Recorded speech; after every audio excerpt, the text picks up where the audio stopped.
All right, you guys are gonna have to let me know if the microphone is loud, because we're using a lapel mic today, so I can kind of turn it down if need be. I see that it's peaking a little bit if I get close to loud, but I tested it yesterday and it seemed fine. But let me know. I need to use the lapel mic because I'm nowhere close to my condenser mic, so you know, fingers crossed here. Let me just make sure I've got the zoom in. I've got the focus.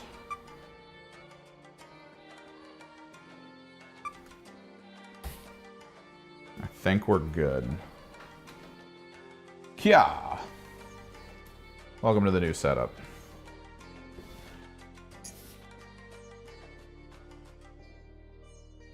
Also, the Emperor's Children Fund begins. We have a Streamlabs link below.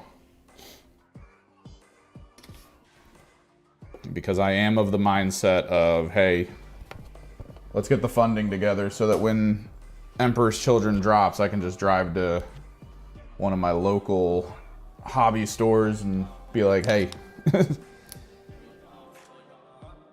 I want 2 battle boxes, I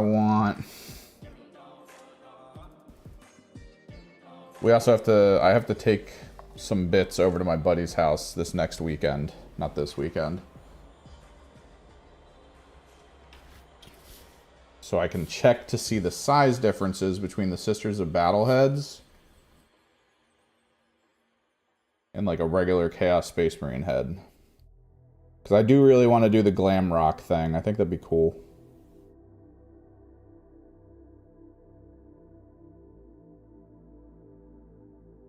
We're just in the correctionary phase here. Because honestly, if I'm actually fine with how the Sisters of Battleheads look, I might just pre-paint them. Because I want to paint them separately from the rest of the armor. Because I want them to look just normal. right? Like, I want them to just be glam rock heads, bright colored hair, regular flesh toning.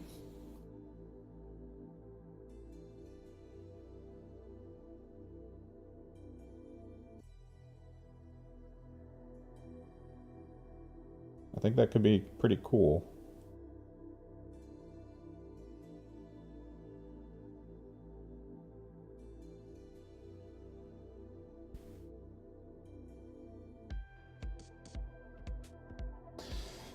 So, the running rumor for Emperor's Children. Emperor's Children dropping has been a rumor for a while now. And what we've been saying on this channel is that that rumor would get some credence if this new Chaos Codex that comes out doesn't have Emperor's Children in it. And that they somehow have to index it to run them separately. And I was like, if that happens, sure, I'll give into the hype a little bit, because like then it's at least a nod from Games Workshop that it's happening this season, or this rules arc, and it would be really cool. So the fact that they were like, here's the Chaos Codex, if you want to play Emperor's Children, you'll need to download the index for them. I was like, all right, yep, I'm in.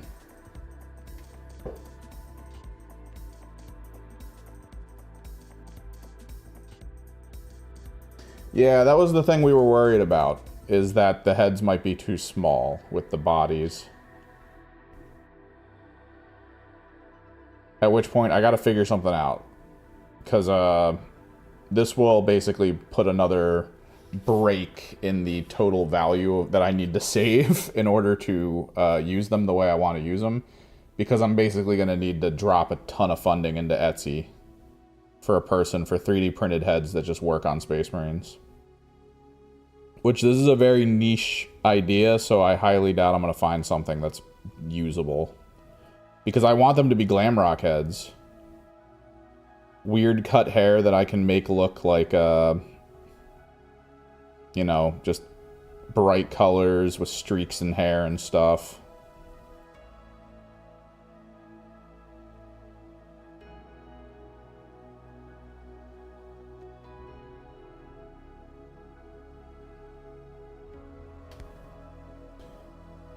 What's up, Jose?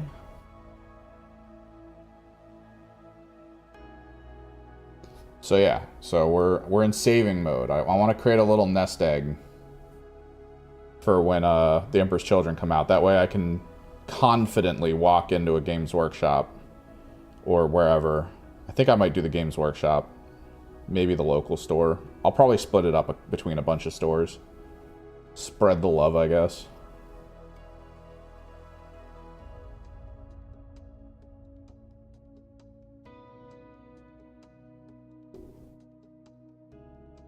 And just be like, hey, you know, 2 battle boxes, I need this vehicle.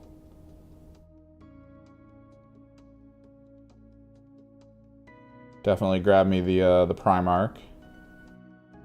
Or whatever. Grab me these specific 2 Emperor's Children units. Let's go. Let's do it.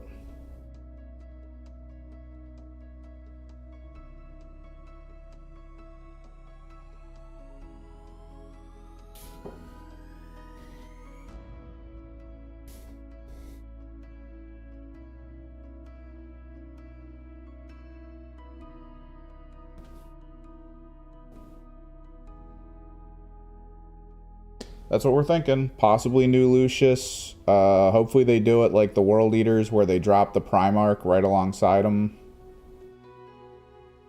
That'd be good for the...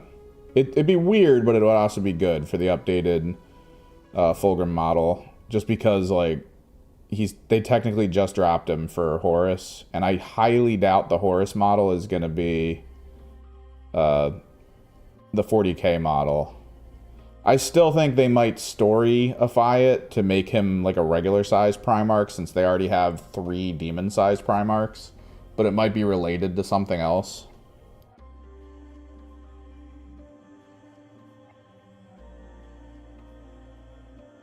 But yeah, man, points dropped today, which is good. We got that 4v4 tournament coming up next weekend. Not this weekend, but next weekend. So with the points drop, I gotta assess some things because I use Scarab Occult Terminators. They gotta drop. I use... Oh, I have one Hellbrute in the list, which also got a drop. I think like a 15-point drop.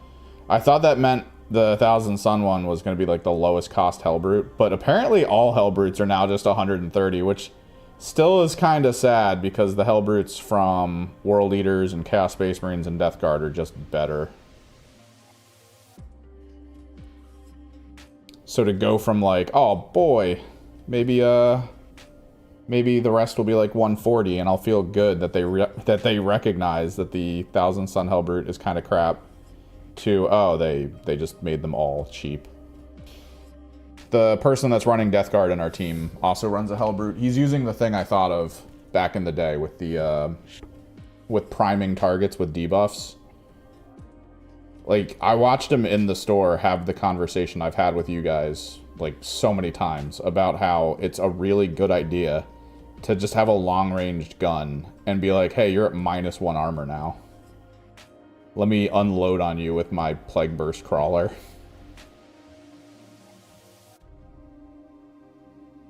I think we'll do the front one differently.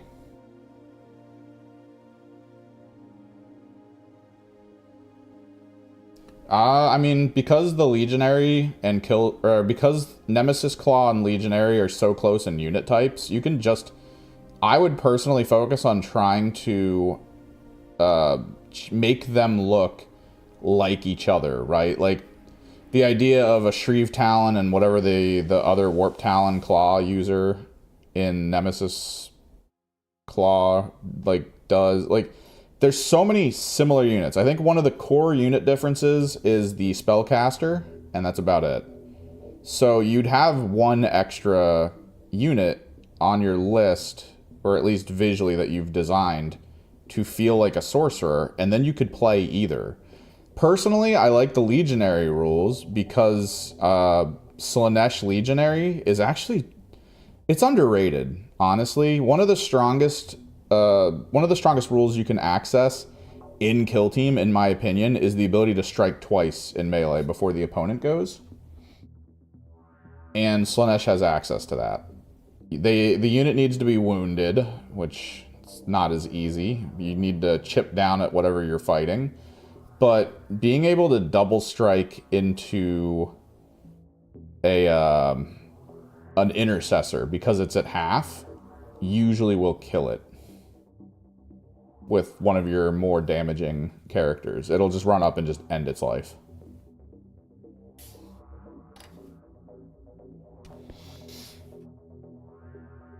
So, I mean, you can make either. I just don't think Slaanesh and Emperor's Children would very much enjoy being like, oh, we're super stealthy. I don't think they want that. I'm hoping I'm putting this in like the right spot for you guys to see it. It's a new setup. The TV, the little monitor I have to see how my camera spacing works, is off to the side, so I have to keep turning to check. No, yeah, everyone kind of settled on the idea that the Mark of Nurgle is one of the best for Legionary, for just being able to go somewhere and stand there, and then that's it, right? Like, who's gonna move you off that point? You're goddamn Nurgle. You're not going anywhere.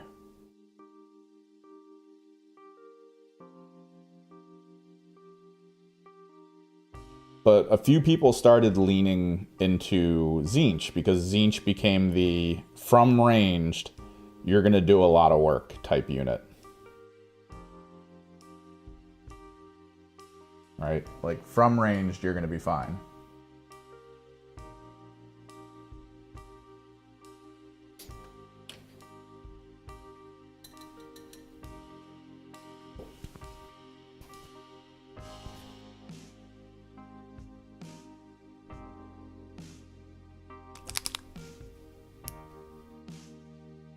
Is this dry? No, it's good.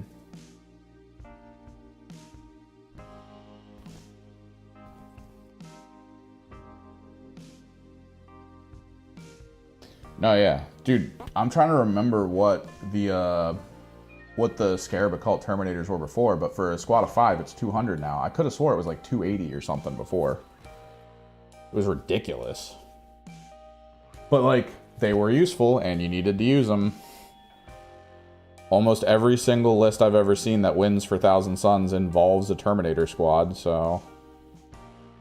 Obviously, whatever they do, you need to take part in. You need to be like, yeah, this is what we gotta do.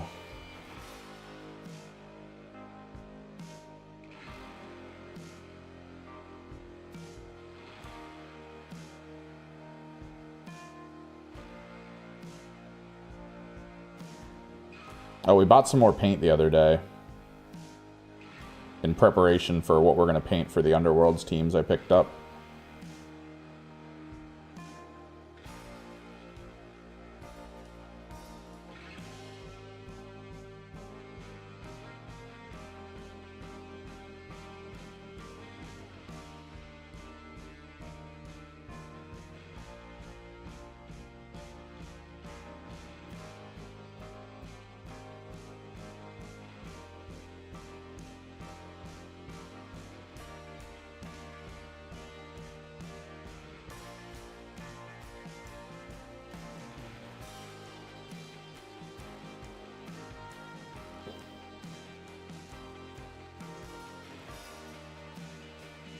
What, you're going to try to build like a bunch of Legionary teams? I almost did that. But then I was like, I need something else. I can't just play Legionary. I can't just be like, alright, let me run my Khorne Legionary today. Let me run my friggin' Tzeentch Legion. I was like, nah, Iron Warriors are fine. I have all the models I need. We're done. And now there's a Night Lords friggin' Chaos Space Marine list that my Legionary kill team would work with. They haven't released the standalone rules yet, have they? I wonder if they're going to do the same thing they did with the first launch of the season and drop them in the White Dwarf and then drop them on the website. Which is weird. Feels like a little overkill to try to get that stuff out there.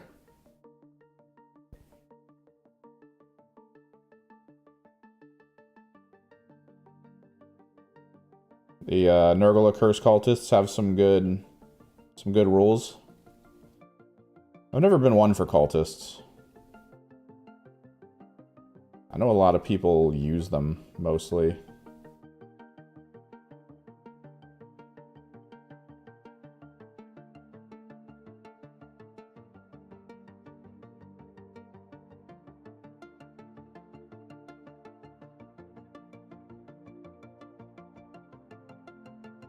But as a Thousand Suns player, I don't think they're useful for me, for any of my builds.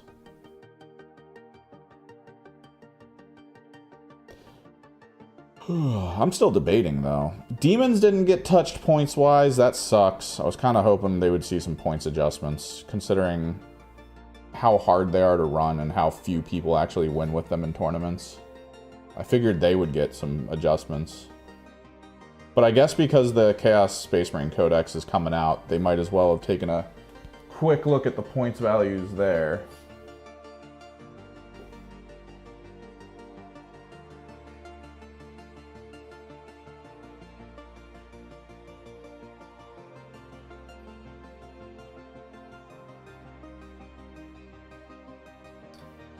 I mean, you say that, but the box I got came with all that stuff.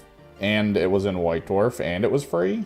Or are you saying in some regions in the world they just didn't get the rules, which... Okay, I could see that. I thought they were trying to expand it heavily by allowing more and more people in by just being like, hey, have some free rules. Leaning more into the digital age of disseminating information to get people interested in stuff, which that is probably the way they need to start thinking of going.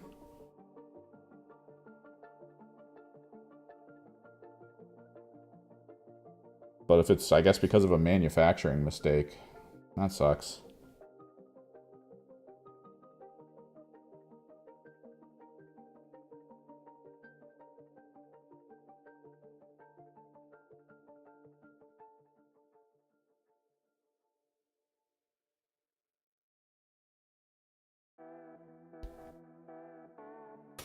focused? Yeah, it's focused. I feel like the lighting's off though for you guys on one side. Yeah. There you go.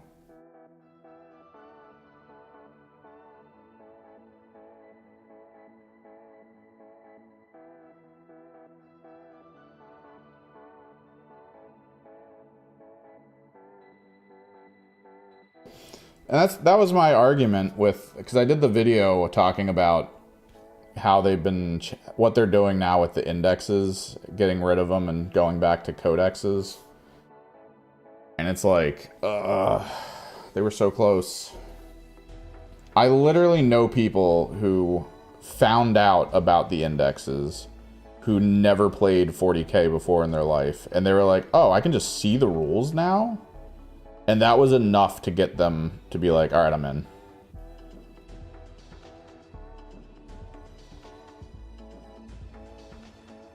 Because like their method of play, their method of wanting to play involved sort of looking at rules, figuring out how they work, seeing kind of the special rules and how they interact, and then building a list for an army that they might have been interested in but weren't quite sure about.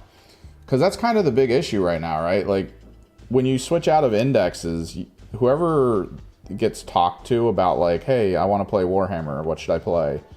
That person needs, like, full knowledge of the entirety of the game in order to inform someone properly about it. Let alone how to really converse to them about what's good and what's not. Or what they might be looking for. Like...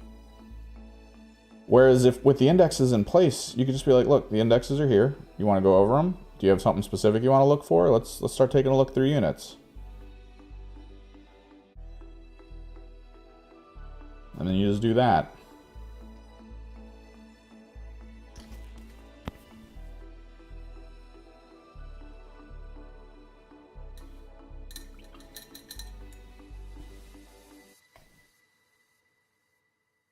I figured that would be good, but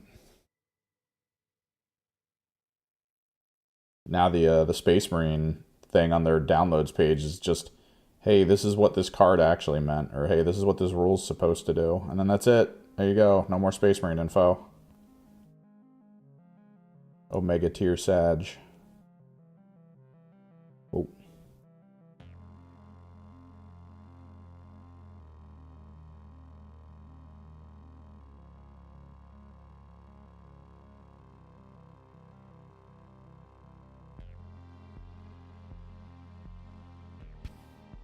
Are you talking about, do Raven Guard have, well, that's the thing. I want them to be glam rock, and I want it to be an all-female band. So it only kind of works in that direction. That's the whole reason why I was asking my buddy about his sisters, to see if he still has heads, so I can maybe check the sizes. Because if it's close enough, I'm happy with it, but if it's like so far away that it feels like there's a person like piloting the suit inside of it, like in a small ball in the chest and just like moving gears and levers to get it to walk, then I'm like, nah, I don't want to do that. But if it's like slightly smaller, then it kind of works, I guess, in a way. Because Glamrock was also about costuming, and the costuming usually involved like larger components on the costume than what the person was, like those giant shoulder pad things and all that. So like it would kind of work if the head was a little small. Not super small, but a little small. But part of me thinks it's going to be super small. I got that feeling. So if that's the case, I'm really going to need to look into Etsy and hopefully find some decent heads that are the right size.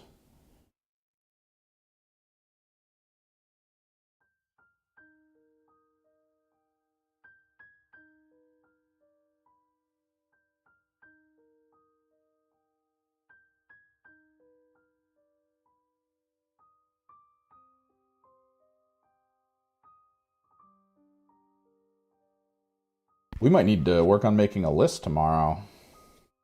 I'm thinking about it. Because the points change kind of frees some stuff up a little bit.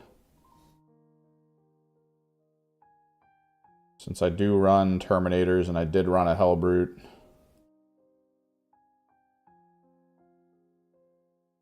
We might need to rethink some stuff. I gotta, like, do I want to meme? Do we do the Abominant list with the armor shut off? Or do we actually try? I feel like it would be fun for me to try the Abominant list and see how it works. But at the same time, I also kind of want to go to this tournament. And I wouldn't mind, like, surprising the people I'm going with by being like, oh yeah, I went 3-0. And they'd be like, wait, what? And I'd be like, oh yeah, I took the gloves off. I'm sorry. I didn't know if we were going to take gloves off or something.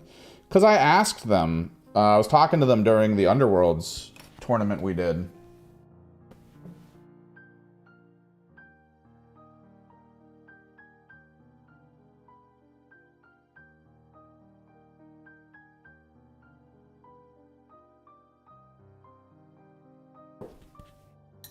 Yeah. Yeah, Brown. Like, it's... Indexes were just a good idea. And to move away from them is sad. Really wish that didn't happen.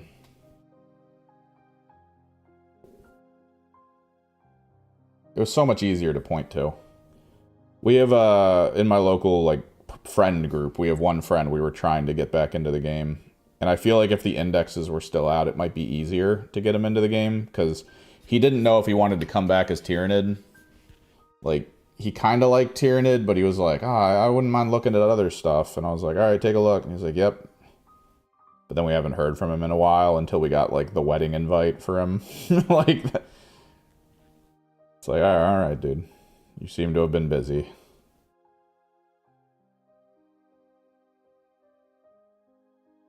But we were trying to get him back in, and he was debating playing Tyranid. And at that time, with all the indexes... It would have been like, oh, well, maybe he'll play Orc, or maybe he'll enjoy, you know, something else. And he still has access to some of them now, but I don't feel like he has access to enough of them to really warrant the information he needs.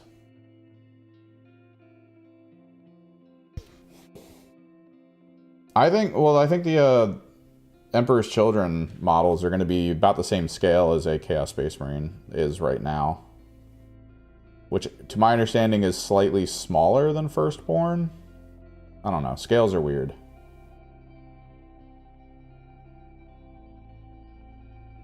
I can't imagine they're going to decide to go too off the rails with their model scaling. I do really, if they give Emperor's Children access to obliterators, I do want to get, like, big ogre chick heads, like, if possible, like female ogre heads, like a couple of them, and just put them in there. Just have the big brutal oblit look.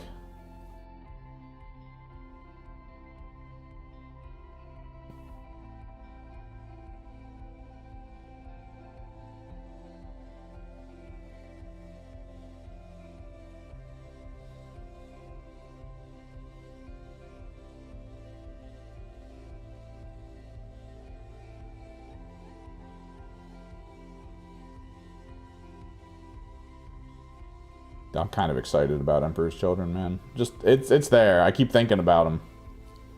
Well, it's like, what do I want to do, right? Do I want to go range? Do I want to go melee? Do I want a healthy helping of both?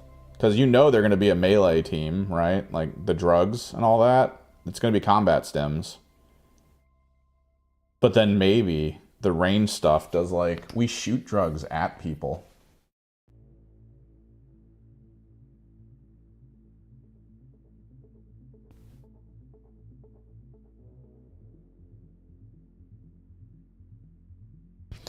I don't know. It depends on how they publish, right? Like, I feel like they might be taking a little bit of an advantage off of local stores. Because they sell the codexes to local stores. It's just like how comic book companies used to work for the most part. So, for my local store, G-Dubs would sell the codex, right? So the codex would be out. The codex would be just doing its thing. And the local store would be like, all right, let me pick up whatever, this Dark Angels Codex. And then no one comes in and buys the Dark Angels Codex because locally in the scene, no one is interested in the Dark Angels. So, like, now they just have a book. GW already has that sale. That sale's done. What they earn doesn't happen after the sale.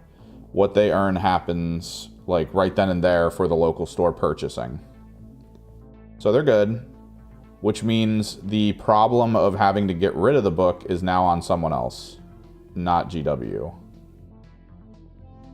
This was a massive issue in comic books, and it was killing comic book stores because companies like the big publishing companies that Marvel and everyone uses was like, oh, you want special editions? Well, you're going to need to order 20 regular for every special. So there'd be people in their store who were like, we want a special edition. It'd be like one person or two people would be like, I'm only buying it if it's special edition.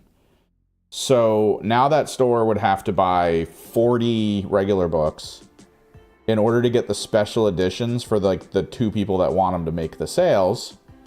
And then they just have 40 books sitting on their shelves for like a while.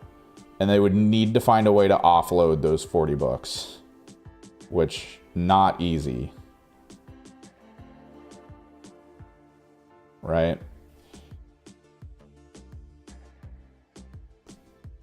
And it's become kind of the same thing with Games Workshop. The thing is, comic book companies figured out, oh God, if all the comic book stores go down, our income is going to drastically drop. We need to find a way to alleviate the pain to comic book stores. We have to. If we don't, we're going to lose a front that we can sell from, and that means we're going to just start seeing drastic drops in sales because somebody finally had the smart idea to think that everything was connected, and maybe, just maybe, they needed to, think of something to like make sure that their on foot salespeople aren't going to just all vanish one day. Because if you sell a product and there's nowhere in the world selling that product anymore, you're going to go out of business as well. Or you're going to need to reassess and readjust how that business goes. So what comic book companies eventually did, a lot of them, even some smaller ones, they made it so that if you don't sell a comic book and you want like credit towards purchasing more comics through the comic book company, you would rip all of the covers off of those comics and then put them in an envelope and then send them back, just regular mail. Just send them back to the publishing company. The publishing company will get them and be like, all right, you destroyed 20 copies. Here's your credit for the 20 copies. And that would like help out because you could basically churn the normal comics that no one actually wanted when everyone wanted the special editions to get more normal comics to then get more special editions down the road. So you have like an initial investment that gets mitigated over time if you're unable to sell the books. Now, eventually maybe you get a burst and all the normal books you bought get sold, and that's just good for you at that point as a store. You don't feel the hurt over time as you're trying to get people to want to buy the non-special edition books. So that was like a useful change that GW has not decided to do with their codexes, which at my local game store, they have a whole section of like friggin' 8th edition books, 7th edition books. Like, they have this whole one bin that's just like, hey, do you want to play the old Warhammer 40k? Because we've got the old Warhammer 40k. If you want to play the old Warhammer 40k. And that is a sad thing. All right, how are we going to do this? So I found out, because I was trying to figure out why there wasn't a fluorescent red in the golden high flow paint. I was trying to figure it out. And I'm guessing it's because there is a chemical in it that you cannot use for airbrush. So I bought the So Flat. I think we're going to do the eye lenses on all of these guys in fluorescent red.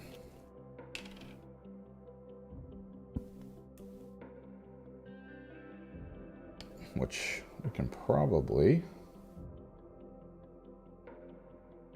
Just use what's on the protector. So flat, I'm really starting to like. It's a little thick at times, but I mean, you can basically just cut it with water and you're fine.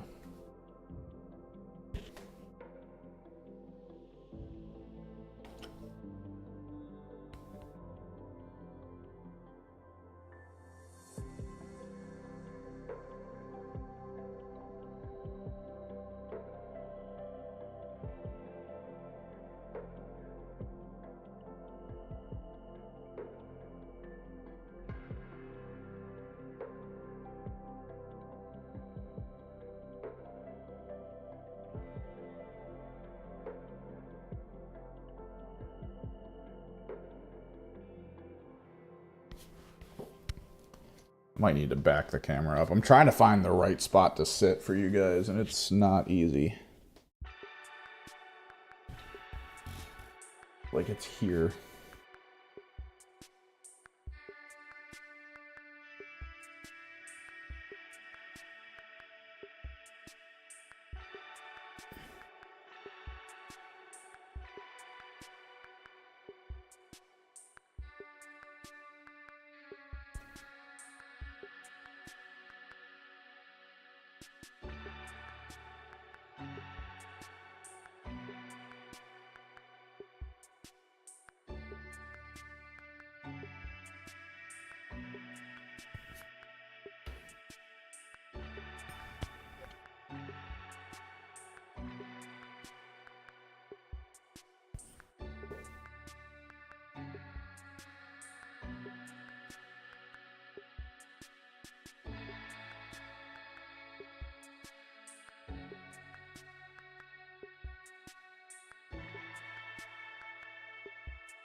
Yeah, we gotta figure out a new list now.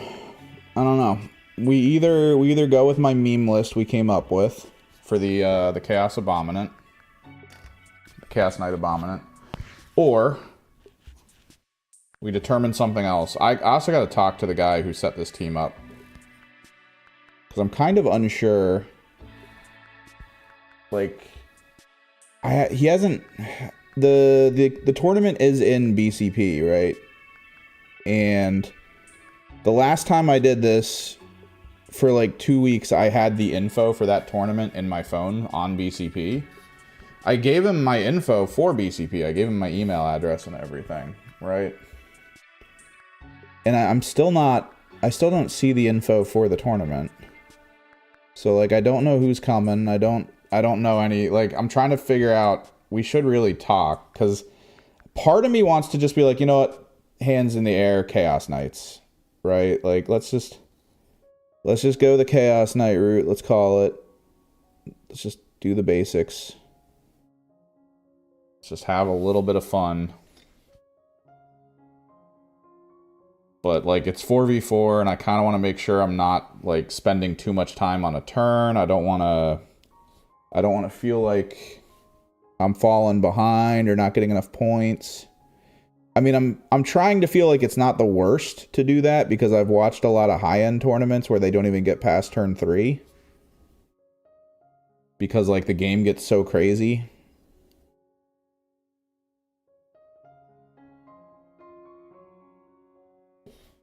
So, like, I'm trying not to get too down on myself for that as a potential.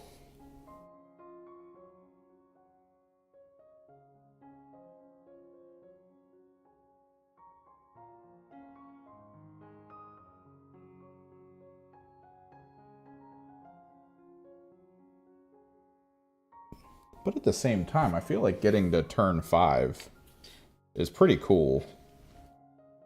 Like, because at that point, I'm giving my opponent 5 turns. Like, that's what I view it as. I'm giving my opponent 5 turns to enjoy their army, as opposed to being like, hey, we're going to get to turn 3, and then we're not really going to...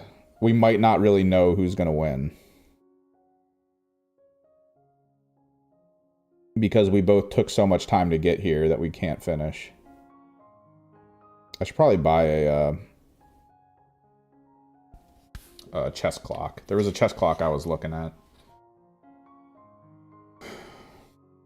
I need to start thinking about it. Because for the longest time right now with Warhammer, I only really do like casual games, local games. I did one tournament, like seriously, so far. And there's a level of it where when you're playing casual, time isn't part of the equation. You're just playing casual. You know, take your time, think, do what you want to do. It's great. That's kind of how 40K like feels best, is when you're making the right play. When I'm playing against friends, it used to be like we would get through round 1, round 2, maybe go get lunch, watch a movie, come back round 3. Like, it's like a long-term game of chess that just like sits in a room while we do other stuff.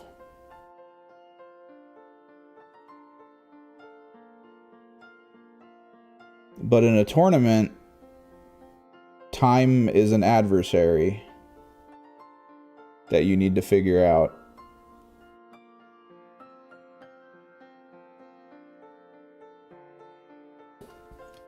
And I've heard too many horror stories about, or not horror stories, but just like, I guess, tales of warning of people who play in the local tournament scene who are like, yeah, they'll move, then they'll go to the bathroom, and then they'll come back, and then they'll shoot, and then they'll go to the bathroom, and it's like, oh no.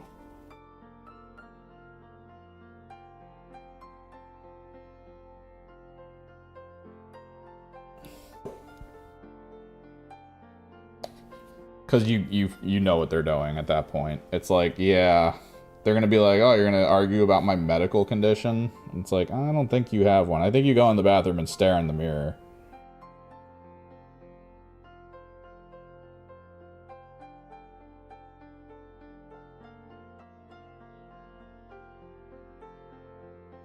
I think you recognize that you lose this game in turn 4 and you don't want to get to turn 4.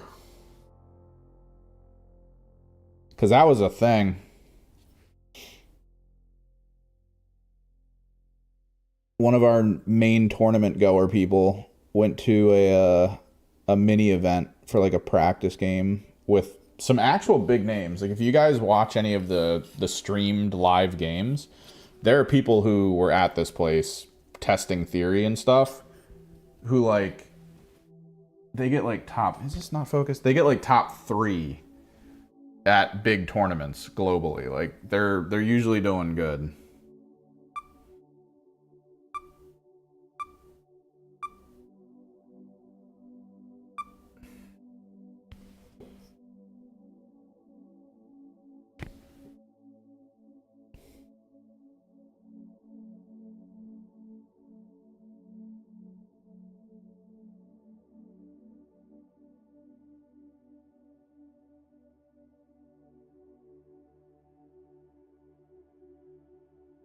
And they put him up against one person at the beginning who was like one of the sparring, I guess, partners, one of the training partners for one of the big names.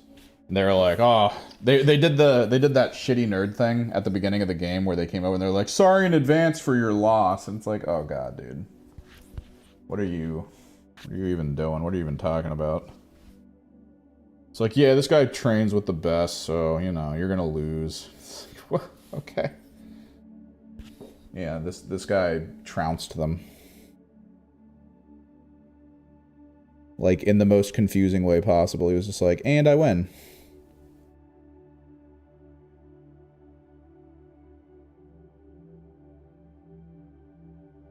So in the pairing, they literally put him up against a person who he found out was like a known cheater that just keeps coming back to that event and they never kick him out. It's just the guy who like does the time cheat and stuff where he's like, yeah, I'll be back in 10 minutes.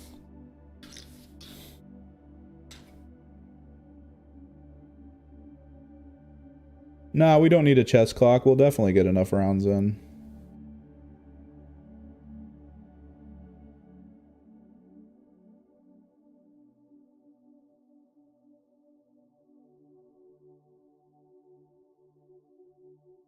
Hell yeah, man.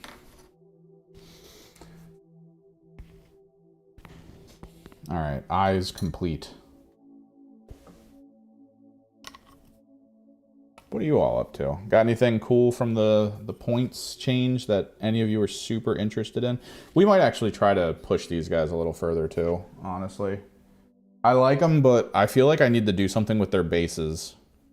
And I have an idea on what that's going to be. It's going to involve watered down texture paste that's a little clear.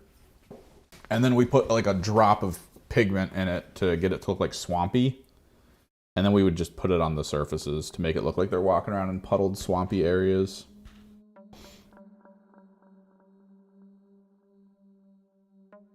Maybe. We'll think about it. Next up. Next thing to do. We'll do the ghillie dough across all of the backpacks.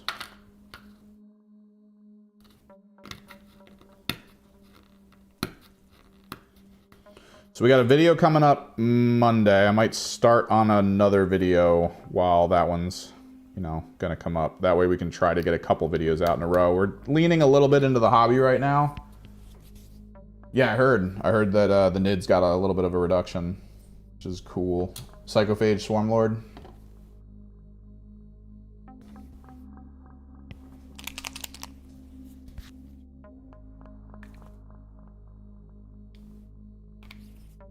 That'll be good.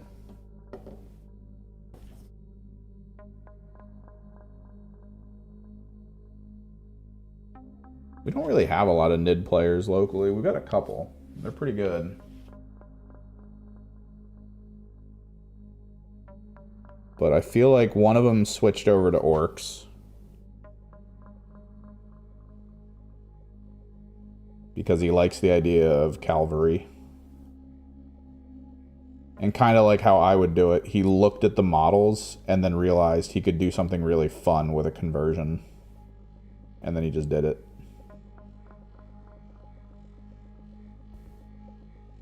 He painted all of the Squig Hog boys to have different sharks as their squigs.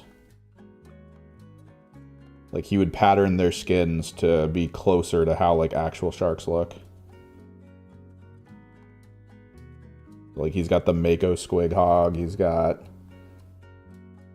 the Hammerhead Squig Hog, which is colored like a hammerhead and then has a hammer taped to its head.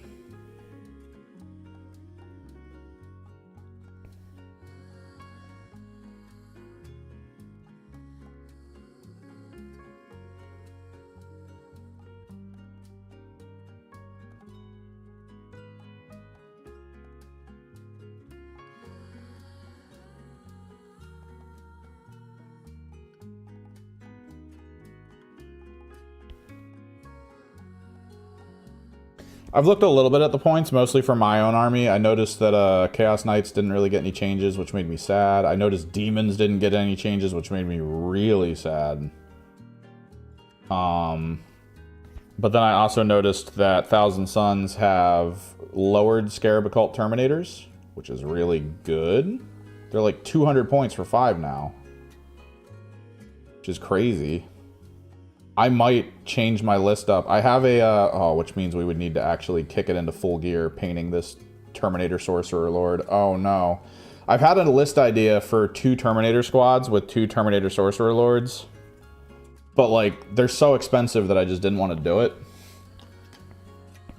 But now I feel like I could do 400 points of 5-man squads of terms. And then Terminator Sorcerer Lords in the lead.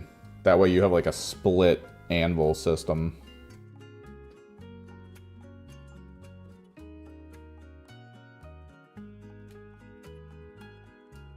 The issue is, I think with that twin lord list, I was going to try to do bulk demon princes as like backup for them.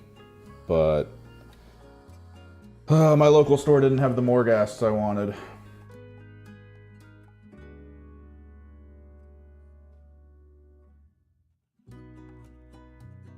I could see them wanting to change AdMech. AdMech just does not sound like it's in at all of a good spot. I need to look at AdMech to see what they were thinking about AdMech. Like, I feel like there might be something that AdMech has access to that could make them competitive a little bit, but like, it's going to be one of those things that no one wants to do. Like, it's going to be the least fun thing ever. And, like, it's not even, like, Omega competitive, right? Like, if you do it, you might win 50% of your games, but you're going to hate doing it. And then if you don't do it, you're going to win, like, 10% of your games. Like, it's not good. I wish the Abominant dropped, because I was running an Abominant for my gimmick list, because I thought it would be kind of cool for someone to see an Abominant on the field and be like, "What? No one runs those." And I'd be like, "Yeah, I know. I run them, sir. I run them."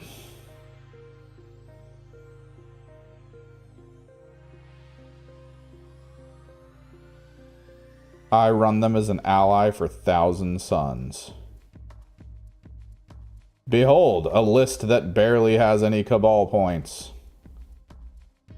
Just enough to friggin' turn armor off on something.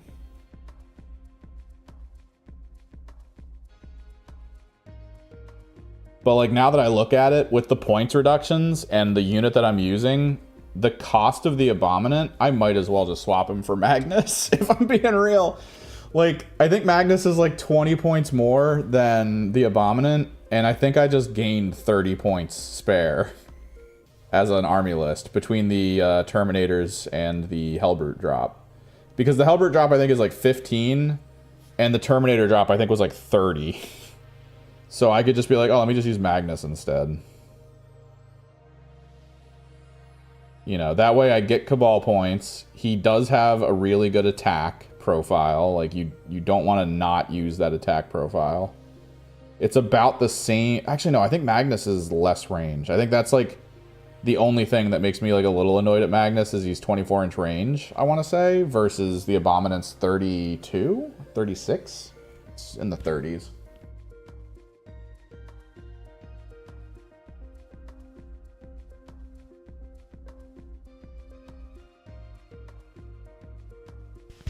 Oh, Knights are always expensive. I can't, dude,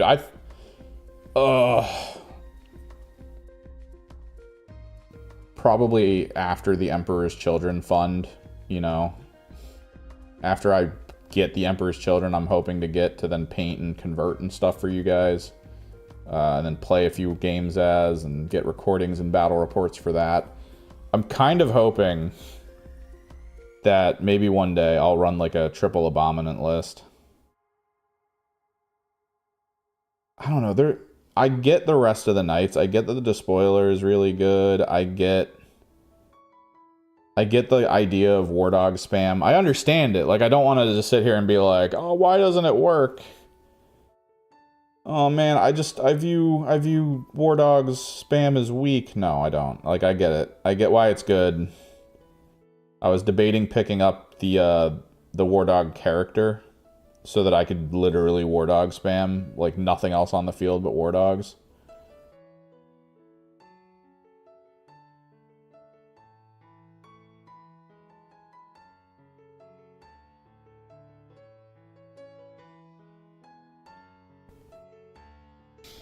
But I always prefer versatility in anything that I do. I prefer the games that I play to just be like, hey, there's like 40 options you can take, and all of them feel okay.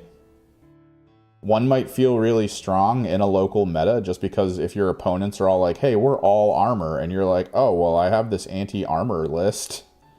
Let's see how this works. And then, you know, you just stomp them.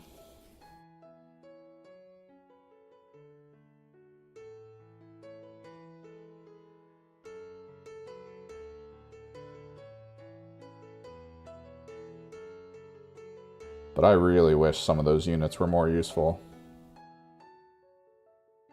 And everything does feel like it's kind of moving over to Hero Hammer in 40k. I think every single person I fought at the tournament had at least one, if not more, special characters in their list. Now, I had a Magnus, and that was because I didn't get to change him. I wanted to change him last minute, but the lists were locked. I wanted to literally show up with no special characters. And I think the first guy I fought had, I want to say, every possible special character that the Sisters of Battle have access to. And then the next person I fought had Canis Rex, 2 of the assassins. I think that was it for characters. The last person I fought was Nid, and I think the only special character they might have is Swarmlord, right? Like, I think Swarmlord's their only named special outside of Old One Eye, and he didn't have an Old One Eye. He had one of every single monster, though. He had one of every single monster. I finally got to experience all the monsters I have yet to see because the guy that plays locally, when he plays against me, mostly likes to run Molochs because Molochs are cool. Fully agree, Molochs are cool. Giant underground friggin' burrowing Tyranid snake monsters. Back in 5th edition, when I was looking at Tyranid and thinking about building a Tyranid list, it was Ravenor's Molochs, basically, was my idea. I think Molochs had just come out at that point, maybe. Can't remember.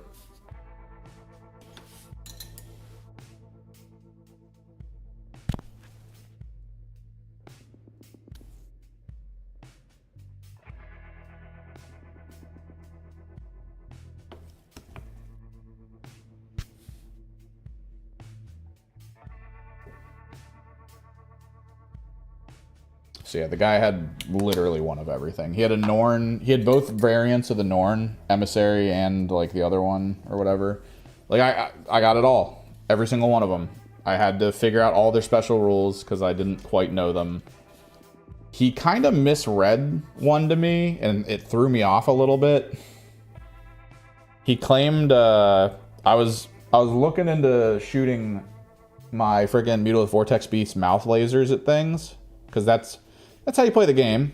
When you play my list, my triple MVB list, you just pick a target and spit at it with all of your MVBs.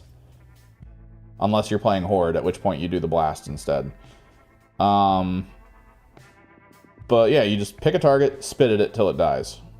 Which, that's how I one-rounded the Canis Rex. Like, that was crazy.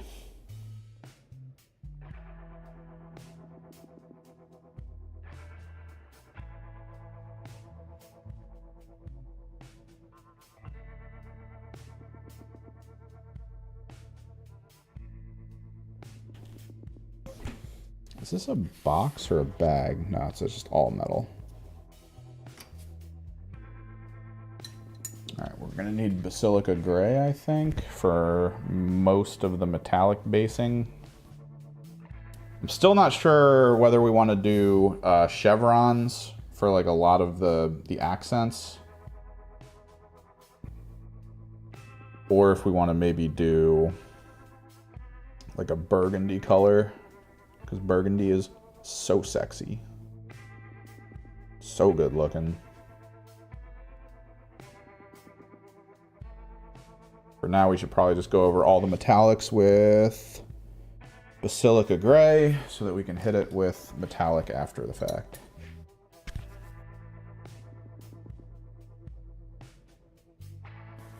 No, yeah. I have, right now with War Dogs, I have 8. I think you need 12. If you want to run a full list, I want to say. I think it's 12. Because most of them are battle line. I think all of them are battle line except the Morax or whatever the leader one is.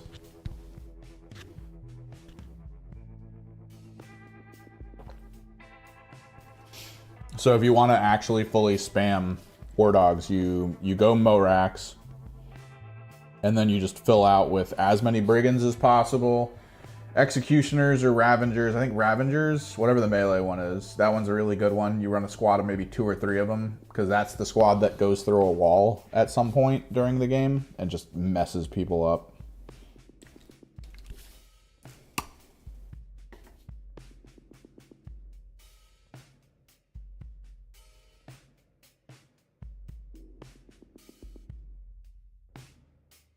We need a bigger brush. Brush is too small for this. I'm interested though. Like I'm I'm already firing on all mental cylinders, trying to think of what to do with my list, trying to think of whether or not I want to sweat mode it or if I want to still do like a fun little meme thing. I talked to the people at the store during the Underworlds game to see kind of what they thought of the whole thing. Like how they felt that this place was going to be. And from what they can tell, this store is where you go to farm points for the local tournament scene. Ugh.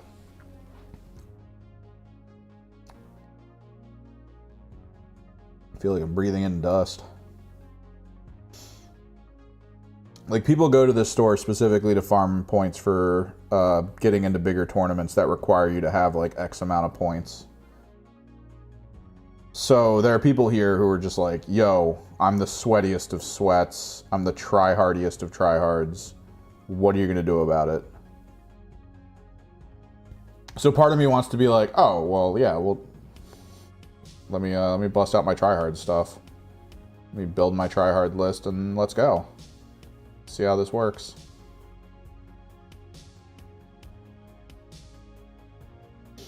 But then apparently there's also people who go to these tournaments from like the local area who are like, I just want to have fun at a tournament. And it's like, oh, I kind of want to be those people.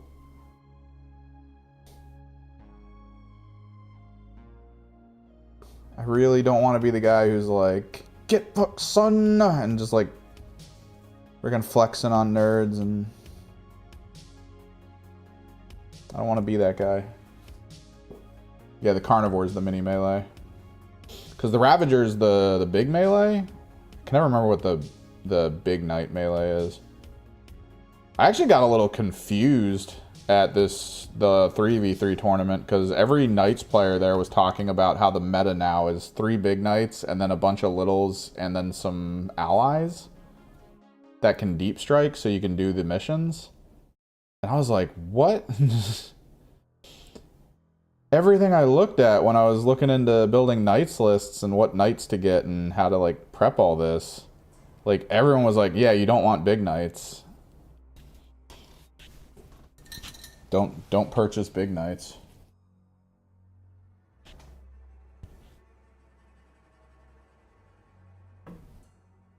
That's the thing though, counter tryhard, what's the tryhard? Because counter tryhard, I need to focus on whatever they're tryharding in, right? Like if their tryhard is horde right now, then yeah, I could do that.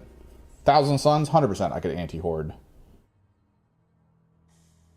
Barely need to even put effort in, I'll be anti-horde, no problem. Let me just bust out all my friggin' Forge Fiends. Make sure I take all the Flamer leaders. Maybe we pick up a Rhino real quick. I could run the dual frickin' Infernal Master Rhino concept, just running around with those overheated flamethrowers, killing everything. That's what I did. I asked people at my local store what the scene was, and that's the thing. It's literally big name players who are trying to go to bigger tournaments, which means they need to get X amount of points for scoring. Because like Rogue Trader tournaments, to my understanding, there's like tournaments that exist that allow you to get the points to then get invited to grand tournaments.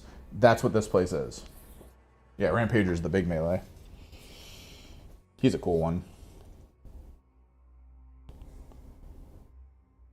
So people go to this place because it's a rated tournament as like a starter tournament. It's where anyone can go. It's not like limited.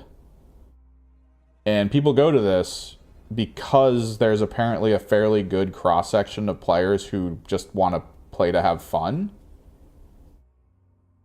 And like they kind of take advantage of that a little bit by being like, let me run some serious meta and win and get these points so that I can get invited to like a bigger tournament.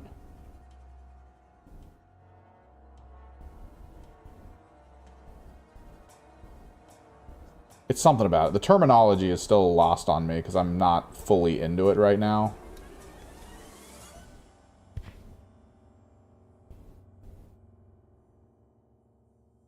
but I kind of get the sentiment because I've heard about this before I even started playing when I decided to get back into it. That the way they kind of mitigate for the large tournaments is by, like the invitationals, is by basically making it so that there's smaller scenes all over the world that are tracked by specifically people who are, I guess, sanctioned is the word, by Games Workshop to run the tournament, manage it, and then track the results and send them in. That's like the whole big thing, is tracking the results, sending it into Games Workshop with your name and information from your sign up so that in the future you could maybe get invited to like a major tournament. Because that was the big thing, last year? They finally did like a Worlds. They put forward the effort to really put in and do like an international invitational tournament. That's kind of what that is. It had like a ton of players and stuff come out to it.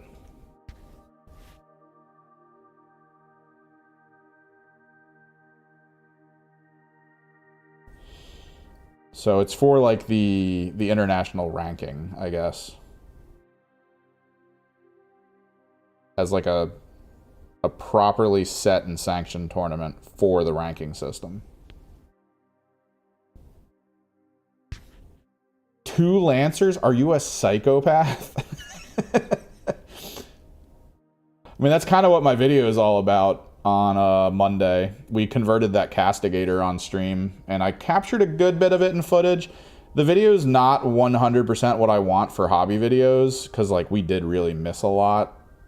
I went over all the footage and I realized I didn't show enough of the process. Like there were whole sections of process where I was like, oh, I definitely need to show this. And, oh, I have no video.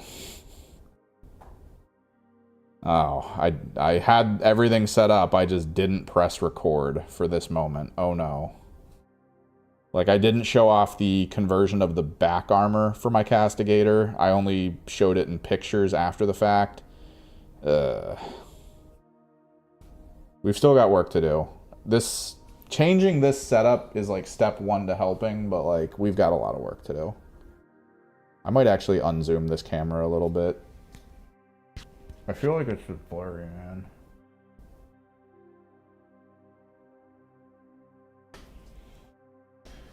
Lancers are cool though. I like Lancers. I wanted to go Castigator though because he gives sustain to Chaos Knights. And I know there's a ploy to do that, but I feel, and I've talked about this on the stream before. I feel like my goal with my Castigator was to run Brigands, right? Like we run the Brigands up front.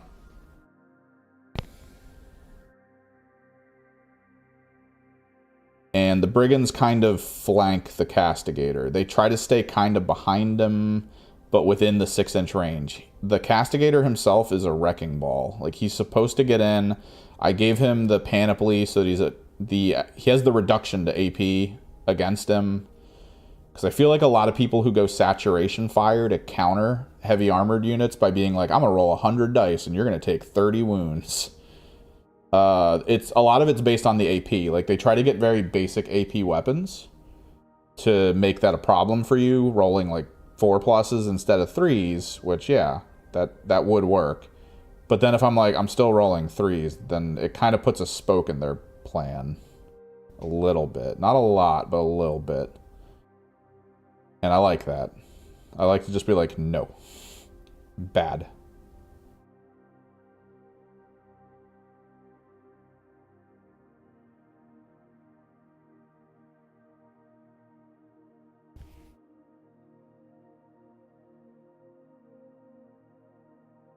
Oh. I read that as 2 Lancers. You call that list come on and slam if you want to jam.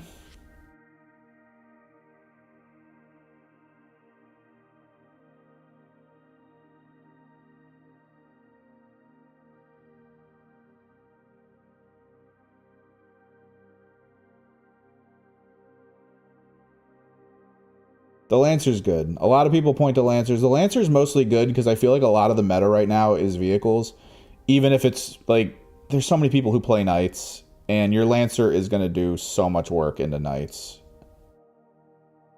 I think the combo. Are you playing Chaos or are you playing Imperial? Because the Imperial combo is getting a the Castellan or whatever the big version is that has the harpoon. Because I think the main difference between Chaos Knights and Imperial Knights is the variants are differently named and differently statted and stuff, or special abilitied. So whatever the Lancer version, the harpoon version of that big mech is, you give that one the ability to uppy downy deep strike. And yeah, you send it into a pocket and then just shoot at something with the harpoon and kill it. And then you have your Lancer coming in right after it to finish all jobs needed. And then that's how that works. For Chaos, though, it's definitely good. You long leash from your Lancer. You tell your Lancer to go do something, right? Like, it wanders off to go kill some stuff. You long leash into whatever units you want that you're going to advance and then do missions with, because assault is great. Or you just advance them and shoot. Because, yet again, assault is great. And Chaos loves Brigands, so Brigands plus assault is actually really good. Cannot deny the benefits of Brigands plus assault. I just went with the Castigator because I also thought Brigands plus friggin' Sustained was a good idea. Although, again, it's gambling. It's high-tier gambling. Because I definitely played a game into Orcs where I got 2 rounds of shooting. I spaced myself perfectly to provide myself extra rounds of shooting because I wanted to try to mitigate as many Orcs as possible before they got to me. And by the end, I had like 2 full rounds of shooting with ridiculous amounts of shots from all of those War Dogs, right? All of the Brigands that I have. Frickin' 0 sustained hits. The whole time. Melt-A-Guns, Avenger Chain Cannon, 0 sustained hits. The biggest of gambles. Yeah, I mean, if you paint them... You could almost magnetize, like, little horns and stuff. Like, put magnets under the armor plates that you can then just have horns that you just then attach on the plates to be like, alright, I'm Chaos today. Boop, boop, boop, boop, boop.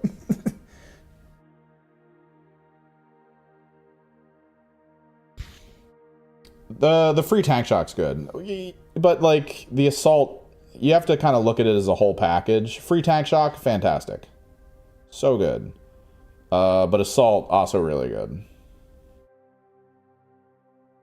It's a solid combo. Whereas the Castigator has suppression, but he has a weak version of suppression. I didn't quite realize this. So Thousand Sun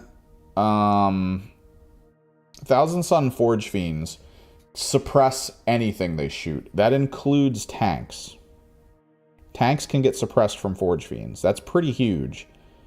A Castigator can only suppress non-tank and monster units. So that's a little crap. Because I would be completely willing to waste the bolt cannon shots on a tank that I need suppressed. Like if I was going up against like a Baneblade or something, I'd be like, yeah, let's keep that Baneblade suppressed. That's like 100 shots that are at -1 to hit. It'll be fine.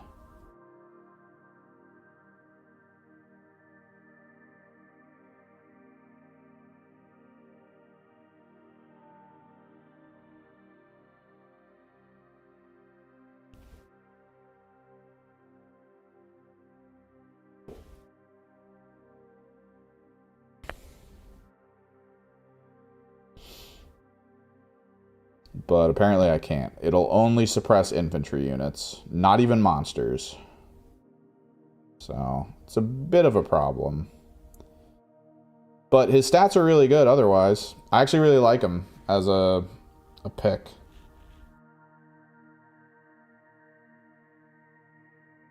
Certainly meta-wise, though, Lancer is top tier. Assault for doing missions. Free tank shock. Probably one of the best anti-tank melee weapons in the game. Like, it's just so good. So stupidly good. No shame in taking it.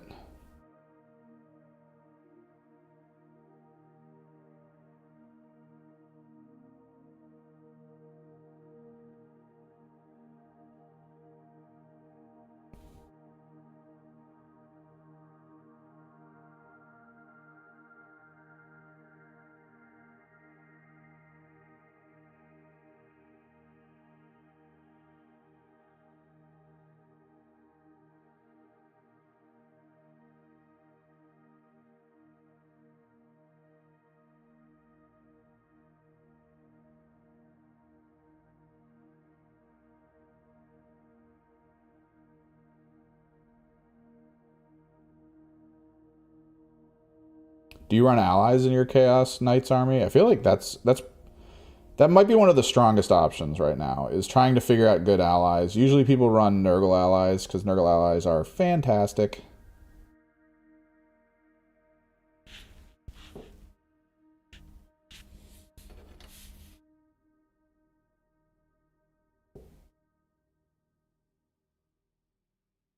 Nurgle allies are poggers.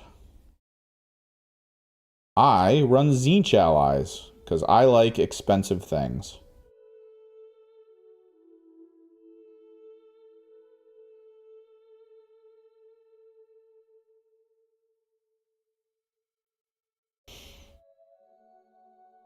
And I found a lot of value and use in running Blue Horrors.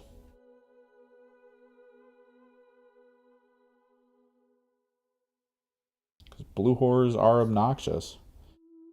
They're so adaptable into so many different armies. Like in a Knight's army, Blue Horrors, like you can hold on to them for deep strike purposes. Bring them in as like a rapid ingress, like later on, right as your Knights are about to get to the opponents. And you can kind of like force trigger battle shocks at like big minuses, because the aura that the Blue Horrors put out is different than Dread Aura, which makes it so that like the enemies that have to take battle shocks are at -2 instead of -1.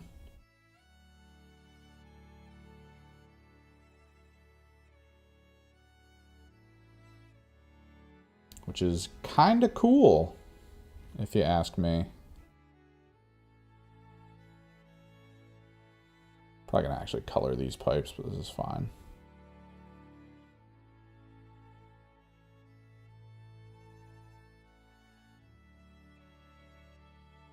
They can also infiltrate, so they can prevent enemy infiltration in areas. They can, they're just good. The one time I really tested them in like a proper fight, I was able to block Eldar scouting maneuvers.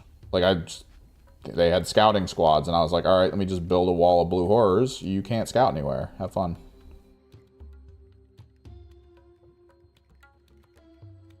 You get turn 1, that means you have to come up on my guys, because you can't get past the wall. And you're going to have to actually physically defeat them in combat. Which for Blue Horrors is kind of fun. You have to saturate them with fire from one unit. Like, one unit needs to have a metric ton of shooting to bring them down. Because if you can't kill them in a single burst of shooting, that's when they start getting up. So, like, they can gunk up tires pretty well if I know the matchups. I'm kind of the inverse of that, John. I play Tzeentch in 40k. I bought demons for assistance. So now I have a Tzeentch AOS army.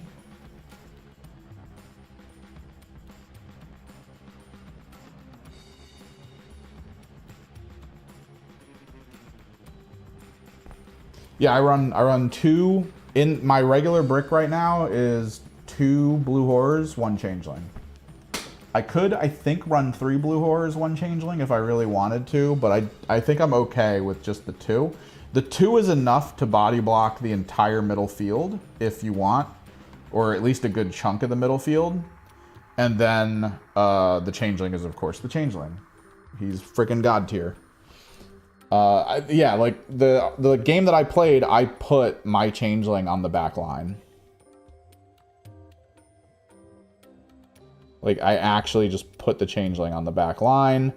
Turn 2, and my opponent was unable to kill him the entirety of the game, and he was just constantly forcing Battle Shocks. He flamered down the squad that he had on the back point to almost dead.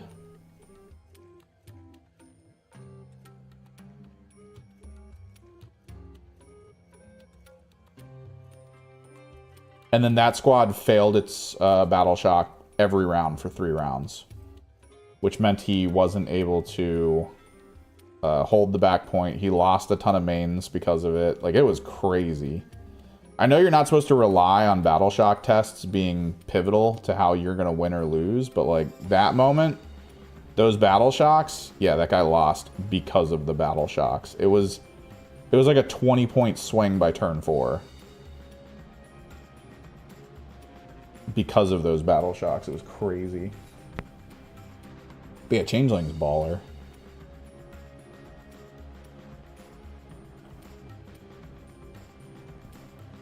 I wish the blue scribes were cool, but they're not. I get why you use them, because the whole lone op thing, but, like, the idea of them just being this really short-range aura that messes with Psykers only, I don't know, it doesn't feel good.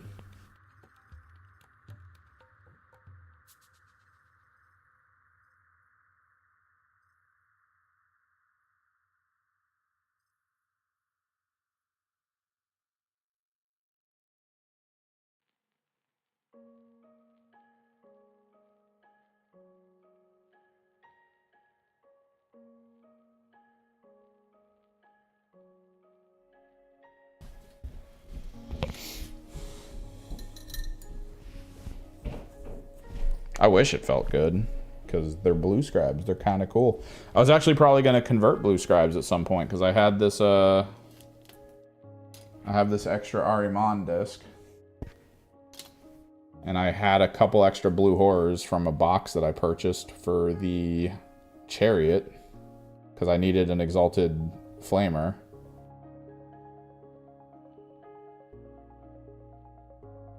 But then I was kind of like, eh.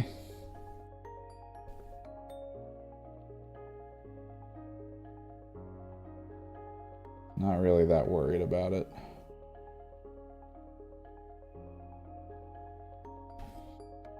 Probably should be, though. I don't know. The thing is, when they did the change to the demon allies, I know a lot of people got, like, kind of mad about the whole, like, oh, I like using frickin' blue scribes changeling. It's like the strongest combo, blah, blah, blah. I was mad because I created a combo in my head that involved the changeling, a Lord of Change, an Exalted Flamer, and a squad of Flamers. That was my combo. Because I wanted a Lord of Change in. I thought it was a cool idea to drop the Lord of Change next to the Flamers, because the Lord of Change actually increases their damage.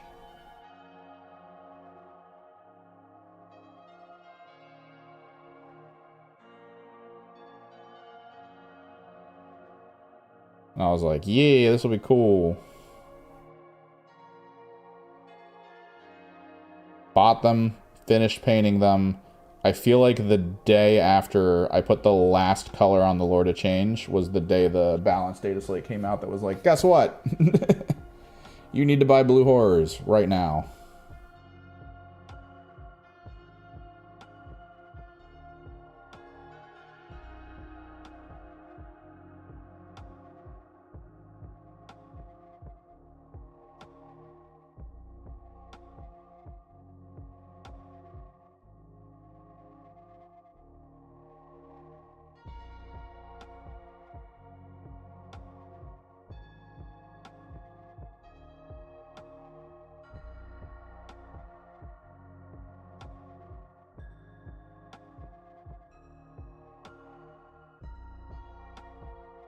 All these demon options you bought and friggin' painted and thought was gonna be like really cool.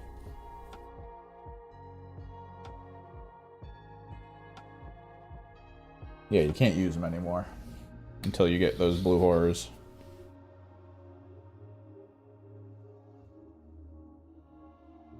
Like, even if I went pink horrors, I would still need blue horrors in order to split from pink to blue.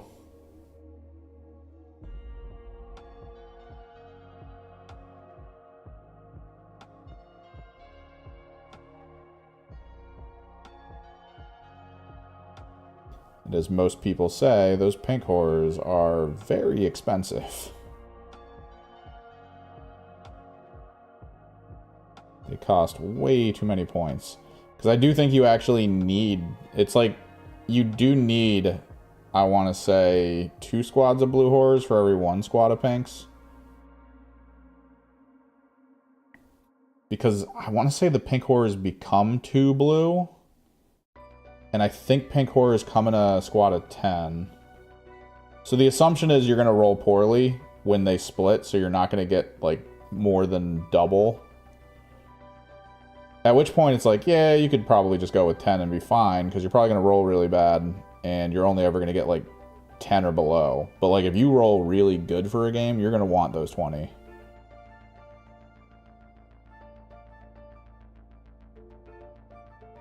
Just in case.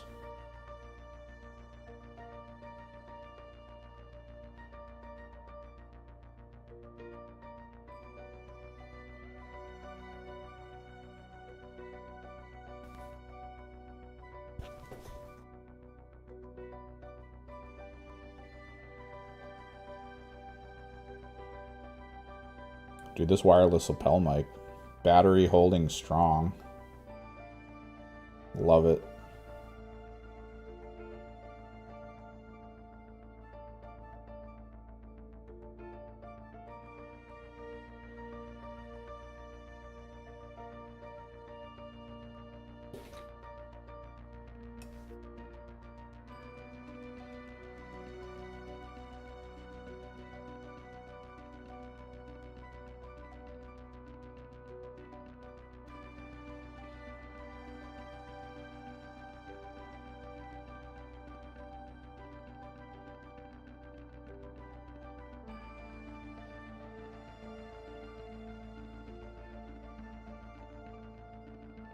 I think maybe we start scripting for the MVB video. I gotta go through the videos that I have. I recorded a ton of video for stuff. Oh no, we gotta do the Underworld stuff at some point here. So much to do. I gotta make more videos. I kind of want to make an Emp Children Fund video. Like, I'm actually super excited, but I'm also realistic about the funding I have access to right now.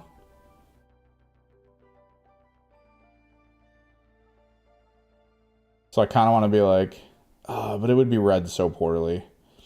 Because I actually had trouble naming the little fund you see in the bottom corner, the Emperor's Children Fund. I had problems naming it that.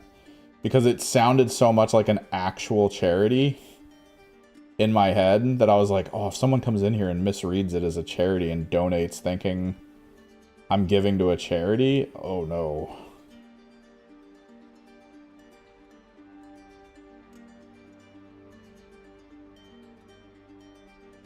To be clear, this is so I can buy any Emperor's Children stuff that comes out when that army drops, the day it drops.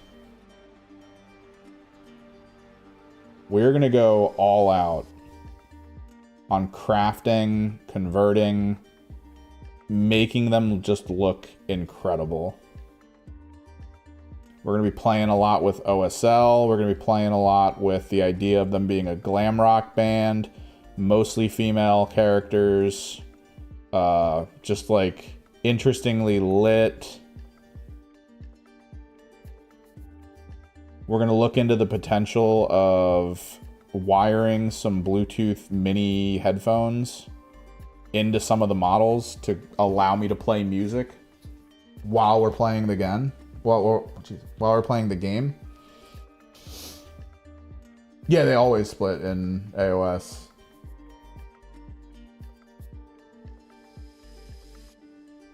God, when I was getting into them for AOS, that's what I was looking at. I was like, maybe I'll go pink horrors. And that's when I saw it. I was like, oh God, for every pink horror squad I eventually use, I need so many blue horrors on top of it. So that's why I kind of play mostly Kyrix. Like I think most people do at this point, to a degree. And it's because the hope is that whatever happens, I guess.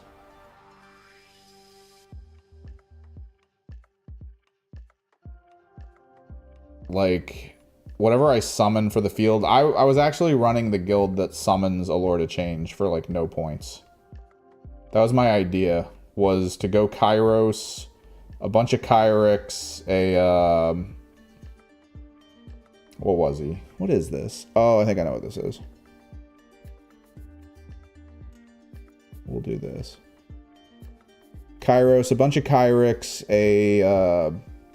God, what are they called?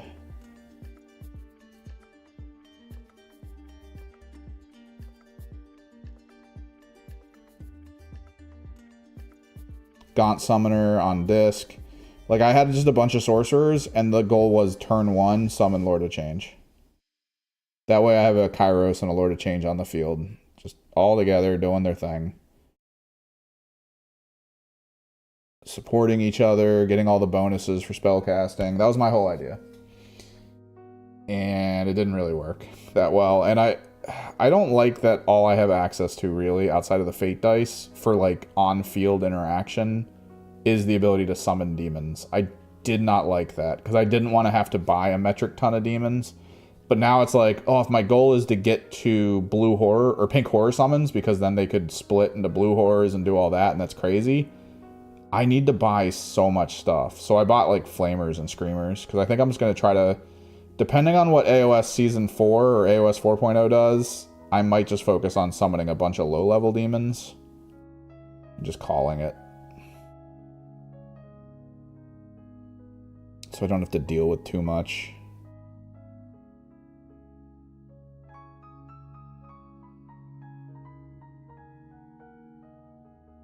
I think I have an idea for this. This is the medic, isn't it? Who is this? It looks like he's pulling a tube out of something. This is the medic, because he's got the little arm mini saw, which I'm guessing is for surgical stuff. So if this is the medic, the tube's going to be... I'm actually going to paint it to be like liquid. We're going to do the blue Aethermatic, and we're going to do a bright red at an angle to look like it's not full, but it's got like a chemical in it, I guess. That's what we'll do.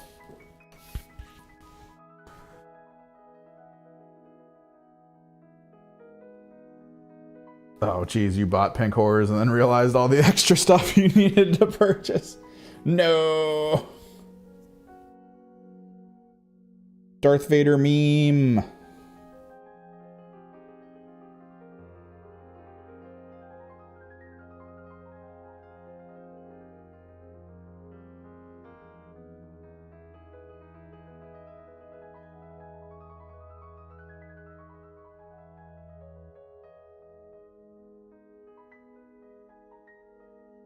I really hope frickin' Disciples of Tzeentch get some love. I really hope that happens. I'm super excited to see what changes about them, because they are kind of boring with their special rules. It's just so bland, so basic. Every artifact they have is melee. They're not a melee team. They're just not. Like, the best thing you're gonna get is a Lord of Change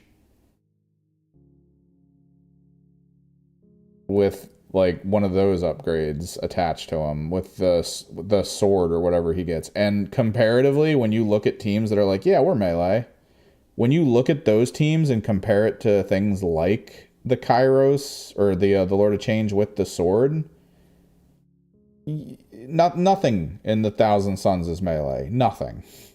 There's absolutely nothing in the Thousand Sons army that is actually melee. Cannot change my mind.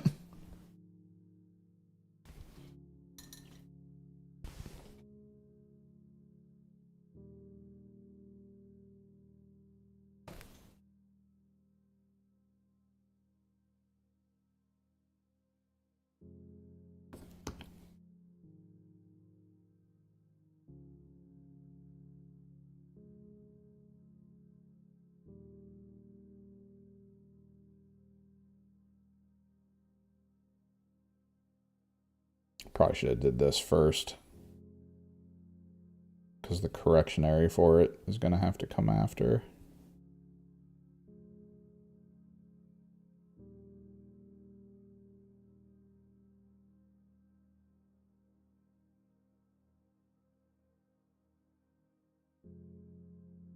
Oh.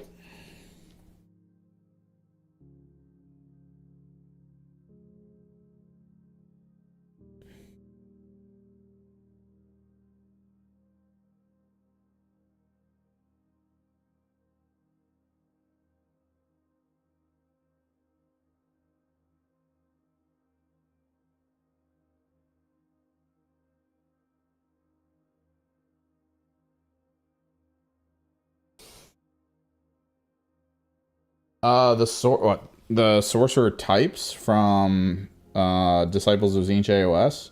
We're talking about AOS. The Koppishes are okay in 40k. They're a little bit better than you would think melee is. I mean, it's not top tier, but it's at least scaled to the point where I have scared people with my Koppish rolls. They've been like, oh, these guys are actually melee. I should probably not go into combat with them with other stuff. And it's like, yeah, maybe not. Maybe leave them alone to do their own thing. Try to shoot them down, whatever. But you have to take, yeah, it's fine. It's fine. Conversation works like this. But if you look at the statistics, right, between like melee units from other squads in AOS versus the melee-esque units of Disciples of Tzeentch, you'll see the drastic differences. Like, let me pull them up. Let me pull Gravelords, because I know Gravelords a little bit.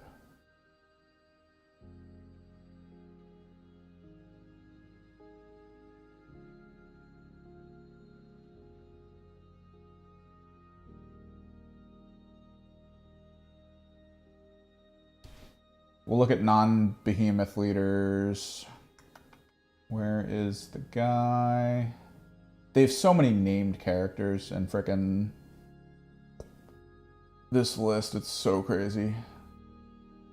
White King Skeletal. Let's just go with a Vampire Lord. Kind of bland, kind of basic. And then the closest thing we have to a melee regular unit, which would be I think it's a Flux Master? No, not the Flux Master. Where is he? Fate Master. That's what it is. So a Fate Master is like a melee unit. He provides add 1 to wound rolls for attacks made by friendly Disciples of Tzeentch units wholly within 9 inches of this unit. He's kind of okay just in general, I guess. The +1 wound rolls. I guess he's not really necessarily melee, but he has a Fireglaive of Tzeentch, which is kind of top tier for just general melee weapons among the leader units versus this Vampire Lord from the Soulblight Gravelords. So the Fireglaive of Tzeentch for Tzeentch in general, right? 2-inch attack range, which that's going away. 3 attacks, 3+ to hit. Okay, 3+ to wound. Rend 1. Oh, Rend's good. D3 damage. Okay, yeah. So the Vampire Lord. So 1-inch range, which, to my understanding, if I charge with my Fate Master, I have to be within 1 inch if I'm going to attack them, or if the charge is going to be successful, right? Like, someone from the unit has to be within 1 inch. So you have squads with like longer range weapons, those guys can sit back, and then the shorter range weapons can go to the front. That way you have to be within 3 inches to be considered in combat, 1 inch to be considered a proper charge, from what I remember of the rules. So Fireglaive of Tzeentch, 2 inches. Why? Why is it 2 inches if this guy has to be within 1 inch of your opponent when he charges? Because you can't put these guys in squads. They just are on their own. So he runs in with his 3 attacks, 3+ to hit, 3+ to wound, 1 rend, D3 damage. That's not bad. It's okay. So the Vampire Lord, 5 attacks. Okay. 3+ to hit, 3+ to wound, 1 rend, 2 damage flat, which means I'm not randomly rolling 1s or potentially getting 3s. I'm getting a good flat 2 damage. Points differences. They're exactly the same in cost. The Vampire Lord, I believe, can come back from the dead. Of course, he heals. He has the hunger, so whenever he wounds something, he regains the lost wounds. 3+ save on both. Less wounds on the Grave Lord. Of course, less movement. But way more bravery. Which, bravery on leaders is for specific things. I don't know, it just feels like it's all scaled wrong. Like, so many other things feel tuned to enhancing themselves and others in better ways for melee than anything Thousand Sons have.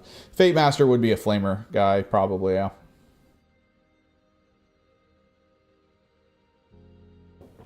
They don't sell the model, but if you look into it, there's, like, if you just get a disc of Tzeentch, you could probably just put easily, like, a converted leader of some kind on it and then just give it a glaive. I mean, he sounds like such a simple conversion. Although I will say, because they don't sell that model anywhere and because they haven't updated the model in forever, there is a pretty high chance that when AOS 4.0 drops, that maybe we don't even see that model anymore. Maybe they just... Oh, that's Black Templar. Maybe they just fully remove it from the line. Because, like, if they haven't updated it... What are they gonna do? What's he gonna be? Because I feel like it's kind of weak right now, right? Like, he could be cool. My idea was to move him around with Screamers, so that the Screamers could charge, and as long as he was within range, that they would just, like, annihilate something in melee. But I find that my focus when my AOS army is put together is I always try to have one squad of Enlightened on disc, the Spear Wielders. I've tried the Sky, whatever that is, the friggin' bow and arrow users. I hate them so much. I put them on field entirely around the idea that my Fate dice are going to be good. And then my Fate dice are never good. It's like, man, I hope I have a couple 6s in these Fate dice for me to play around with so that I can drop some guaranteed pass-through armor big-ass wounds on people. What's that? I didn't get any 6s? Okay, then. Looks like this squad might be useless. Let's find out. Spoilers, they always are in that situation. I never roll well enough with them to make them work. And I run reinforce. Like, I reinforce that squad. I want full shooting from that unit to go places so that I can enhance it with the +1 to ballistic skill and actually, like, dump damage. But it just never works out that way. Yeah, I probably wouldn't buy a Fate Master now, just for that reason. They haven't updated them, and if they're getting rid of a lot of units that aren't, like, GW specific, that aren't, like, resin or pewter, like, that seems to be what their focus is right now, is getting rid of a lot of the Forge World models. I think they're trying to spin down Forge World as, like, a side of their process of making models. It might only exist as a Knights, one of those, like, Titan making companies, and that's about it.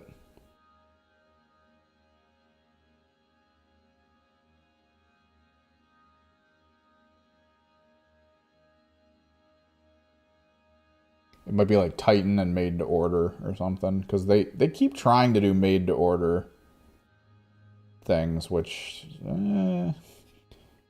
I've been interested in Made to Order because they've showed off some really cool terrain pieces, and I'm like, oh yeah, let's go. Made to Order terrain that actually looks really good. I'm in, and then, like, just before you get to the hit the sale button, it's like, yeah, you'll see these in like 7 months. I'm like, oh, I'm out. There's just something about that notion of, like, I order it and then maybe I just completely forget that I have it coming. And then maybe I, like, buy other terrain because I completely forgot. I get to a point where I don't even need it anymore. And I'm just like, oh, it showed up. Oh. Didn't want it anymore. Oh, well.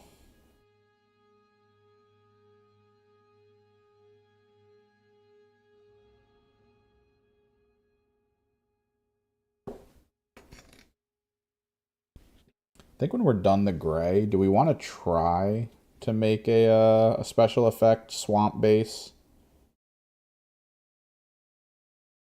Like a weird bright colored swampy guck.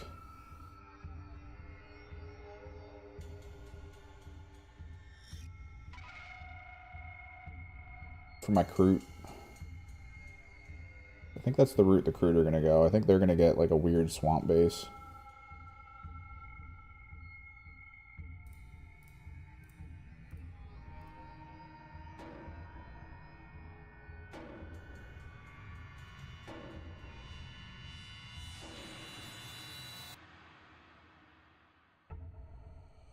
Because right now their skin tone is kind of brown and then their base is kind of brown, and I don't like that.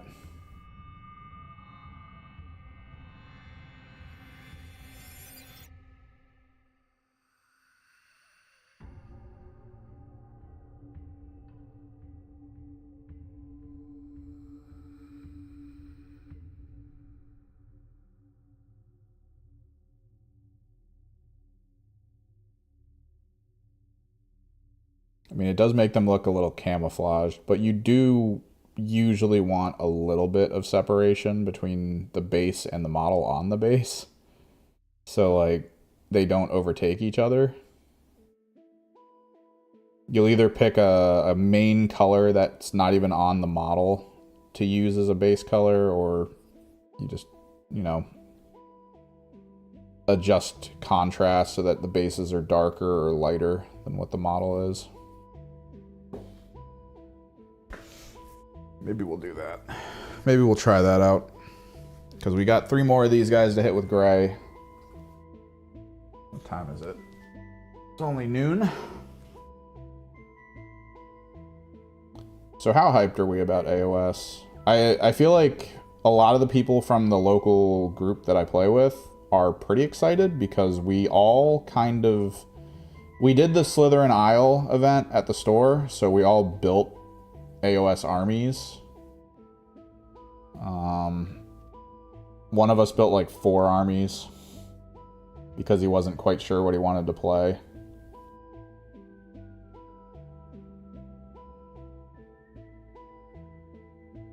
Me and one of my buddies, who were both on the same faction, played each other over and over and over again because we were trying to learn AOS in the store by like slow playing, checking the rules, you know, doing that stuff.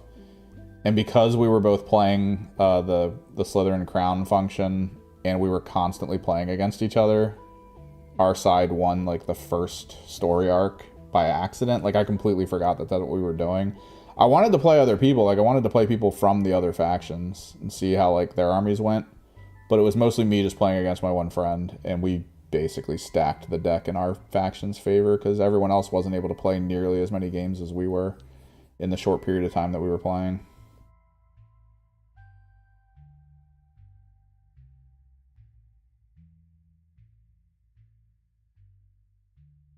But yeah, I finished most of my AOS collecting. I think I still need some more Kyrics if I want to go that route. Or I can just be okay with the demons I've purchased, and then maybe summoning will, you know, fill out the rest. Surprisingly, I thought points weren't as, like, sharp in their variants like they are in 40k. When I got into AOS, I assumed points values were going to lean in the direction of me putting a ton of units on the field. That's not the case. AOS still ended up feeling kind of like 40k in how few units I had access to at like regular match sizes. It was actually kind of a struggle to figure out the units I wanted to use on the field. Just due to that. I have a lot of AOS units that I don't even run in my list because I never had enough points to put them in. I just didn't. So I just avoided it. Basing is a little bit of a trick. You don't have to be serious with it. Like, I'm barely serious. The stuff you'll see on, like, my Kroot, how that base looks with, like, the crackle and the weird up-down parts that look kind of like mud, that's literally just this. I just apply this with a paint knife, and I make sure it stays thin. One of these bad boys. You let it dry, it crackles, hit it with a contrast, you're done. Occasionally I try a little bit more. Like I think we'll swampify these guys. Cause yeah, again, their skin is kind of brown and then the base is kind of brown.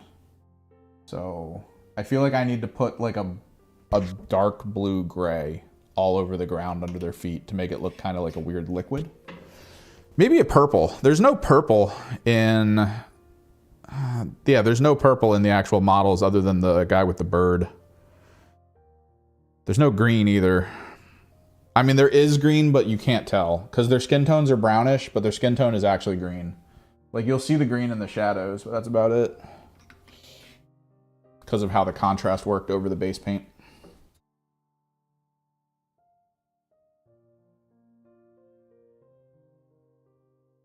It was a cool idea. It was good to see it come to fruition. We tried it at my buddy's house. We tried to start it there. Because this Kroot is technically his kill team that he got. But we started painting them and then he never finished because around the time we were starting to work on them, he was like, I want to play 40K. So he was in on 40K, which meant because he doesn't really have a lot of time in a day to get stuff done, he had to make a call. And his call was finish painting 40K armies. Because of how much effort that was. For the holiday that I hung out at his house for like a bunch of days, he basically finished painting his custodes. Started painting his sisters. His Harlequins were done shortly before I got there. His Eldar Harlequin idea. Like I showed up and he was just like, yep, finished that and we're gonna try to finish custodes this week. And I was like, all right, yeah, cool.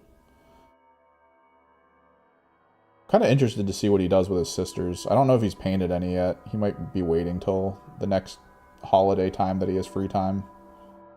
The idea was, I think he settled on white armor and purple caping and stuff. So the way he's going to do white is a way that I kind of figured out how to do white that looks really cool because it's more saturated than normal. Most people will be like, oh, when you do white, you work up from gray, so it's just gray to white with like white spots on the highlights, right? And that's it. Yeah, sure, that makes white look okay.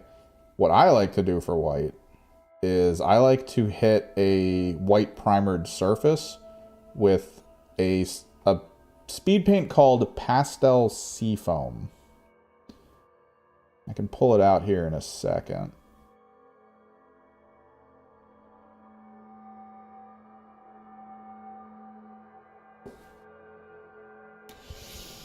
Yeah.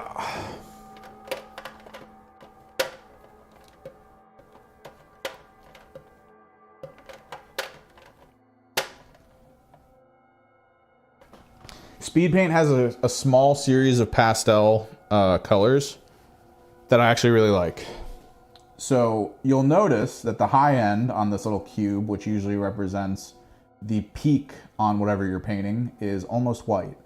That means the shadows becomes this really light blue. So in the recesses of whatever you're painting, it becomes this really, really light blue. And I can kind of show you that on my Man of Iron. You could also do it with pastel lavender. I do like the lavender approach, but pastel blue just feels better for some things, especially if he's gonna do purple robes. You don't want the shadows to look exactly the same as the robes. So let me grab this guy.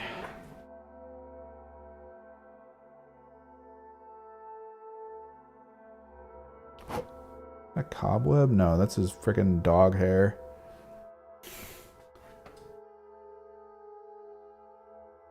So you see kind of like that really light blue in the recesses. That's kind of like how I really like to do white armor.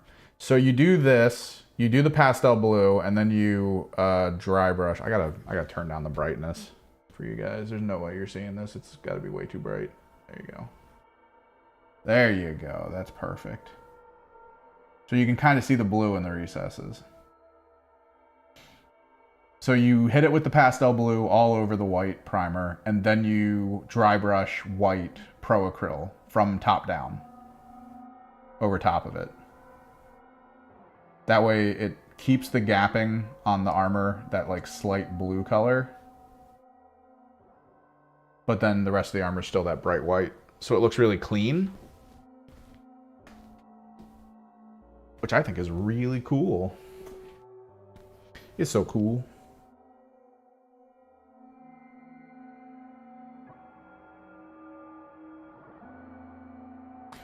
I saw someone playing Evoneth or whatever. It's the shark army. Idneth, I think is their name. This was still back when I had no clue how any of it worked, right? Like how any of AOS worked. And he was fighting an orc army that was like all mounted, heavy armor. There were tons of them all over the field. And then he was playing Idneth, and he had like 6 sharks on the field. And I was like, oh, I guess he has things in reserve or something? He's going to get overwhelmed and lose. This is going to suck. I looked away to get some work done. I think I was editing at the time.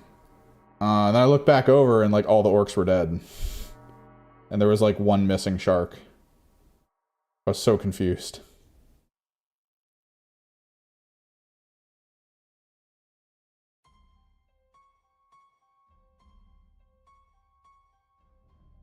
We might actually use the pastel lavender on this gun.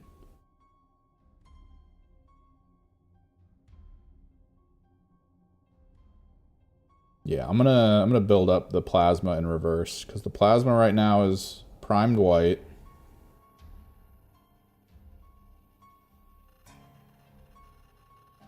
And we can go from lavender to Luxion, and it'll look really good. Lavender on a primary, just around the outer edge. Water it down a little bit to spread it out. Leaving the center part white, like it's freaking hot as hell. And then you go around the far outer border with Luxion. That's a little watered down.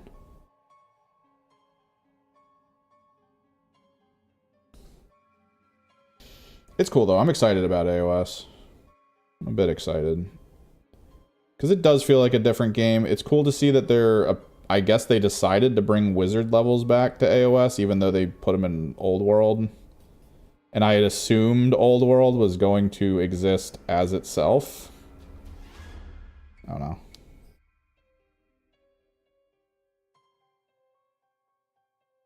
Like, I really assumed Old World was just going to be, like, standalone.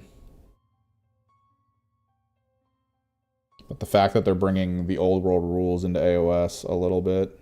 a little interesting. I know people like flanking, though. I've seen a couple smaller scale tabletop games that I think Miniac talked about, where the idea of square bases, flanking, and all that, it's back. People like it. We're in a weird arc at this point. So, I feel like 40k for the longest time existed as the... it was still kind of the peak of like what everyone was trying to play at the time, but it also kind of forced you to need to like understand all the rules in and out, and it was very elaborate, needing to know facings on tanks and all that. Like, there was a lot, and they've simplified it heavily to try to make it so that people can just play without a lot of effort, without a lot of like needing to take a college level course, right? I think I can turn the brightness down just a little bit for you guys now that I'm seeing the test footage.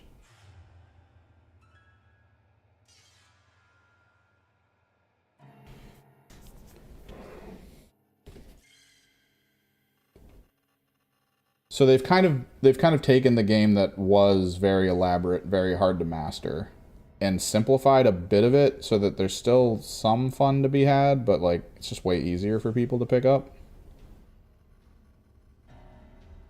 And that seems to have gotten a lot of people to be like, yeah, it's cool now. I like it.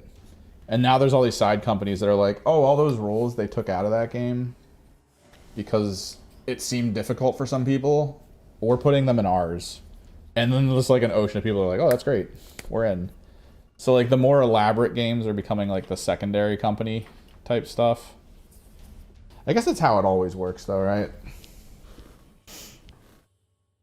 If you consider video games, like a lot of the biggest companies for video games, they get there because, I mean, you're playing something that's actually kind of simple. It's been casualified to fit a wider audience than you'd expect, which is a good thing.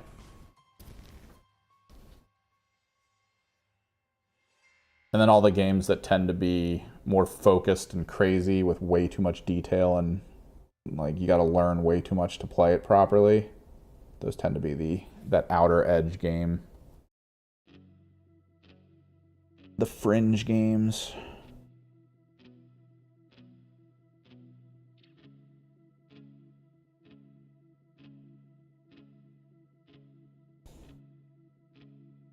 All right, Pastel Seafoam is on.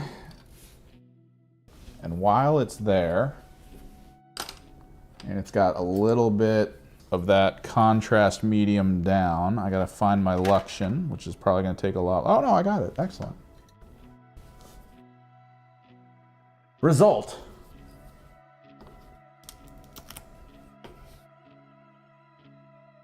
Grab a little Luxion, put it around the outside,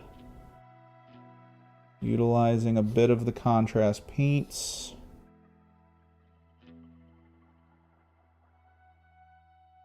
Just border it a little bit. Like a pin washing almost.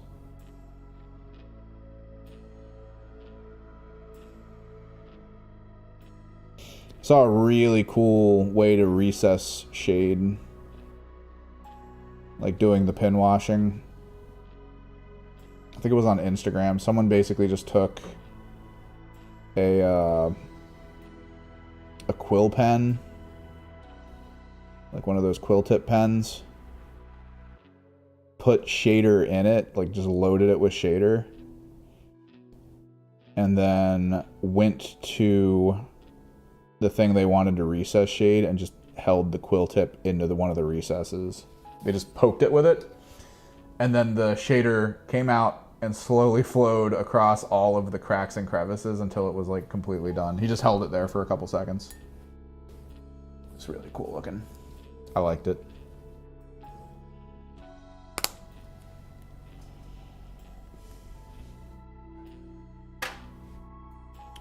Quick and easy, hot purple plasma.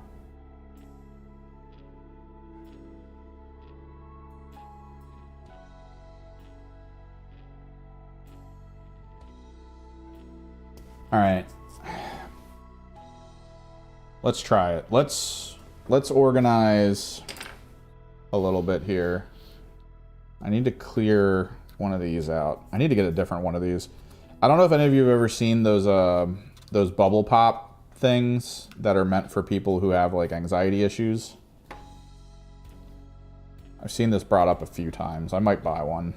So one of the larger bubble pop like silicone things where you can pop the bubble through, and the whole point is to like use your hands with something so that you like stop biting your nails or anything like that. And you just pop all the through, flip them, pop all through, and you can just do that to try to like center your mind. Kind of like how the fidget spinners and all that were originally meant for, and then got kind of destroyed by kids who just wanted to use fidget spinners. So there were too many of them at schools. Schools got rid of them all, even though they were helpful for kids with, you know, ADHD, stuff like that. So the idea is that you, instead of using one of these with its little cups and stuff, you use the silicone bubble pop thing. That way when you're done, you can just pop it through and then clean it. Whereas here I have to like physically scratch all the extra crap out. So we need to pick a color that we like. Honestly, I think it's going to end up being like a runic gray.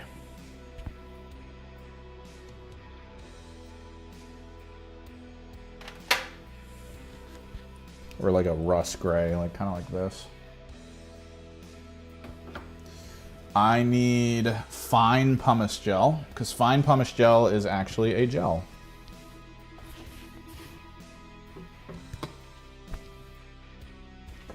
And then a little bit of water.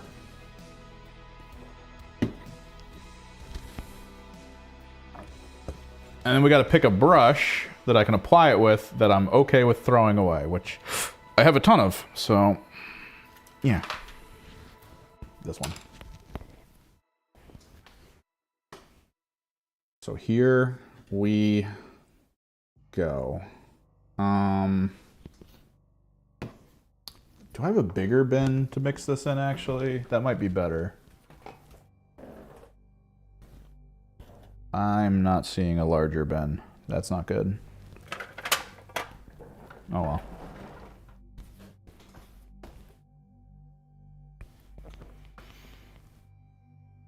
So let's just do...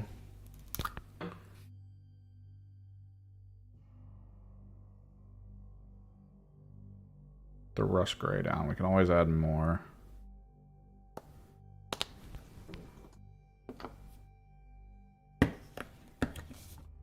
Hit it with a little bit of water. Boop, boop, boop, boop.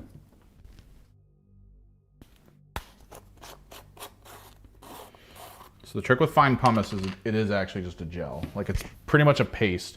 The way Golden handles their gels like this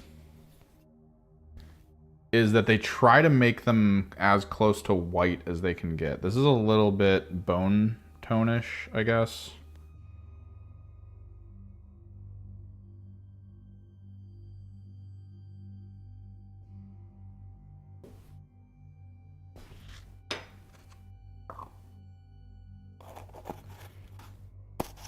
That shouldn't bother the overall final form of what we're going to try to do here. Because then with the water, with the pigment,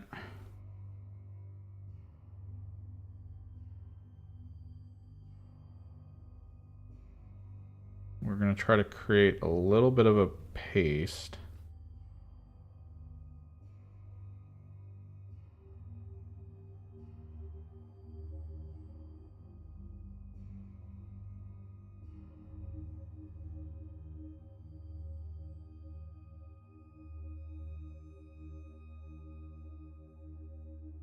Because when it dries, it goes a little bit clear. Like a little bit.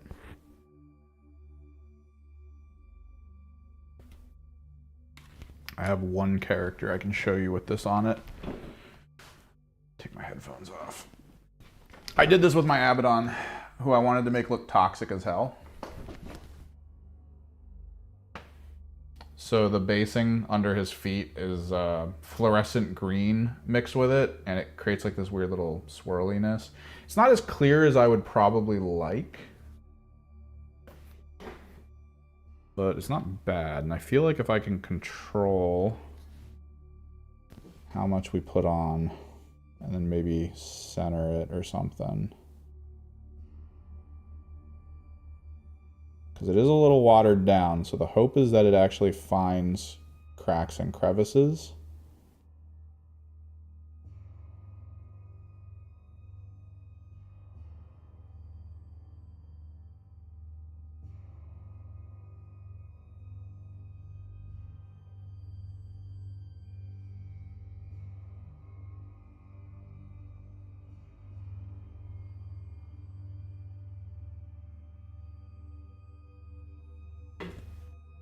And again, the idea is swampland. Just like a gooey alien swamp that they're kind of hunting around in.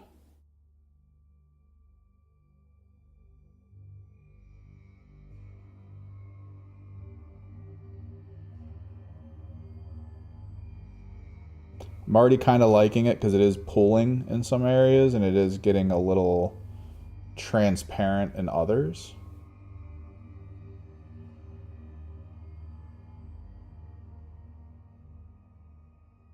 Personally, if I were to play World Eaters, I would have mixed this in a similar fashion with red and just coat stuff with it. I'm actually super happy. People on the local area Discord started talking about Uhu glue. I don't know if any of you have ever experienced Uhu glue in your history of hobbying. But if you're ever looking to make something look really gory,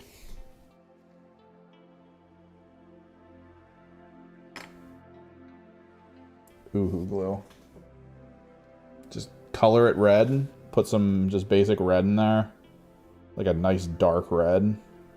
Let it dry for a little bit, and then you can use a toothpick to apply it to pretty much any surface, and then stretch it, and it'll create a transparent adaptation of whatever you put on, and it'll dry in that like connected thing, like almost like a snot string or something. It's also great, I guess, if you're playing Nurgle, you can mix it with greens and like more putrid colors.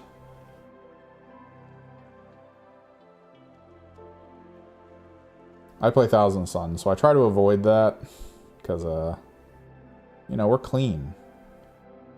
We're that kid at the kindergarten who tries to make sure all the toys are put away.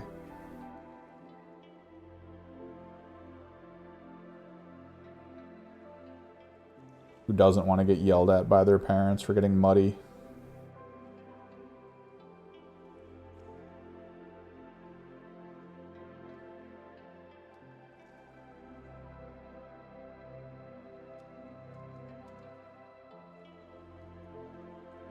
It almost looks like snow. I'm actually kind of happy with this. It's gonna dry kind of shimmery, so it should still feel like water a little bit.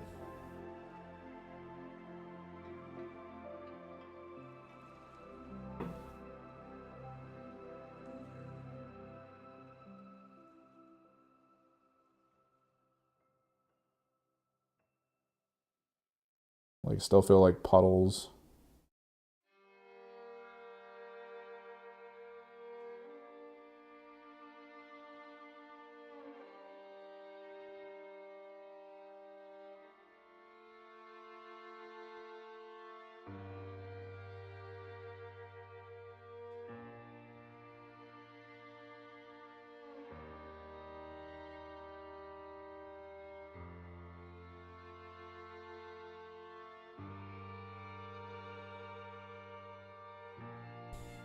But yeah, I'll never say that I've done, like, incredible basing work. I've seen some people do some wild stuff with their basing. I try to simplify. That's why I really like using golden texture pastes. Sometimes I'll tint it a color. Sometimes I'll just apply it white so that I can hit it with a contrast.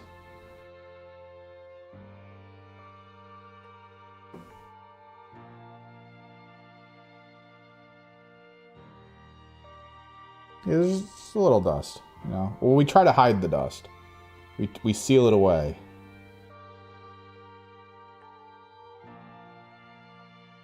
We bury it.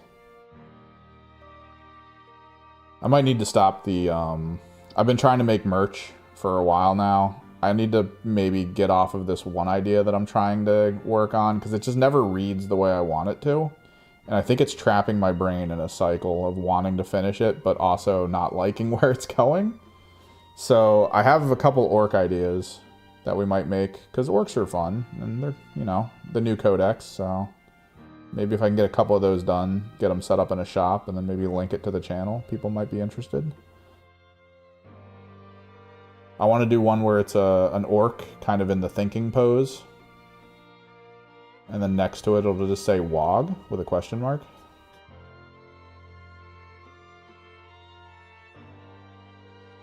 Then I want to do a Burnaboy. Just with the flamethrower stock kind of going across the text that says Feel da Burn.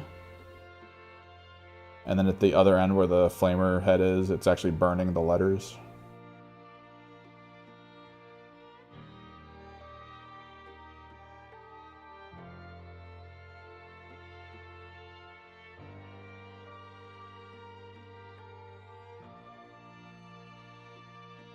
I think WOG question mark though would be pretty good. Pretty solid choice.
You guys probably still hear a little bit of an echo when I talk. I have some stuff I'm putting together for some sound dampening.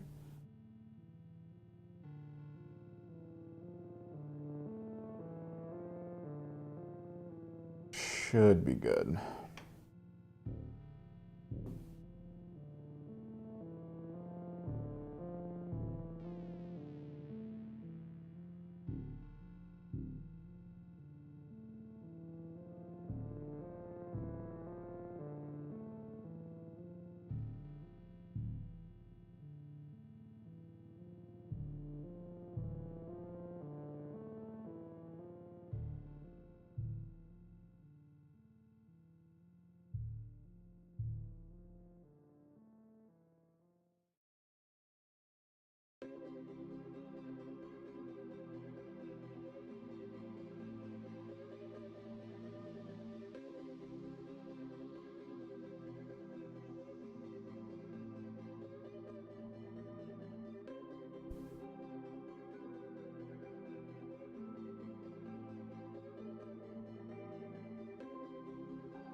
After this, maybe we take, after the vet guard, maybe we take a break from kill teams and maybe go into another conversion, which I probably want to record for a hobby video. Will probably be my Thousand Suns Terminator Lord, made from a Dark Angel Mini of the Month box.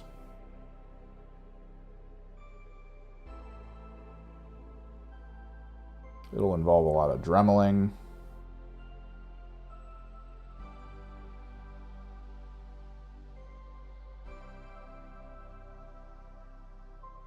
Because we gotta clean a lot of the armor. There's too much recess, like Imperial symbols that need to be shaved down, flattened.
I definitely mixed way too much of this stuff together. It's fine. I have so much of it, and I never plan on using it. Even with the Emperor's Children idea, I don't think I need, like, goo on their bases or anything. We can just do whatever. I do want to try to make it so that all the characters are, like, really well put together, though. Like, we might do corkboard-based type stuff so that we have the crazier multi-tiered action-y pose basings.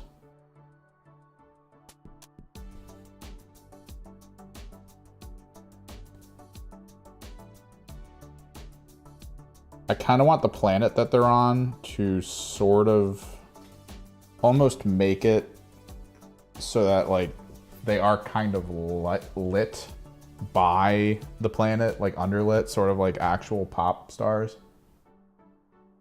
Kill team tournaments more approachable than 40k have not been.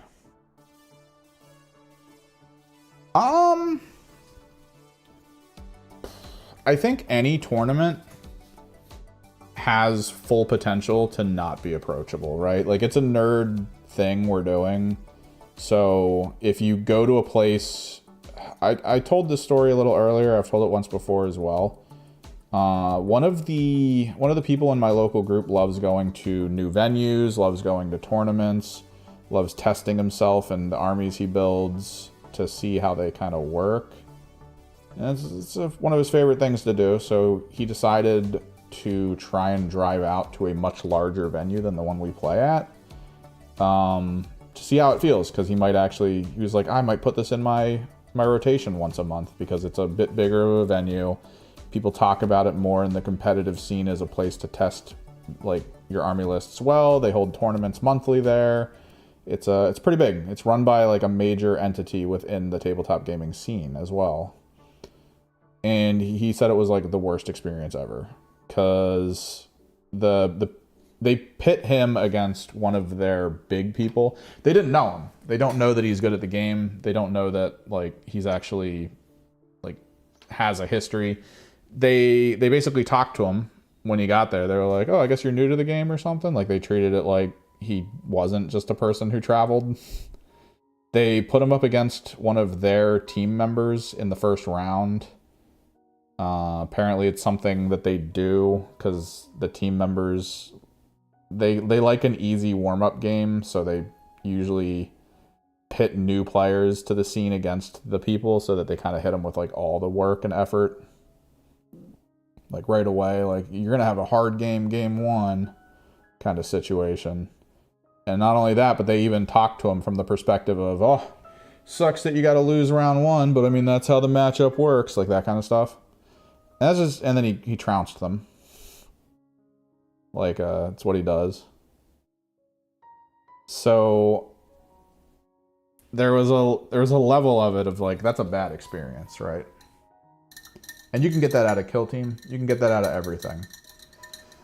I feel like games of Kill Team take almost as long as games of 40k, although I think in tournament play, they say Kill Team games are supposed to take 2 hours, whereas 40k games take 3. But, I mean, I guess if you're fast enough, then it probably doesn't matter. I think organizing 40k games is easier, or organizing, I guess both games at this point are pretty well organized. Kill Team games, it's down to the venues for what type of terrain they use, what type of randomized missions they want to go with. I feel like Kill Team is a little bit limited because match play is technically critical ops, which means you only really have 3 main mission options. You either capture by standing on it, you capture by spending an action point, or you loot. That's it. Those are your 3 options. There's really not a lot of variance, although even among 40k games, there's a lot of different mission types. But if you look at the Leviathan mission pack, they kind of limited it. To my understanding, you're supposed to pick 2 mission cards as, like, what negative or altering effects occur during the mission, but then in Leviathan you only use 1. If you look at the Leviathan pack, almost all of them are Chilling Rain, which means there's no side mission that occurs or no negative effect. I'd have to pull it up. So I feel like Leviathan tournaments are a little limited, and they do have pre-existing terrain setups. So like, you kind of know what you're getting into a little bit. I'd say that for getting around, for trying to get through a game, I think Kill Team might be better a little bit, just because the setup phase and the and turn one with posturing takes a minute. But if you can get down how you play the round, right? Like if you can get down, roll for pick side, roll for placement, whatever. Like you scouting phase done. Like if you can get that first initial placement and order phase done, I think you're probably better off in Kill Team, just because that's like the hardest part. Games are won and lost by placing units and placing orders. This is how it is.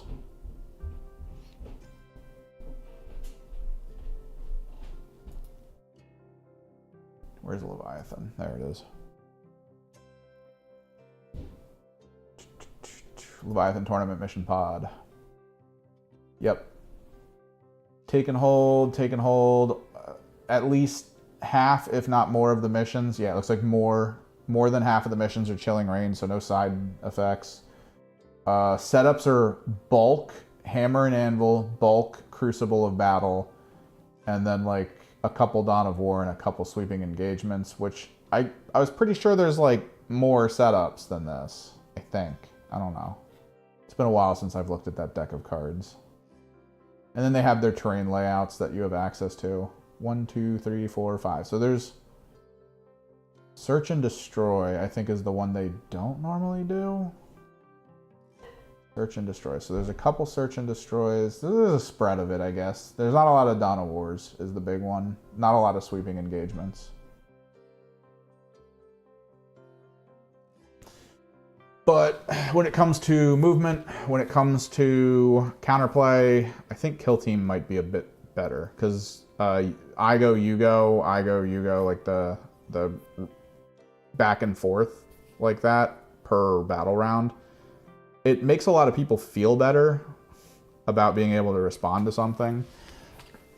It's very demoralizing when you have a plan, you put something on the field that you think will work for your plan, and then annihilates it in a round because it's just easy to annihilate something.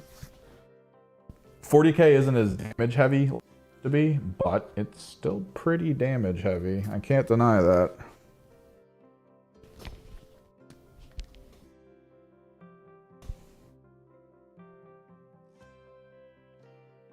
Like, I one-tapped a Canis Rex, so let's get the silver going.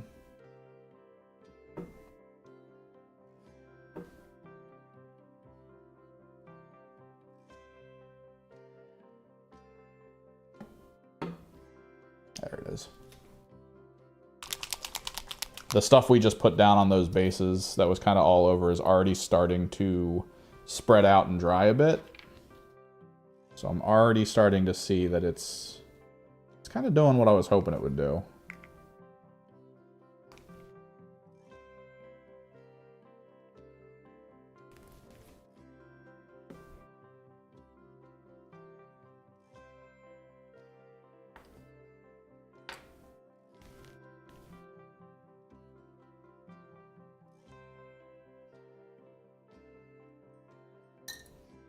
I feel like that's into the meta though, right? Scorpic Destroyers are probably pretty good, I thought. It's just like the way the meta seems to be working right now. Maybe that's like what's their statting like? Necrone.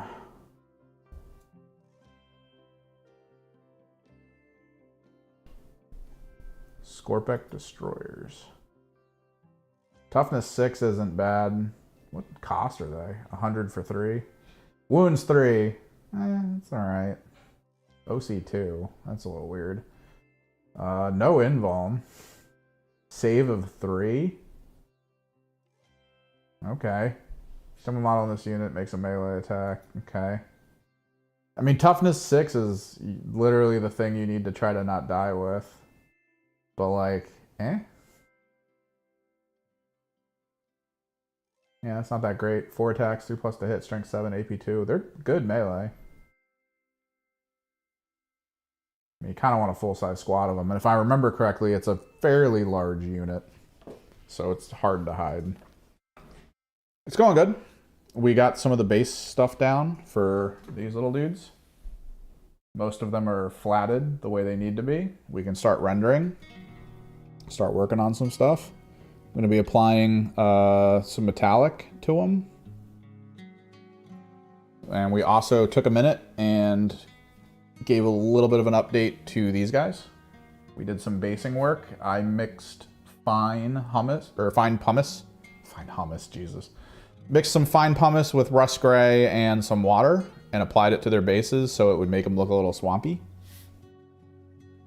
Like mud and liquid.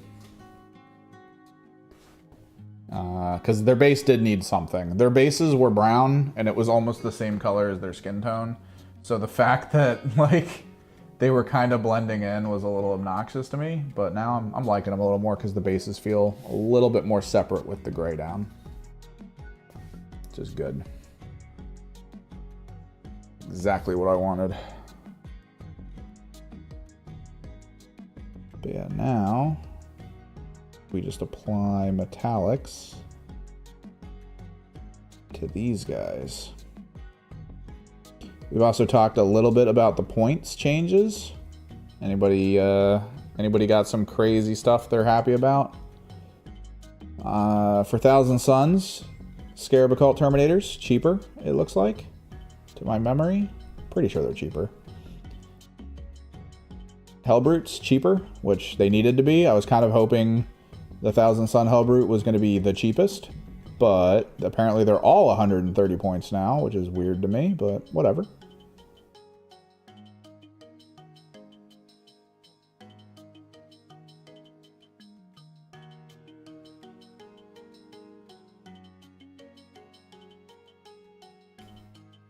Probably noticed the little donation thing in the bottom corner of your screen. I am starting up my Emperor's Children Fund in preparation for the announcement. The plan, of course, is to purchase a ton of conversion material as well as a bunch of whatever box sets they drop. Most likely, I'm going to have to purchase the box sets from a few different stores.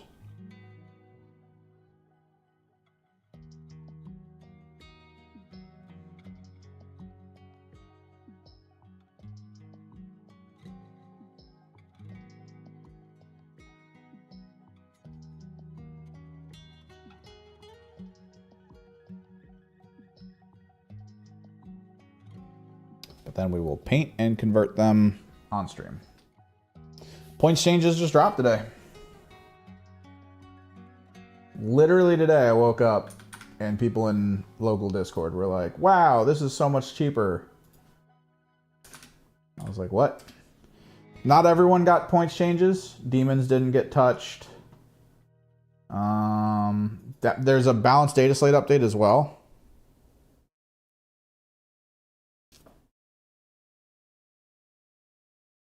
Well, that's why I want to order at stores, because if you order from the website, scalpers are probably going to snag it. But storefronts usually have a little bit of leeway for pre-orders because they get like a more direct line for pre-order that gets around the storefront pre-order from digital. But yeah, Adeptus Sororitas got some points changes. Adeptus Custodes got across the board points drops. Adeptus Mechanicus point drops. Aldari, some increases on what you would expect. Fuegan, as well as some support weapons and Swooping Hawk stuff. But then drops in other places. Shining Spears. Nifty, I guess. Oh, I think we're done with the this playlist. Let's go to the next page.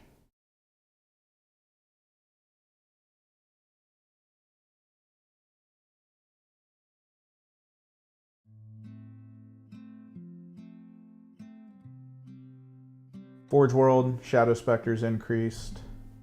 Phoenix Gem increased. Agents of the Imperium, Calidus up. Inquisitorial Acolytes, 4-man squad up. And Lord Inquisitor up. Astra Militarum drops and ups. Kasrkin went up. Basilisk. Bulgren. The Mana Cores went up. Wait, what was the there was a model in the Adeptus or the Astra Militarum that I was thinking of getting. Where is it? Was it the Cyclops Demolition? Yeah, I think it's Cyclops Demolition Vehicle. 25 points. I wanted 3 of them. They're those little suicide bomber friggin' Astra Militarum vehicles. Oh, I think it'd be so cool in my GSC. Medusa went up. Black Templar, across the board increases. Because, yeah, they're stomping right now. Blood Angels, some increases. Chaos Demons, untouched, despite being so garbage tier. Chaos Knights, untouched. Chaos Space Marines, looks like a ton of drops across the board. Dark Angels, some drops. Death Guard, Hellbrute dropped because Hellbrute's got universally dropped. Deathwatch, nothing. Drakari, nothing. Genestealer Cults. Genestealer Cults, Aberrant drop! Yes! Achilles Ridge Runners, yes! Goliath Rock Grinder, yes! Goliath Trucks, yes! Everything that I use! All of it! Oh my god, I need to actually go over my Genestealer Cults now and figure out if I gained anything or if I have access to anything more. Because Rock Trucks, or Goliath Trucks are 90 points now. What were they before? Were they 100? I don't think Waha's updated. I think I have the data slate somewhere else, or the Munitorium somewhere else. But Waha wouldn't have updated by now. Genestealer. Aberrants. Rock Grinder. Truck. And Achilles Ridge. What? Oh, so 5 points less on Aberrants. That's not going to change much for me. Might give me an extra enhancement. Ridge Runners. 85 to 75. 10-point drop. It's okay. I have 2 of them, so 20 extra points in the book. Goliath Rock Grinder. 25-point drop? No. Yeah, 25-point drop. That's sick. Goliath Truck. 20. That's nice. So for my trucks, 40 points. For my... I might be able to field something extra now. Because my trucks were 40 points. Then my Goliath on top of that makes it 65. My Achilles Ridge Runners, I think, goes to like 80.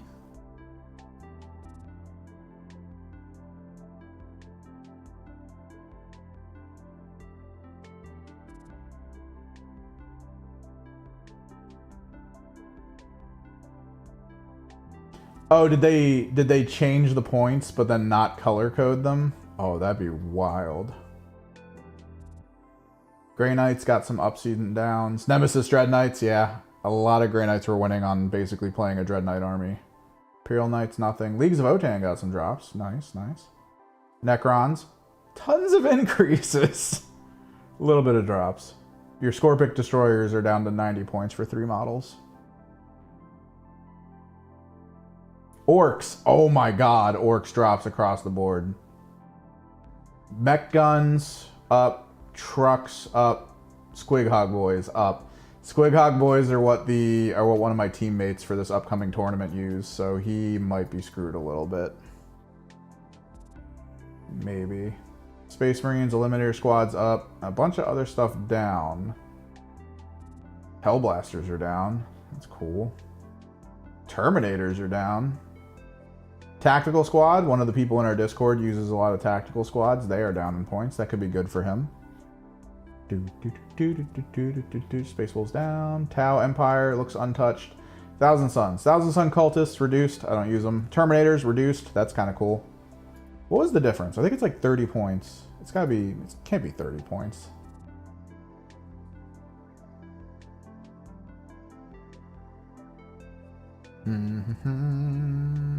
Thousand Suns. Scarab Occult Terminators. And the Hellbrute and Mauler Fiends are reduced, but I don't use those. Vindicators reduced, I don't use those.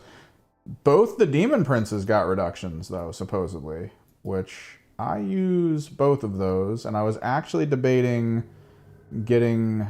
I'm trying to get Ozark Bone Reapers for the 2 on-foot ones and the 2 flying ones that I can convert to be like full-size Demon Princes to make them look like mirror images of my main Demon Princes, so that it looks like they cast a spell to have like 3 of them total on the field.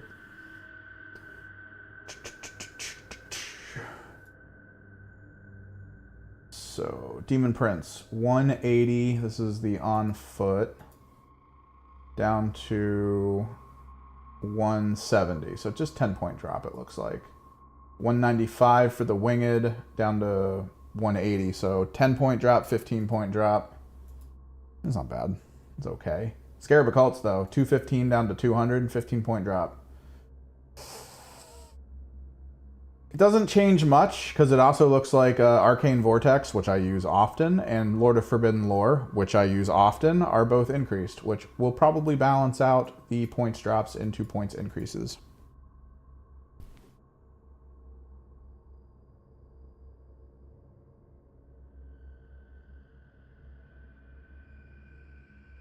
Oh, really?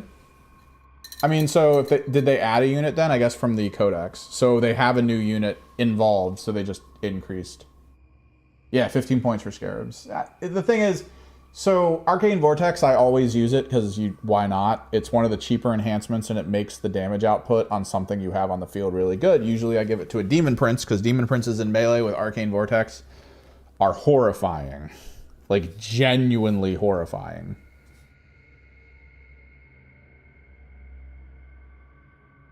So that's why I usually go that route.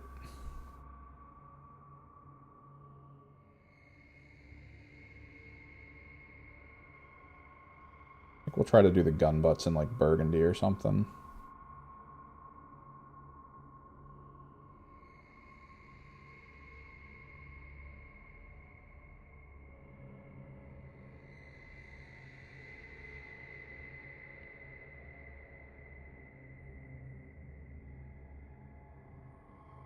The gun stocks. But what it looks like is the reductions for people who usually use Arcane Vortex like I do, or people who use Lord of Forbidden Lore, which is one of the most common things used for enhancements in Thousand Suns. Looks like it just evens out, honestly. Like, the points drop for the Winged Demon Prince is the points gain for the Arcane Vortex I would probably give him.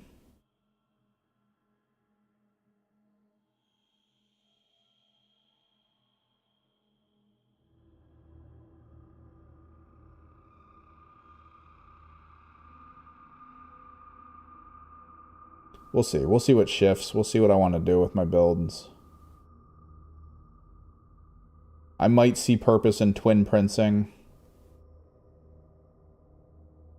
Or not twin princing, but twin Sork Terminatoring.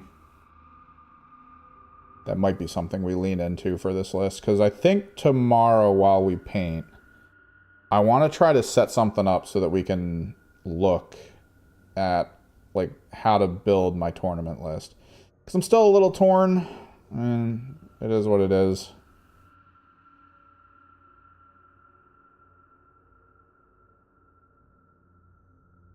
I get the feeling, based on people I've talked to, that the place I'm going to is a blend of Hyper Sweat as well as casual, which is weird to hear.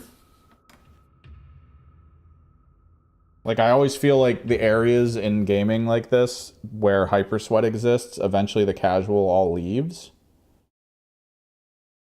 But it sounds like because of the region it's located in, it still gets a pretty good casual grouping of people to play, while the Hyper Sweats are going to the tournaments trying to get points for the international stuff,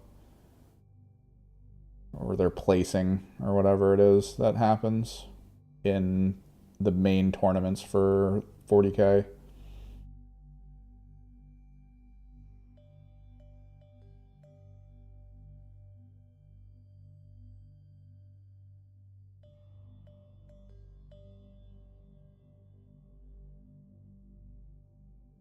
So the fact that there's both gives me pause, because I don't want to just show up and be like, here's my Ahriman Magnus, single Mutalith Vortex Beast, full-size squads, Terminators, MSU, Rubric Marines, Thousand Suns list. Like, I don't want to just be that guy, right? It's not, I wouldn't be proud to be that guy. It's kind of how I'll put that. But at the same time, I do want to hit the floor running and be like, hey, how's it going? I see your meta, and you're talking to me like a sweat.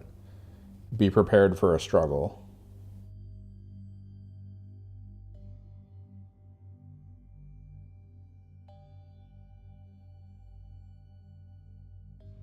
And I don't think my meme abominant list is that struggle.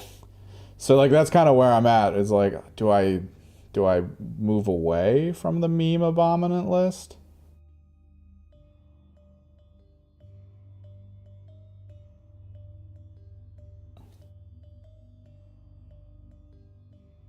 Do we go into doing something else? Like, well, what we doing? I have a lot of options.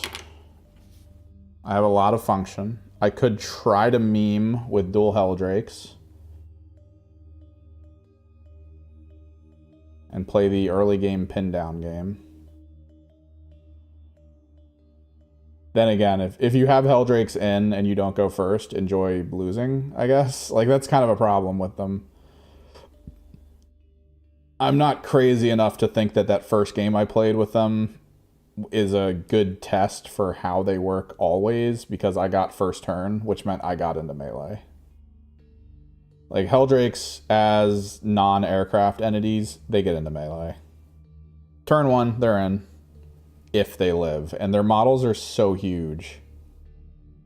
Good luck trying to hide them. It's to the point where you might as well not hide them. Just make sure part of them is behind a wall somewhere so they at least get the benefit of cover.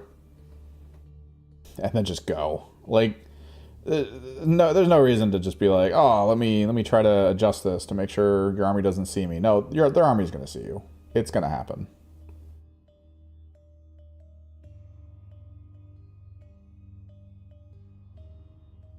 It's the Magnus trick. You really need like a wall between yourself and your opponent to make the unit not get visible. And if that wall is there, then you're going to have problems, I guess, depending. So a lot of the rules that I've seen for tournament play claims that like tanks can kind of move through gaps that you don't expect. There's like a level of sort of freedom to vehicle movement that they've improved in an attempt to make it so that maps aren't as oppressive for like knight armies and stuff. Like, what was it? The one we played on had these two edges that would meet. You had like a backline fort, right? It was two big squares. How do I show this to you guys? So I have brush soap. I gotta start using it on this brush. So like there was a point here. It's gonna be so hard. Let me just zoom out. So like there was a gap like this, right, with the terrain where there was a 2 points meeting kind of right there. And if you had a Chaos Knight on one side, you didn't need to spend points to go through the wall. You could just do that. You could measure through the gap. That's how it was ruled for the tournament itself.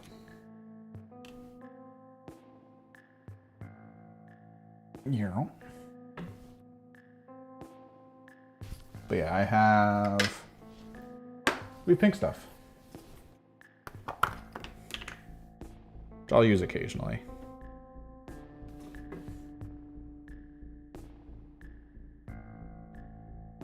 because I love how it smells. It's like bathrooms back at school.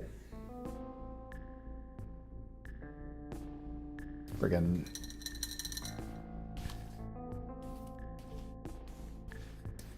the janitors would just like coat the bathroom in like Dawn dish soap and stuff. Clean it out, and all the friggin' disgusting as hell kids leaving messes everywhere.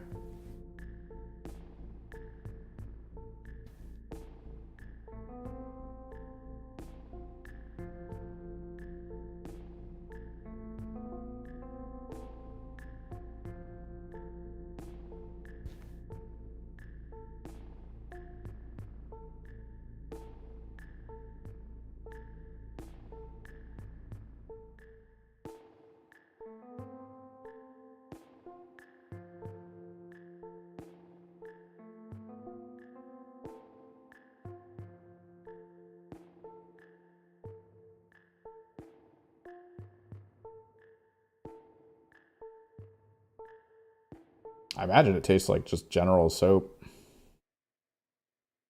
Like, there's no way it doesn't taste like what it smells like.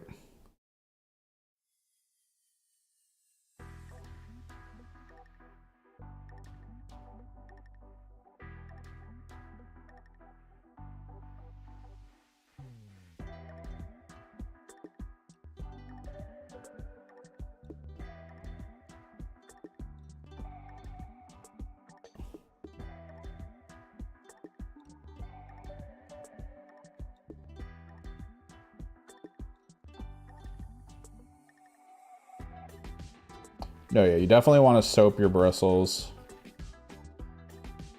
It's pretty good. Styling gel as well, like hair styling gel. Usually soaping bristles is great, but like what I've heard a lot of people start to use to try to expand on that is hair styling gel. Since it really, the main reason for soaping the bristles is to try to keep them together and keep them straight in a point. And hair styling gel reinforces that a bit. So there's people who usually mix like the Pink Stuff or whatever soap they use, like the bar soap. They'll shave some off and put it in like water or something. And then they will apply a little bit of like hair styling gel inside of that to try to reinforce the bristles to constantly face the way you want them to.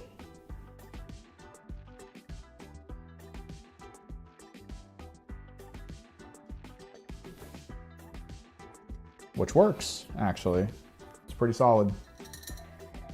I've already got my little water cleaning kit that has the beater rack in it, the little wrapped metal coil.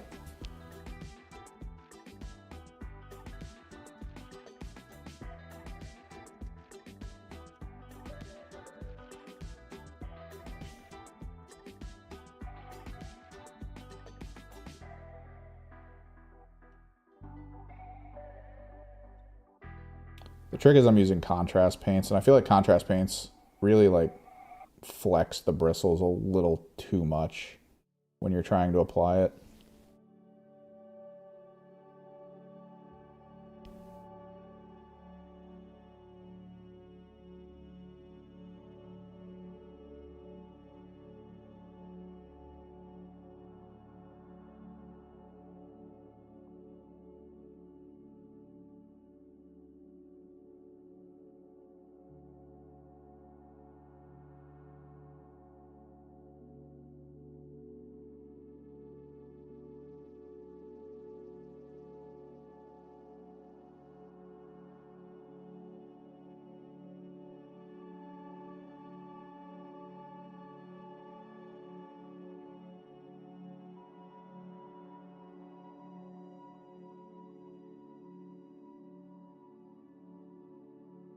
Actually really happy with this setup. I've got a filter coming so that I can finish setting this one box up over here as an airbrush box, because this is my airbrush table, which means you guys will get to watch me airbrush stuff going forward. It's always been one of the things I've wanted to do,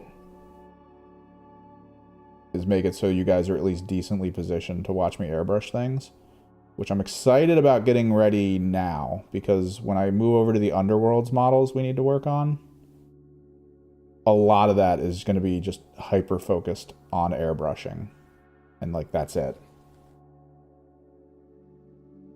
Like we're really going to get in and do a lot of like special effects and details explicitly with the airbrush.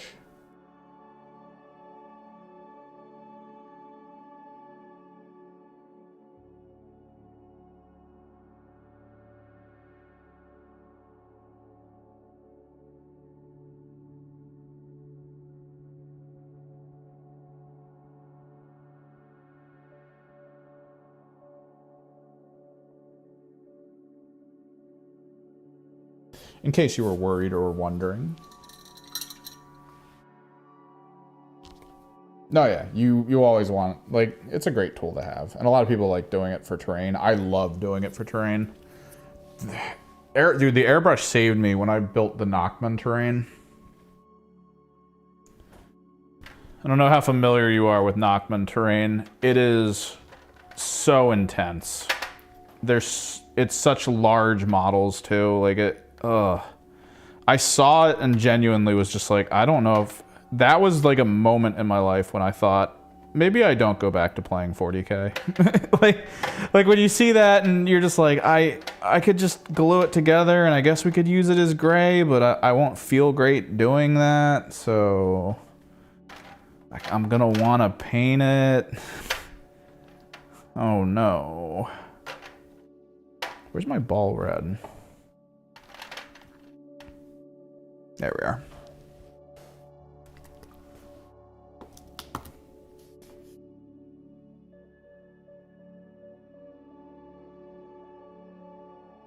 But then I thought, oh, well, I have an airbrush. Let's just get the bulk of the basics done with the airbrush. And then it should make doing the detail work after the fact so much better. Because I won't be restricted. Right? I'll be able to actually like focus on some stuff.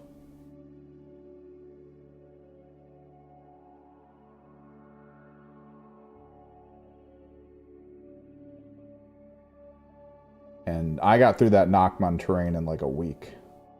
Like maybe 2 or 3 days of painting. Because I made it so that I painted the regular stuff up and then I hit it with some blue tape to section off the areas I wanted to be painted to be more like a flat color machining type situation. So when I painted the giant furnace yellow, like I taped off the area I wanted to keep metallic, which I painted as like a metal to mud with the airbrush near the bottom. And then I was like, all right, I tape that off. I tape off this other part here. And then I just go. And I spray painted it. I had 2 colors. I had this like orange yellow that I started with. And then I had from the Vallejo airbrush line, I had like a military yellow. Like it was almost like kind of like this color yellow. And I was just like, all right, yeah, let's do it. Hit that on there. It looks so good. All I needed to do after that point was apply where some of like the brassing metallics were and then hit that with nihilic oxide for some erosion effect. And then that was it. Finished pretty much all the terrain super quick. Made me so happy.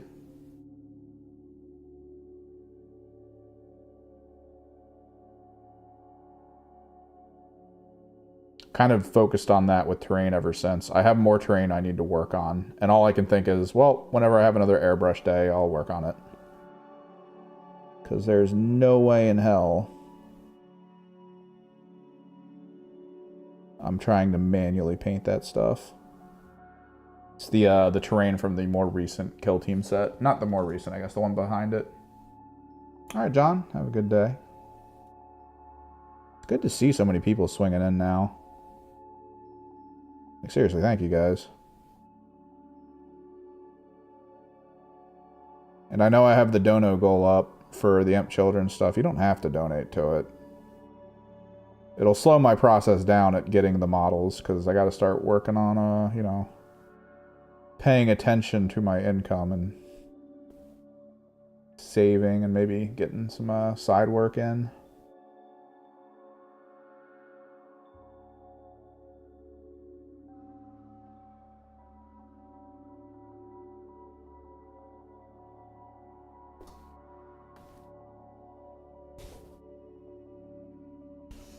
You know, we'll see what happens. I'm super interested. I probably shouldn't, just because of spacing. I already have like too many knights, too many kill teams, too many of so much stuff. To suddenly be like, oh, now I have a full Emperor's Children army would it would feel a little crazy. Not gonna lie.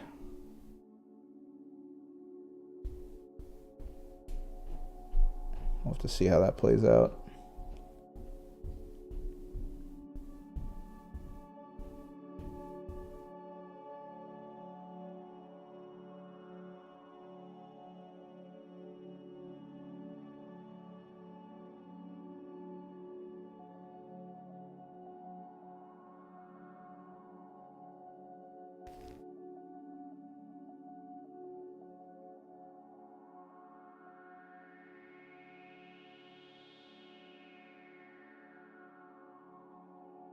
Oh, Necrons for kill team.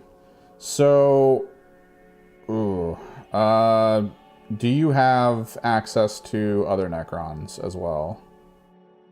The main thing you need to do... This was actually a big issue I had with the Necron box that they released. You need 2 more champions than what they give you. They give you the Technomancer. You need a Psychomancer and a Chronomancer. Technomancer's okay, but his playstyle leans into one very specific system, which not a lot of people like. I think they're going to redo Noise Marines, because Noise Marines right now are just an update sprue. So I think they're going to maybe just pack they'll probably, for the sake of trying to sell stuff, I think they're just going to pack the update sprue in with some Legionary and call it a day.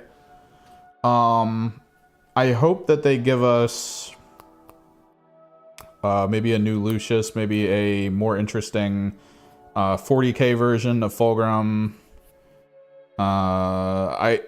They should give us like one serious like grouping model. There's got to be something, right? Like it might end up being like kind of the drug-fueled squad that looks like a little twisted and weird. They might almost look a little Drakari-esque. That guy goes over here. We gotta keep going through the bulk gunmetal. But there does need to be something that's like a little bonus beyond what we already expect out of them. Right? Like it's gonna be a couple characters, I can see that. I think the bulk though of what they're gonna do with Empty Children going forward is maybe focus us on a couple already existing units that come with upgrade sprues, like maybe a Rhino that has a big speaker system on its back. That might be the Emp Children version of the Rhino, is like one of those Dirge caster Rhino type situations.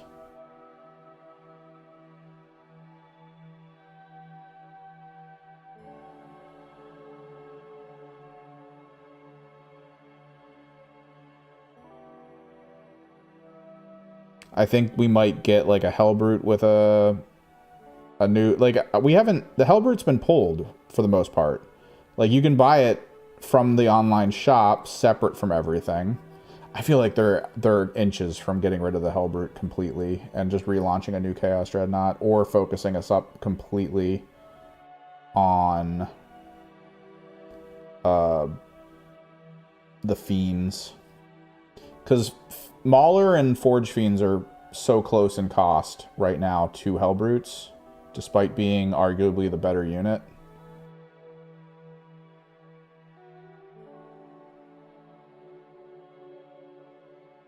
And I feel like, I don't know, there's something...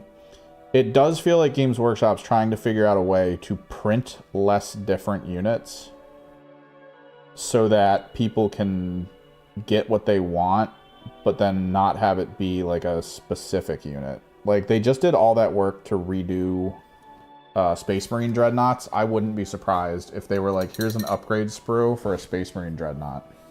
Chaos Spikes would be good. People said Raptors, like new Raptors, would be interesting. I'm okay with current Raptors. I think current Raptors look cool. That's going to be my army, man. I got to look at it. I feel like the battle box is going to come out and it's not going to have any Raptors in it. So my plan is going to be to go like 2 boxes Raptors, a jump pack Terminator Lord, or no, jump pack Chaos Lord box, most likely.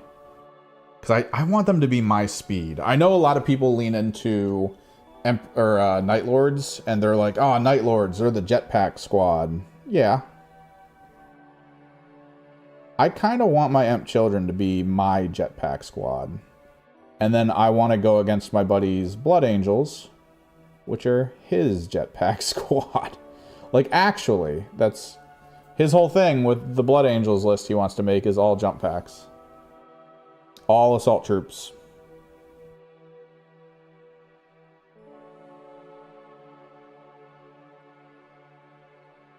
Oops, all flying.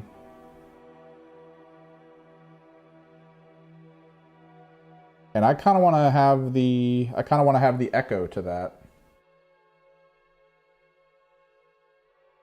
In the form of my Slaanesh. Because I think that'd be the coolest battle ever, right? Just being that close range with units meant for melee, just swinging at each other. Kind of the way it needs to be.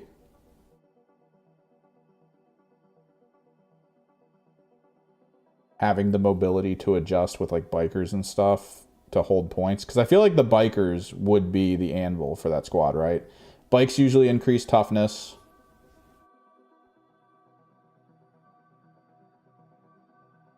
I have to re-soap this again. Bikes usually increase the toughness of the rider, and they tend to be more durable alongside being quick. So you usually just move them out, put them on a point, leave them there, and hope that they hold at their toughness rating. And then that's about it.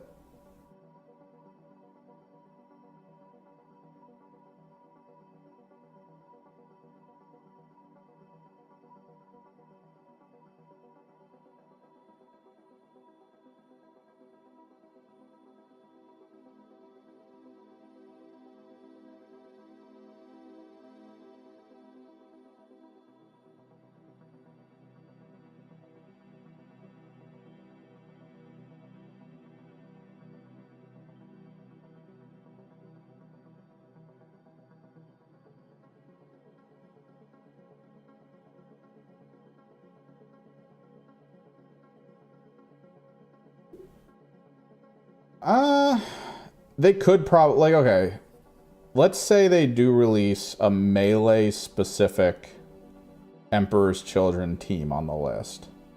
I feel like they could launch that as a kill team. Like some kind of weird combat stim style kill team that then plays into 40k as a combat stim team. Where, like, let's say at the beginning of the fight phase, I can pick a stim that they're on. That's like, oh, I'm taking Feel No Pain. Oh, I'm taking fight, or I'm taking fights first through my stim. And it's a stim you can pick in, like, either fight phase when you're in combat.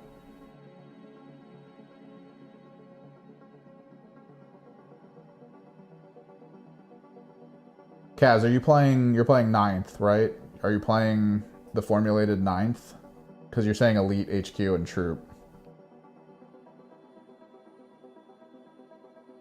Grey Knights are usually anti-Knight, or anti-Demon, not anti-Chaos. So as long as you don't have Demons, you could probably go either.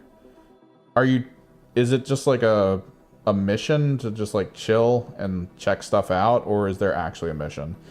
Because conceptually and strategically, whenever you're trying to determine whether you want to do something like this, you have to be like, all right, well, the mission that I'm about to go into is going to require me to go forward and play points. Like, if you need to go capture things, you need to play melee. Walking forward and shooting, you maybe get 1 turn out of it.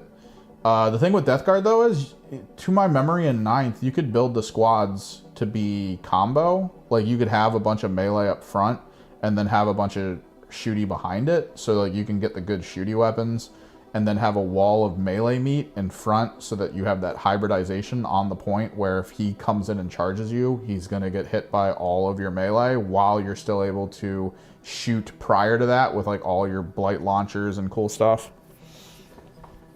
So I don't see why you don't go both. Why not?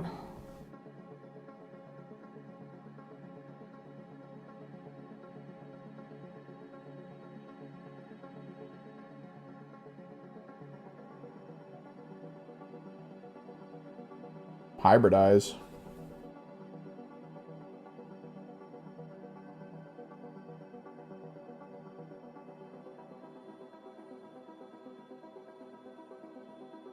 But you always got to have that thing on the front line. That's the big thing. Always got to have that thing on the front line. Capturing the points, doing the missions for you. Sitting back and just killing doesn't always lead to victory. Although 9th was weird. I still constantly think about that video I saw of I think it was like titled The Saltiest Player or something. And it was this guy who was just hyper pissed at the state of the game in 9th, where he was playing in a tournament, like a major tournament, and his opponent was playing AdMech with all aircraft. And the AdMech got the roll for initiative, flew all the aircraft completely across the field, doing all these mortals to everything on the field and wiping out almost everything the guy had in like one go.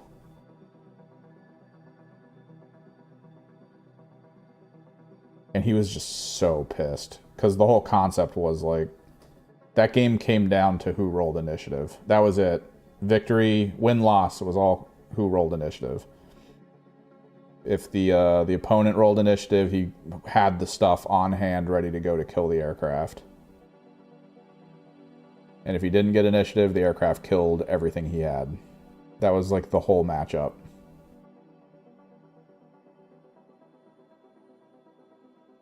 That's kind of what I'm happy about not experiencing in current 10th edition. I went against meta sisters. I went against a decent, like one of the meta at the time Knights armies. It was a meta that people were exploring with Knights, 3 big and then a couple little and allies. They were checking it out. And then I went against Monster Mash Nids, and I lasted till the end game every single time.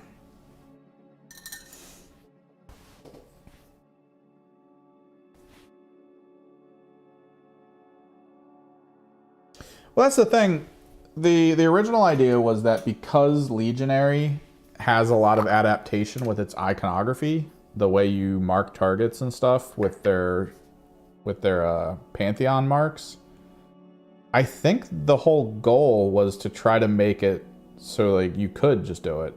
Because Legionary Slaanesh, that feels battle stimmy. They get +1 to their movement, which is a lot scarier than you think. They also get like double strikes and stuff. They're pretty good. There's no psychic. Oh, does he hate that there is no psychic phase in 10th? Psychic is just implied into everything. That's all it is. Psychic's just added on top of stuff.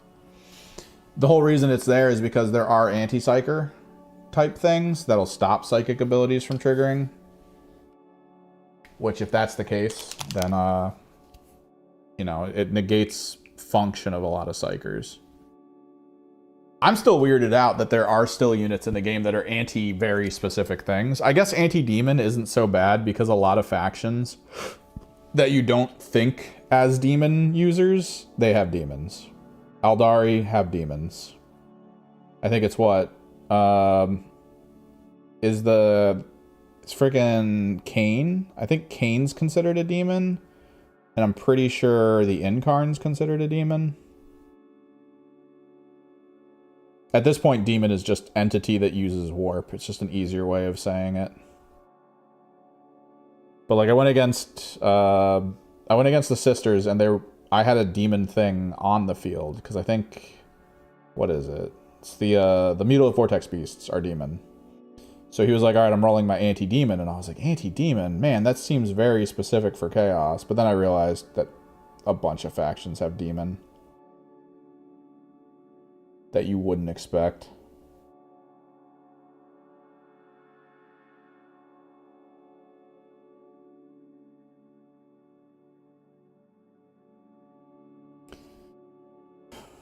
I mean, they're still psychic AF in 10th. It's just you don't have the one phase for it. I think, don't they get like a buff that is psychic for themselves? And I think they just get it passively now. Also, they're the most uppy downy team out of like all teams. It's so threatening too. Like everyone's worried about it whenever they go into fighting Grey Knights. They're always just like, oh god, I can't position differently because if I do, he's gonna do this and it's gonna crack into my back line and everything's gonna fall apart. No!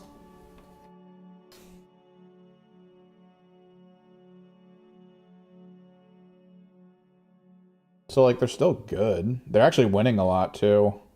Although I'm not too sure if they were winning almost exclusively because of Dread Knight spam. But almost every tournament I watched that involved Grey Knights that did really well, Dread Knight spam. And now the Dread Knights have points increases, so we'll see what happens.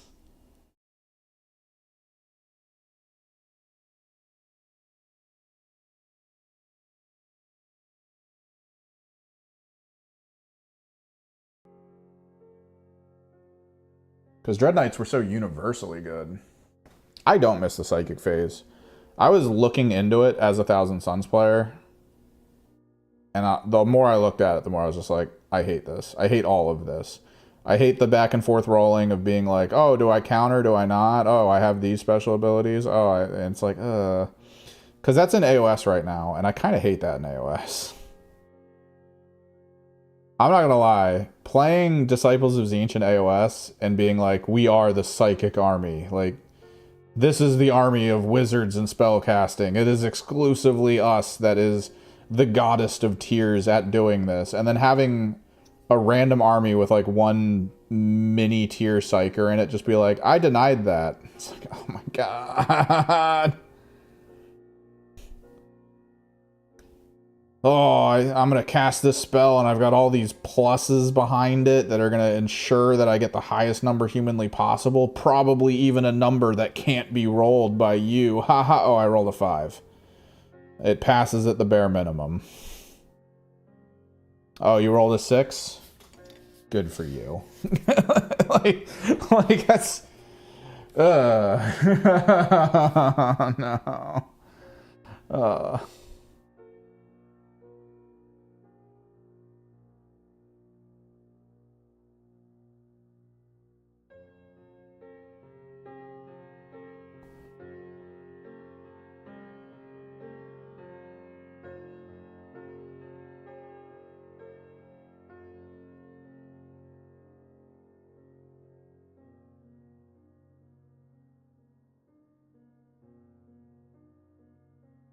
Like, I like it much better now because I still get Perils of the Warp. I do. There's a lot of the spells I have access to. If I roll a 1 when I go to use them, it wounds me. Like, actually a thing. So, like, the risk is still there. It's just, it's so much more streamlined.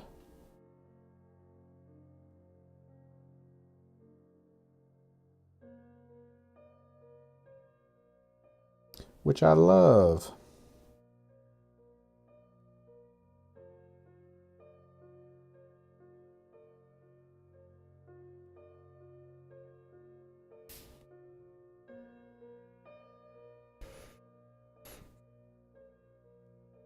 Yeah, Plague Burst Crawlers, Blade Haulers, Demon. So, but that's like, that, again, it feels very chaosy, but then there's Eldar characters that are Demon. There's like a lot more characters that you expect to be Demon. I don't think Catan are considered Demon. Because they hate demons, right? Because the warp draws from their power or something, or it like taps their power, so they don't have access to it.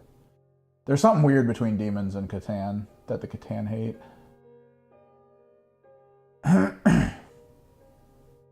Yeah, they're not demon. They're just monster.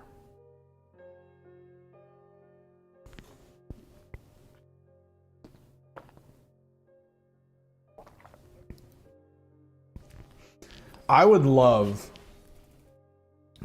for them to sort of play around with the idea. Isn't it like a theory that the thing that made the Primarchs was basically putting a warp infused thing into them? Like the gene seed is like a warp infused function. So technically all Primarchs are just like bound demon princes. It's like a theory idea. I think it'd be cool if like in one of the iterations of the 40k rules that come out, all of a sudden it's like, instead of things being demon, they're considered warp enhanced or something.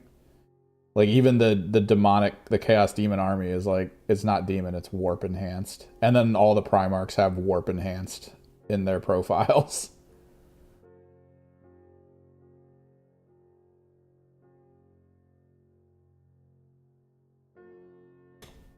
I think that'd be fun.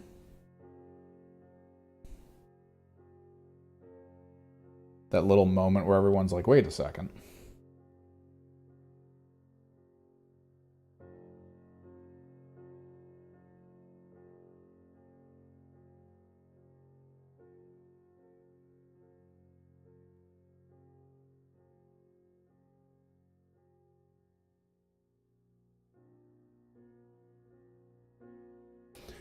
Hold the phone.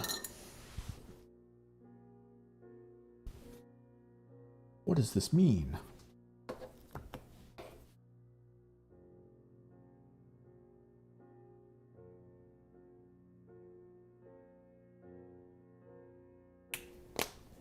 Almost done the metal. I'm going to grab the burgundy so we can do the burgundy components for the gun bits. I think these guys are going to be on a rust surface. Like I might make the whatever the terrain I go with, which I hate this. Like look at this. Consider what I'm going to have to do to base this. I'm really starting to lean into the school of thought of I will leave the bases separate from the unit I'm painting until the end. Like I'll paint units without a base under them. I've seen a lot of people who stream how they hobby and how they do the paint stuff. And they always show off the idea that like they have like bottle caps. They just have tons of bottle caps that they basically double-sided tape the feet down to of the model they're painting. And then they'll paint it that way. And then they'll get the base done and then they'll attach them. And I'm really starting to lean into that. I loved doing it for my Genestealer cult because I could put down, once the model was done, I would put down the contrast, or the technical paint, the golden crackle paste. And then I would put glue on the feet of the model and just shove them through the crackle paste. So that the crackle paste felt even. And then the model was like actually painted without crackle paste all over its feet.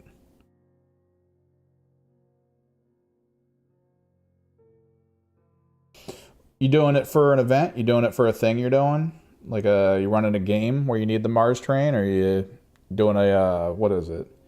Armies on Parade box where your models are on a Mars-like area?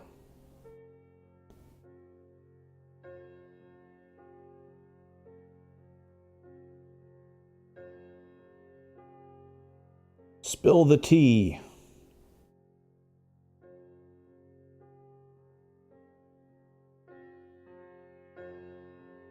Might try a Armies on Parade thing. I don't know. I feel more enthralled to just pick up more units and paint them for use than I do figuring out how to build a big board to bring in and kind of show off my units.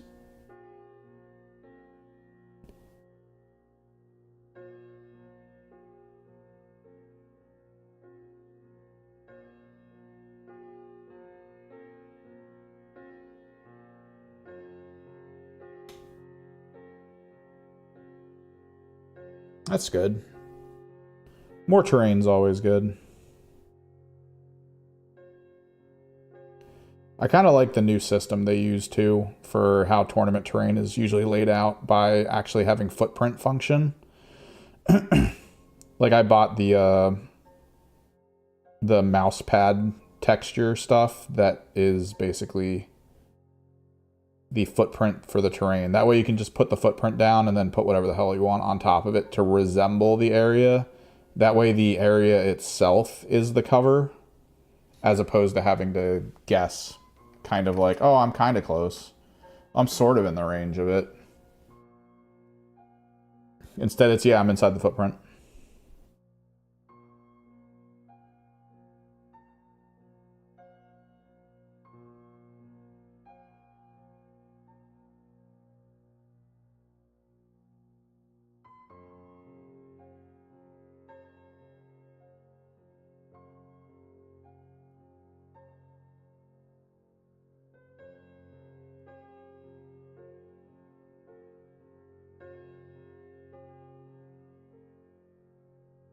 Which I love that system. Having less questions and doubt in a game is like top notch. Cause like you're already contending with the Games Workshop gray we talk about with their rules writing, where something might work as written, but like maybe the tournament person is like, nah, that's too dick, don't do that. Like that's always a thing, right?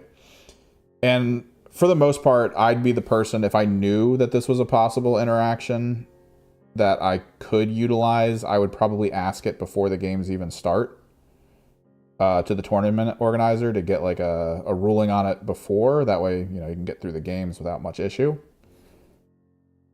But like, there's always that rule interaction that just comes up. Like, not many people interact with Thousand Suns in this area, so when I keep informing them that because Doombolt is an ability and not a shooting action, there are things that you can do normally that won't trigger because you can't assume it's a shooting action. So there was like a model that once per game could reduce damage from a shooting attack to 0 that my opponent had.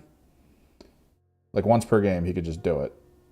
And I had to inform him because I rolled really well for the Doombolt, and he was like, well, I'm going to reduce it to 0. I was like, this isn't a shooting attack. You can't do that.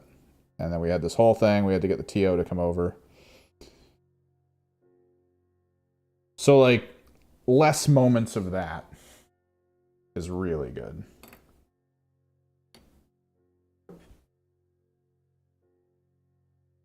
Dude, Nachman Terrain, you got to do it. I've grown to love Nachman Terrain. This is a power weapon.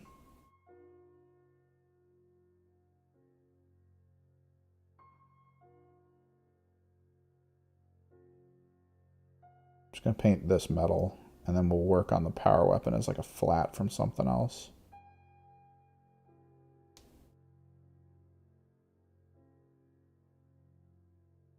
Maybe we'll do my favorite combination right now for power weapons.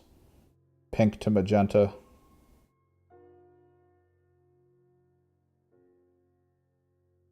Maybe a little purple.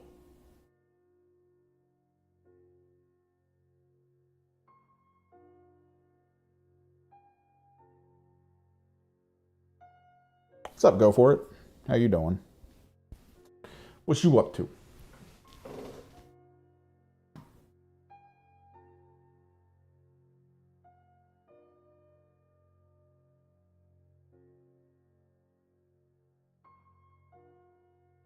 Streams are doing better and better. I'm liking this, man. I don't want like streams to kind of take over though. Like I do want to put out more videos. More skits, more fun stuff. But I am happy people are finding us more and more. Feels good.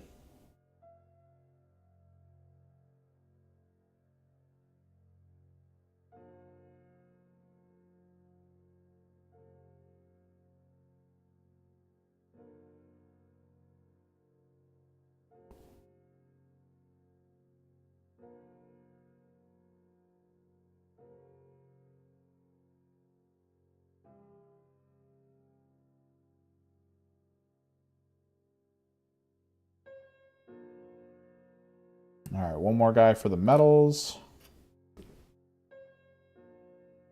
Then I think we start working on the burgundy. I'm gonna go grab something to eat though. Got a salad in the fridge. Salad. Also, what do we think, chat? What do we think is a good snack to take to a 4v4 tournament? I did banana chips at the 3v3. But, like, I don't know. I feel like I had a pretty bad headache by the end. I don't think banana chips really cover kind of that full, long-term, constantly thinking tournament snack. I've been just thinking, even though I kind of wanted to avoid it, I've been thinking beef jerky. I think jerky might be, like, just the best, right? Just top tier tournament snack. Grapes. I think grapes? Maybe. I could freeze grapes. Costco sells cotton candy grapes. It's the grapes that taste like cotton candy. And you just freeze them. I don't know about narrative campaigns right now in my battle reports. I still got to get battle reports out at this point. I got to find a more effective and efficient way of putting them together and getting the recordings. It has become wildly difficult to get people who I know to want to come over and record battle reports. Just because of timing. One of my friends who I was doing a bunch of battle reports with, like, I don't know, man. I feel like every time he came over, he was like, oh, hopefully I have enough money for gas to get home. And it's like, you should probably not be doing this.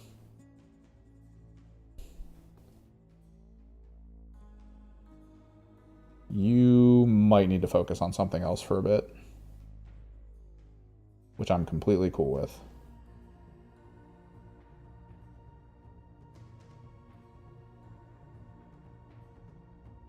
And then my other buddy just works a job that kicks his ass year round. And usually over the summer months, he prefers to do outdoor stuff. I mean, I did banana chips. I think I need protein. I think I need protein. But if I go... let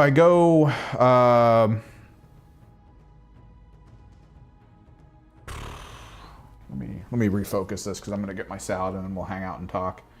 If I go beef jerky, that means I need to kind of refocus on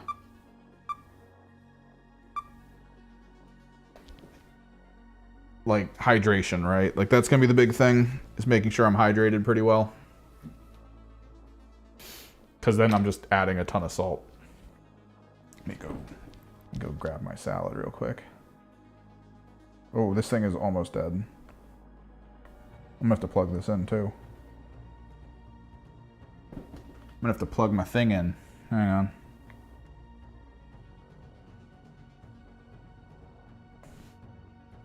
Where's the power button?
Okay. That was probably really loud. I probably should have muted. Salad achieved. Switching over to my other mic for a little bit while we hang out. Oh no, I'm definitely taking a massive water bottle.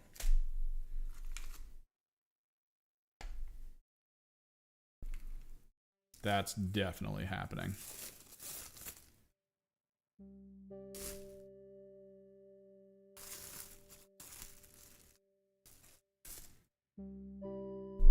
The thing is, with like Gatorade and stuff, I'm pretty sure there's a metric ton of sodium in the Gatorade.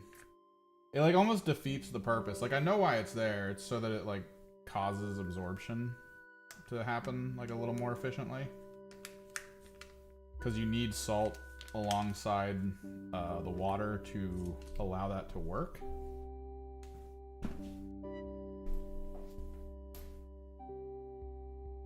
But that was also the big joke with Idiocracy, right? The Idiocracy joke was that people started moving away from sports drinks.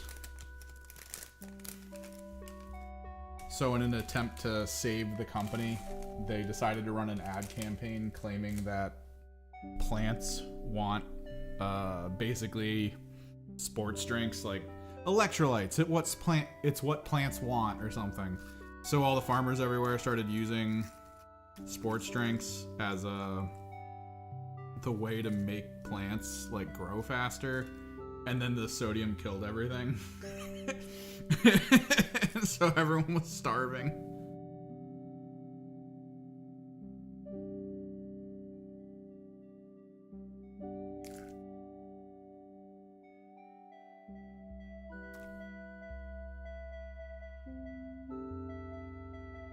Oh, it's funny, but Idiocracy is also turning out to be a little predictive of where society's going, and that's not a good thing.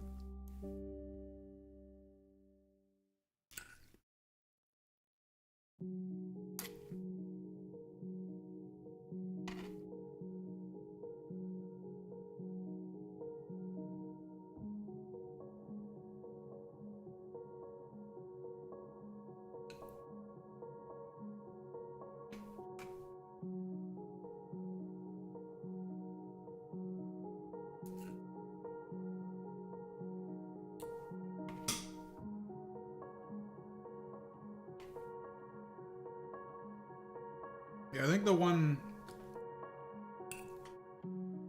of the people that's on the podcast that I do every Saturday for gaming stuff, I think he trained as a kinesiologist or whatever. Basically a sports person. Powerade Zero is what he keeps pointing to as like the thing you want to use.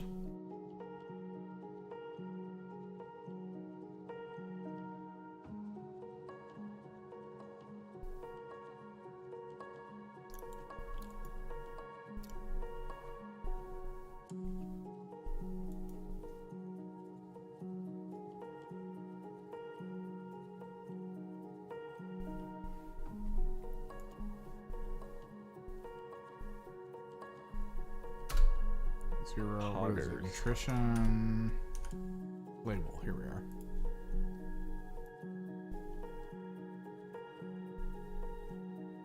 Yeah, 250 milligrams of sodium over the course of 2.5 servings in a single thing of Powerade Zero.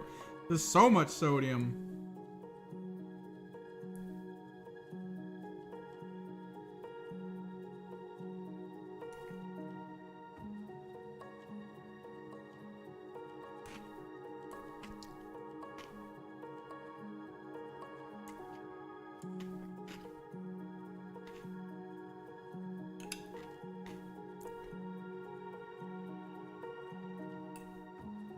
The trick is I don't really feel the need, like, so electrolyte drinks, that is if you're really working out. Like if you're going ham, if you're sweating your ass off, that's really what these drinks are for. If you drink them without doing any of that, it is not good. Like diabetes triggering bad.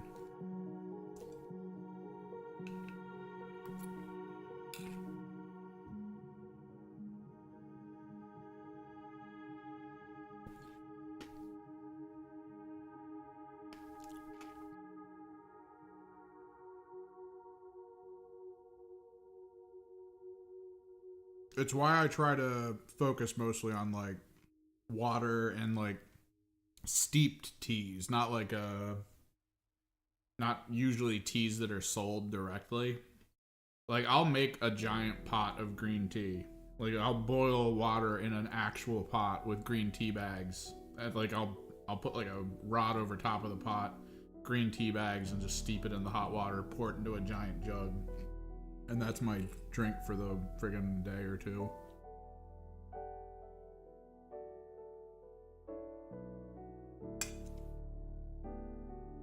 Because I mean, it's a little bit of caffeine, but what normally happens when you go into like a store and you're like, ooh, Turkey Hill green tea. It's like, yeah, like 300 milligrams sodium. Have fun. Like, why? It's tea. Why is it in there? What's happening? It's because it tastes good as hell. So good.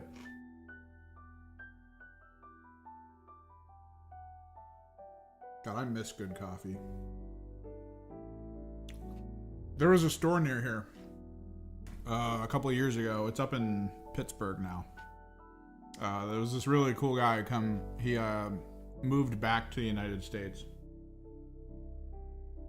First edition player finally returned to the game. Oh, nice.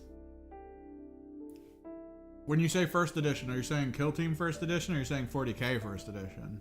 How old are you, I guess would be the question. I like new Kill Team. I'm hoping the supposed third iteration of Kill Team doesn't screw too much with stuff. I think the big thing that Games Workshop needs to realize is that a lot of people have collected a lot of different Kill Teams for armies that they don't run because they want the ability to choose what they want to go into a Kill Team tournament with. And if third edition Kill Team comes out and is just like, well, we threw that all out the door, so all those things you just bought are now useless, it's like, ooh, I don't know. Yeah, no problem, Neil. Oh. I need to get working this year on doing rules breakdowns for 40K, so I can at least have a series of videos out for that for 10th edition.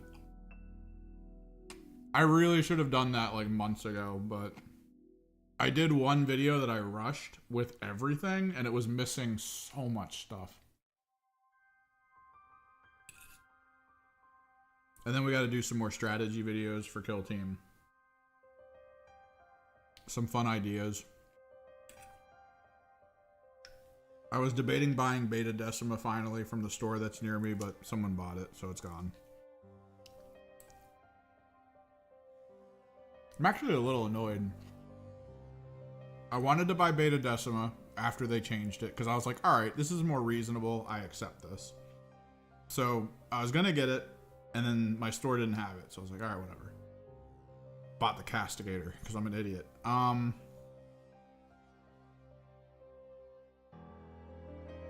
I feel like 11th is in 2 more years, right? Isn't it like 3-year cycles at this point? So if I can get it out this year, I think I'm good.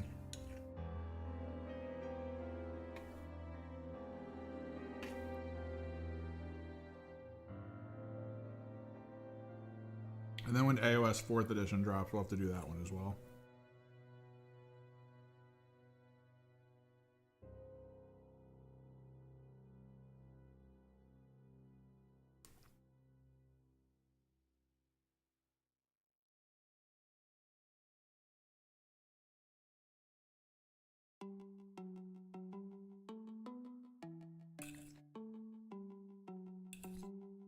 My thing is, man, I like things to stew. I like to see what shifts occur after the first couple months of something releasing.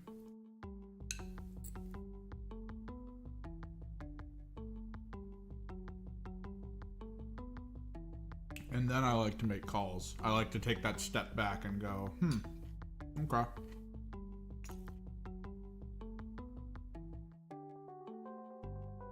Because I would have done a line of sight thing. So the way line of sight progressed for 10th edition 40K was what is it, Titanic? No, what was it called? Towering.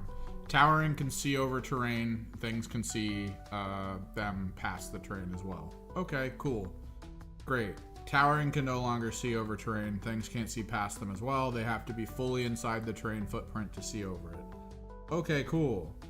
Now you can tow towering in to a terrain footprint to see over it, which is the perfect balance. I actually love it. It's the trick that I use with my Abominant. I'll put the Abominant outside of the footprint and outside of being shot at, and then I'll just tow him in. Like, once something gets within range, I'll tow him into it, hit it with armor off, and then just shoot it with this gun that just annihilates it.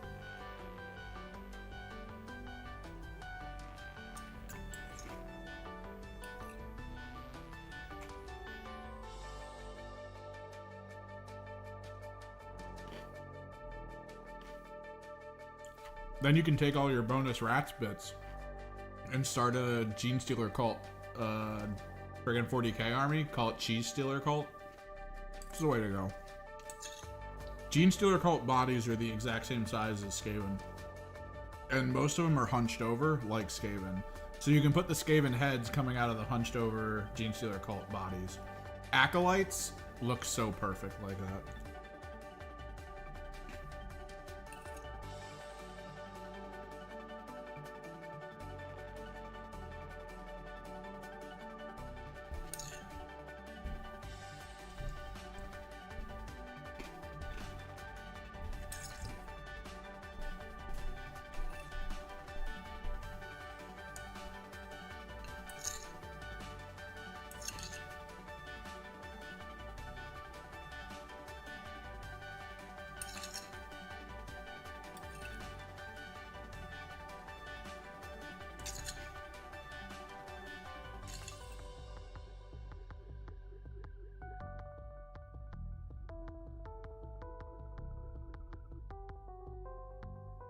I think the Vet Guard are looking good.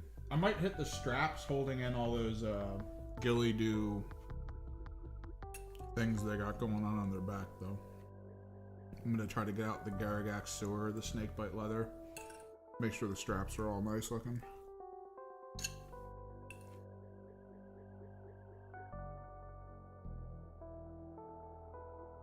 We gotta do that.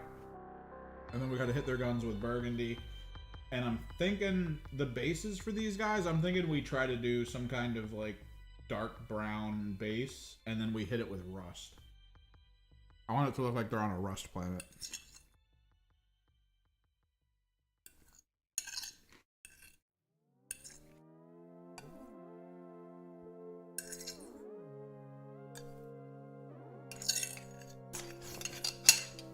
Nom nom nom nom. So good.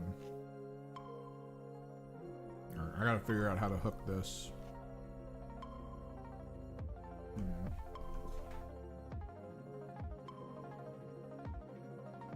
The lapel mic is dead. It's gonna be a little closer to 10th. They definitely are leaning into simplifying to try to get more casual players into playing these games. But they know, as far as I can tell, with how 10th has kind of become a simplified but not simple system, they know that simplifying a lot of the BS that you need to kind of figure out and work from. There's a squirrel outside my window staring at me. You also need depth, because if a person who wants to be competitive feels like the game is just too stupidly simple, they're not going to enjoy it, they're going to leave. So you're going to lose the people who make kind of the vision of the game more forefront, like with tournaments and stuff. You're gonna lose them. And then, like, what else are you gonna have left? You're just gonna have a bunch of people who occasionally buy stuff, but because they're casual, maybe they only buy a little bit and then they leave and they never buy anything else again. Even though it's not like they don't like the game, it's just that they're casual and they just kind of meandered through and was like, that was fun, and then moved on. So I think that finding that balance between elaborate and simple is something that they're working on heavily. And from just the basics of what they showed with AOS, I think we're still going to get the weird AOS flavor that I was interested in. AOS is way more flavorful than 40K is. Even 40K 9th edition, because I know everyone's like, oh, 10th edition has no flavor. 9th edition had a lot of flavor that no one used because it was too much, but it also wasn't anywhere near as flavorful as AOS was, from what I've seen. AOS is just nuts with all the crazy shit that happens. I mean, there is an army in AOS where you have to declare where the moon is for bonuses. Like, come on.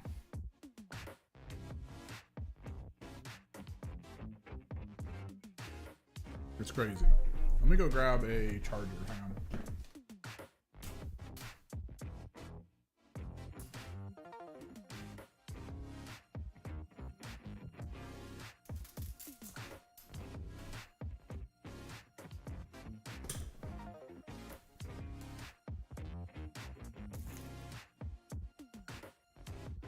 So they're gonna simplify a lot of the BS that AOS does have in it that I think does need to be changed, 100%.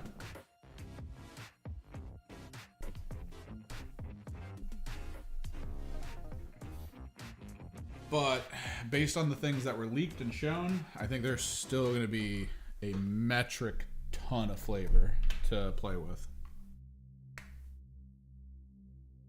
All right, I'm gonna be turning my lapel mic back on here in a second. I need you to tell me if you hear like weird static, because it is now plugged into a USB and charging while I'm gonna have it on. So, be with you all in a second. Let me mute this.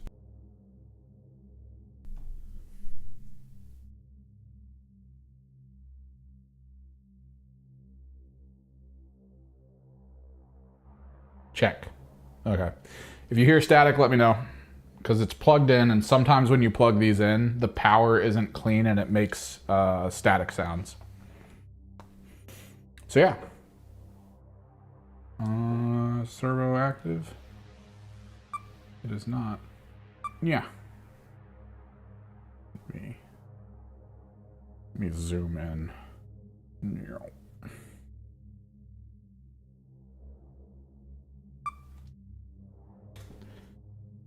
So the muddy basing has dried for the most part. Makes it look a little moist. A little bit better for the basing. I like it. I like how it kind of came out.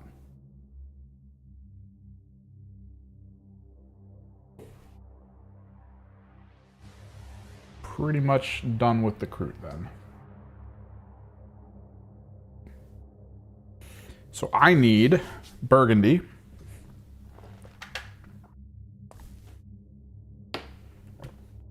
And I also need snakebite leather that I'm pretty sure I already have out.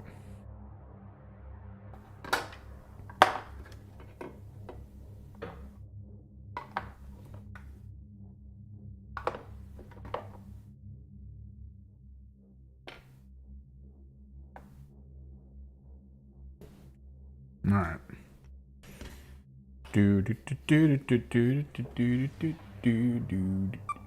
Focus. I feel like it's just not focusing like fully. Do I need to up the focal? Let me up focal real quick.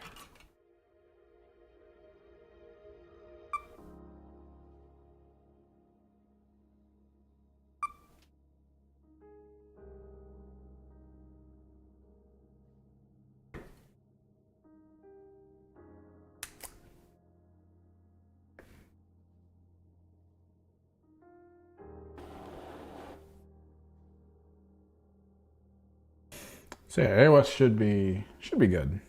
I'm interested.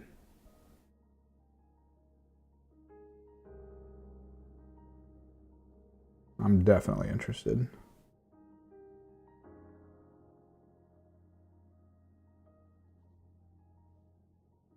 Oh, Sigvald Burgundy, why are you so beautiful? Oh my God.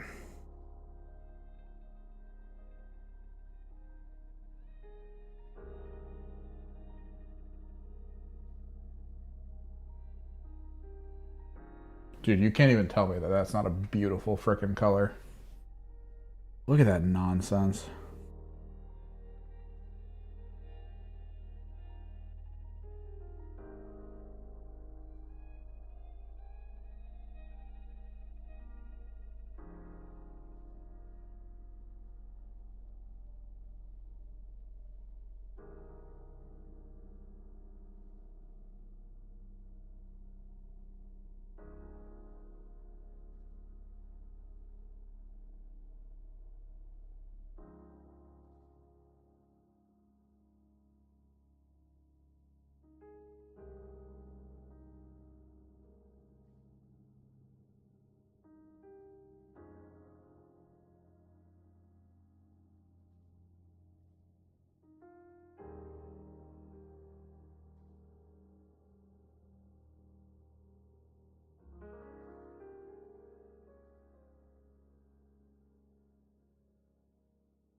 Oh, yeah.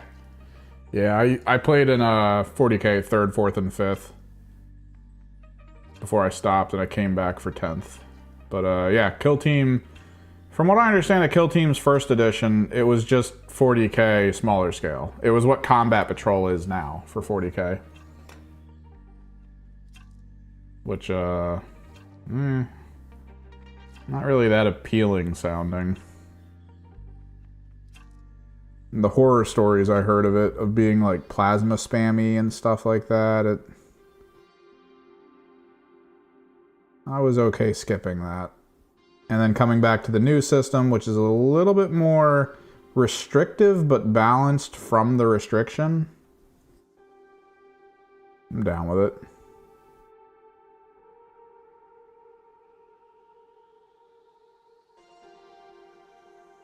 I do feel like they're focusing pretty heavily on sort of scout type squads though right now. They all seem to have very similar functions, with hard to shoot units that are very mobile.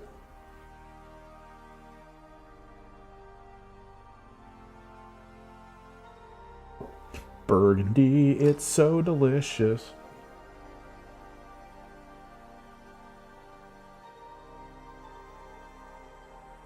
Do I want the phone to be burgundy? Nah.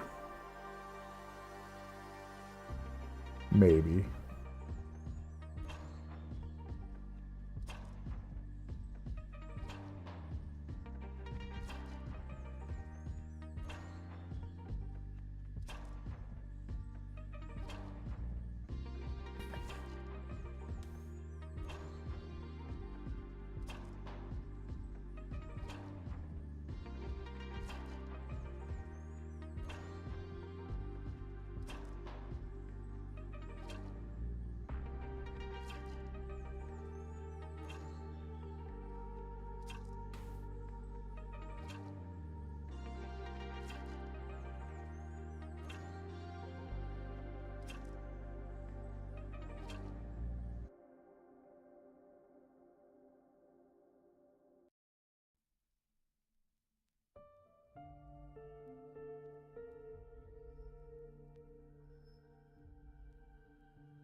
Phone call.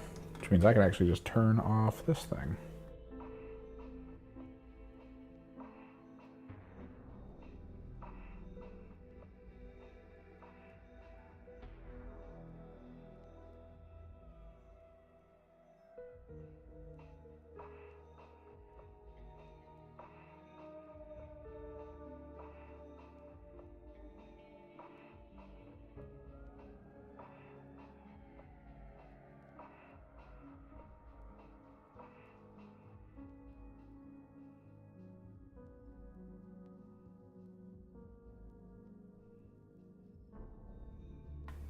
And we're back.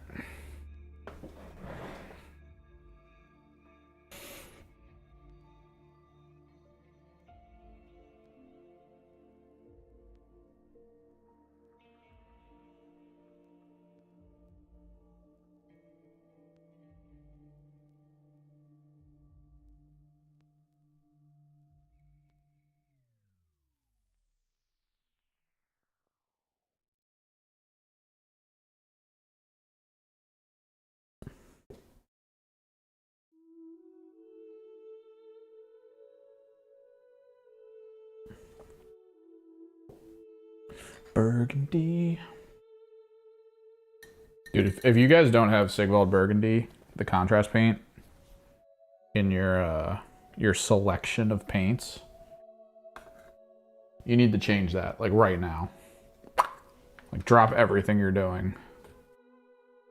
Go pick up burgundy. It's such a good color, man. It's like the perfect spot between like red and purple. Oh, it's so good.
Oh, he's gonna have a burgundy handle. This guy knows what's up.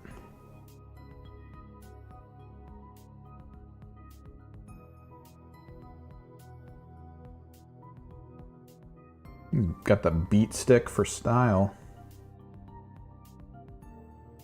I probably should have did the gun straps in burgundy too, but oh well.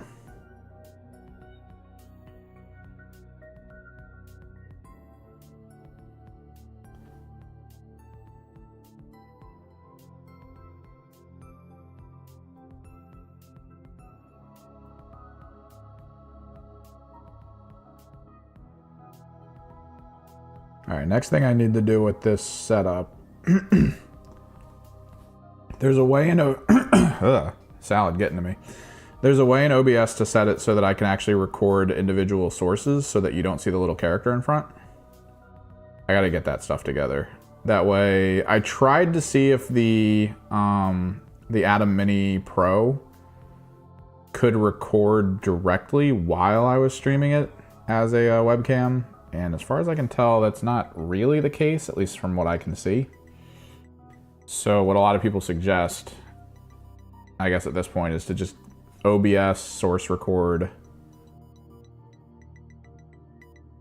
That way I can just have a button on my Stream Deck so that I can just click record and it'll record specifically this, the camera, and that is it.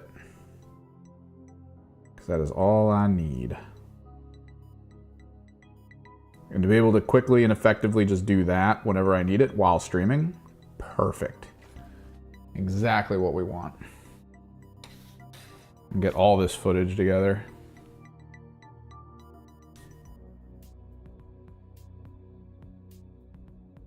That guard. Do do do do do.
Word.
Hell yeah.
Not good enough.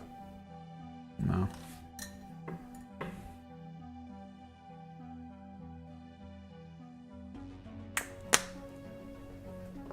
So instead, we have to dip into our layer paints. We can either start dark and go to light, or we can start light and then maybe contrast back to dark. I think we'll do that. We'll start with Deathclaw Brown.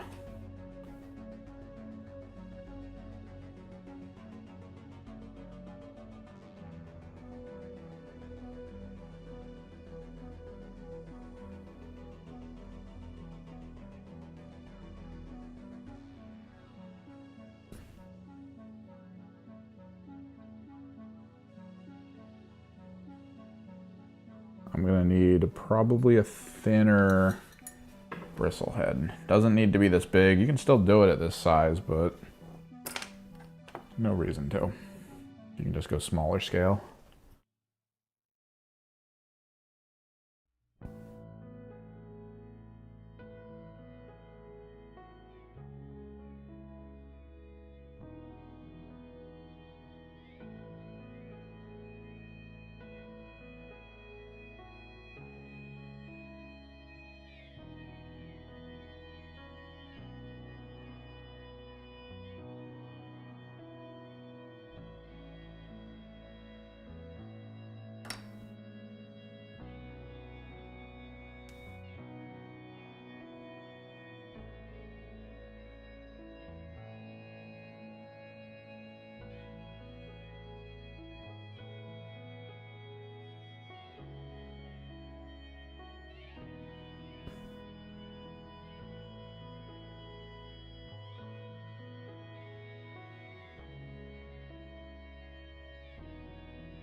Kind of want to Garagax sewer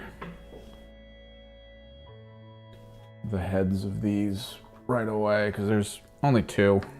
It's this one and the flamethrower that we're going to hit with like brass. Oh, Garagax. Friggin' Burgundy and Garagax, man. The directions you can go off of Garagax into like brass, gold, just all the different possibilities. Just from one contrast base as like a sort of underpainting. So good, man.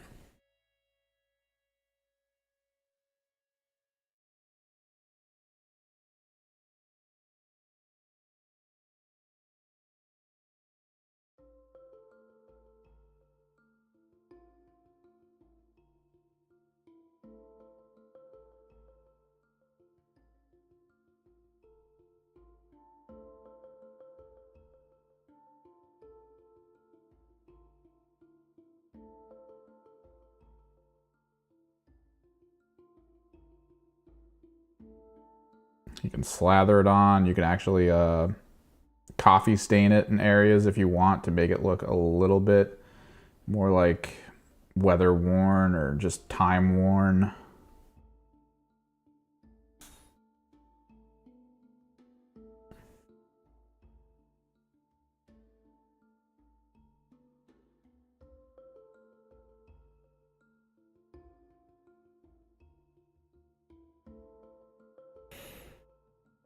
It's good to come back. I missed it. I did.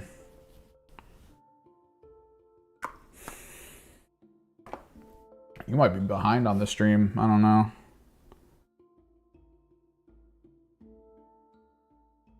But yeah, I missed it enough that I started looking into it, I think last year.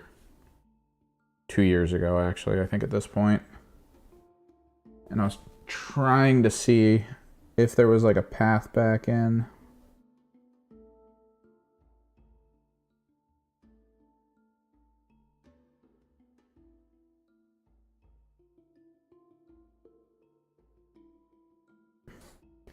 That's when I saw Kill Team and realized that they had a lot more skirmish game options, which I kind of enjoyed.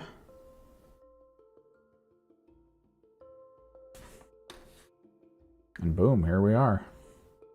My buddy suggested I make a Kill Team channel, since we felt like there wasn't enough like niche representation of it on YouTube to see if people would be interested, and it turns out people are interested.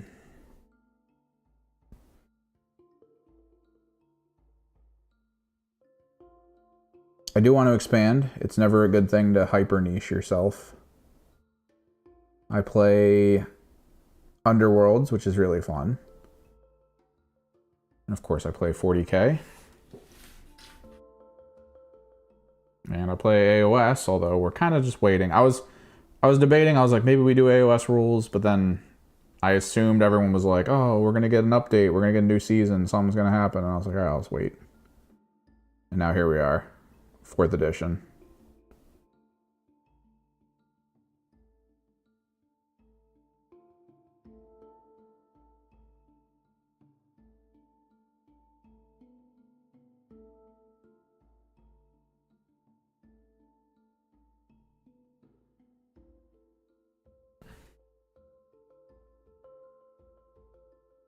Yeah, and that's the thing. Like, I've still heard from people who played first edition Kill Team where they're like, Kill Team first edition was just better than the current Kill Team edition.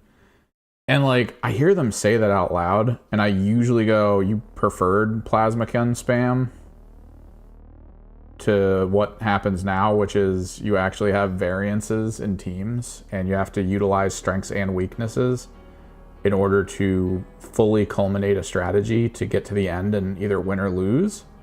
You just preferred that other method, and usually they just don't. That's like where the conversation tends to stop. Like, I feel like it's mostly used as a conversational piece at this point, because for the longest time on Reddit, that's what was going on. Like, the Kill Team subreddit was just people being like, Kill Team first edition is better than Kill Team second. And I think they were just espousing the subreddit conversation, which has recently changed pretty heavily into just talking about strategy and teams, and that's about it.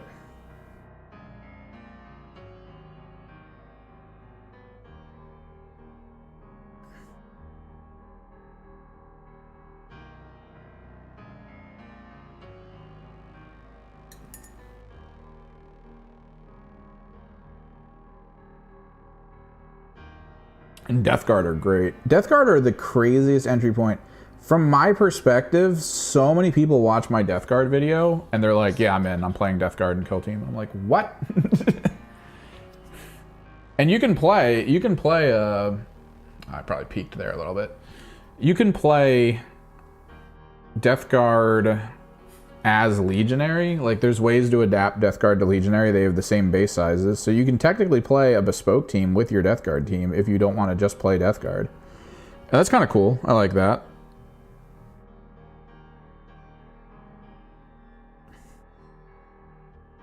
I mean, the Great Plague Cleaver, there's your Butcher.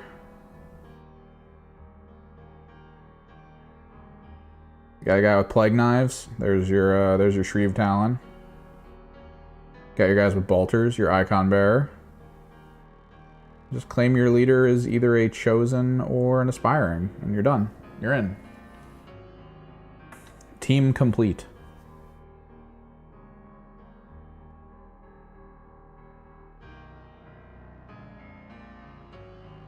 Which is perfect. We'll actually do the strings in this.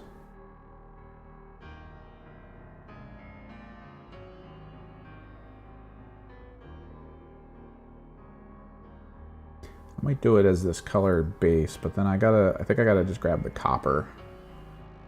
Maybe we'll try to use the copper again. Copper speed paint does not look good. I tried using it on my first iteration of the Beastmen, and it did not look good by the end of it.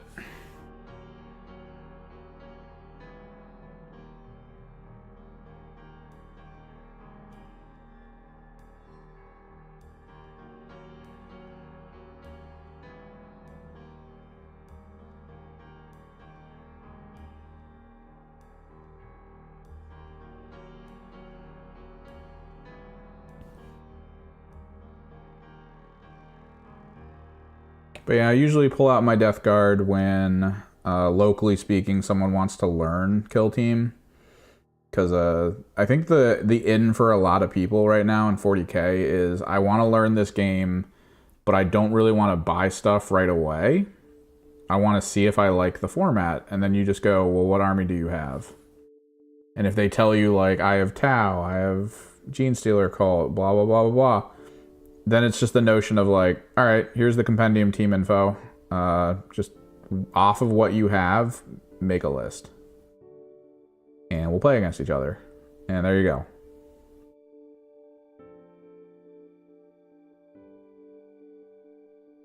And I feel like that just makes it so much easier for people to like figure out the format, figure out if they want to play it.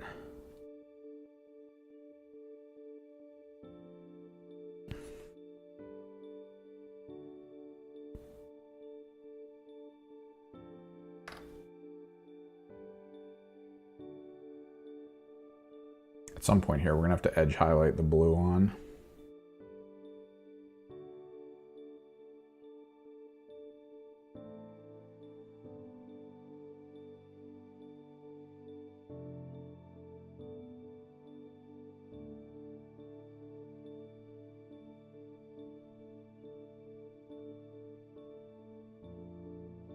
I do really hope this format sticks around.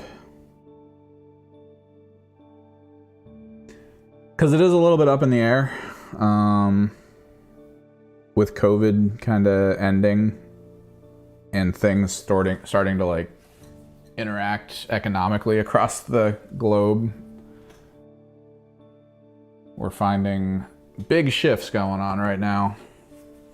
So Games Workshop is in prepare for return to normalcy mode. So they're trying to get rid of all the excess stuff that may or may not carry them forward.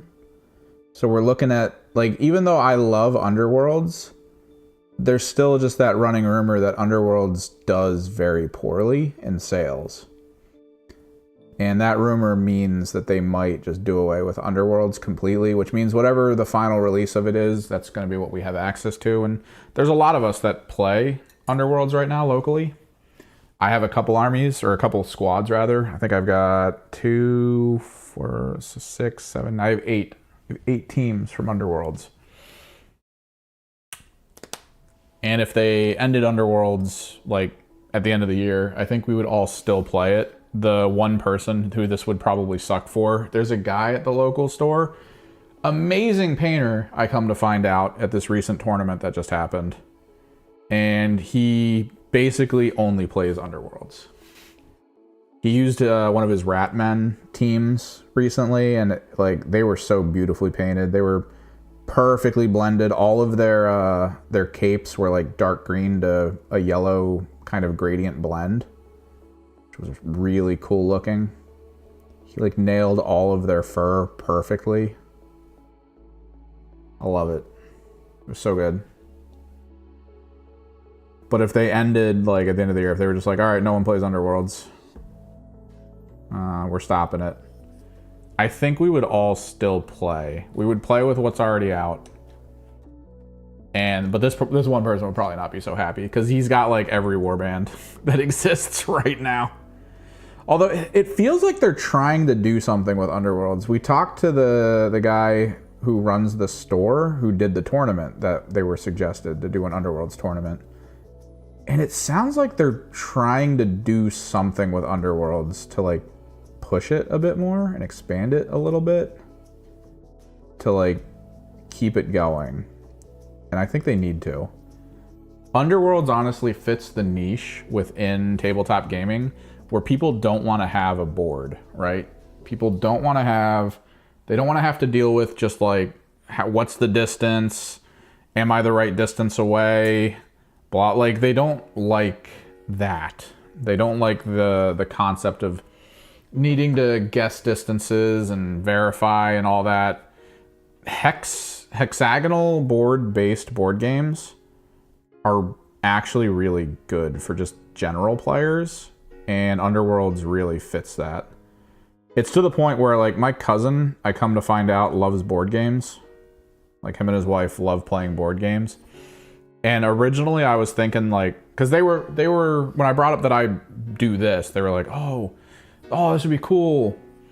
But then like I was talking to them, I was like, all right, so maybe you guys play like Dead of Winter and all that, and like those are good games. Those are really good board games.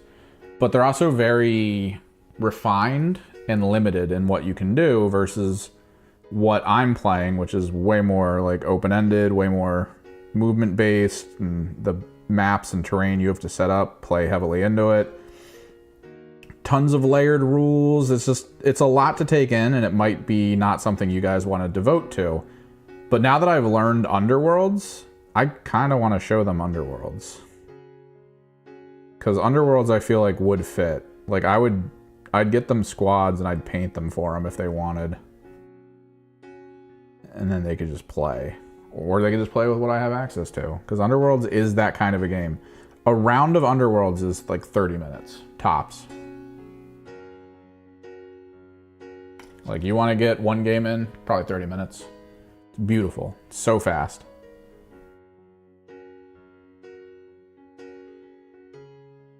We're gonna need to paint those to be brighter. All right, leather strappings are based and true. Let's grab the snake bite. We also need to grab skeletal because there's 2 people here that have books. And if you ever want to age up paper on a model you're painting, just add a skeletal bone wash to it. This one has an outer frame.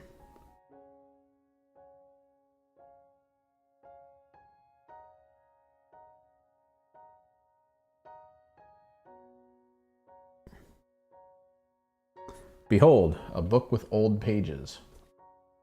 Is the camera too dark right now? How does this actually look on the... No, it's fine.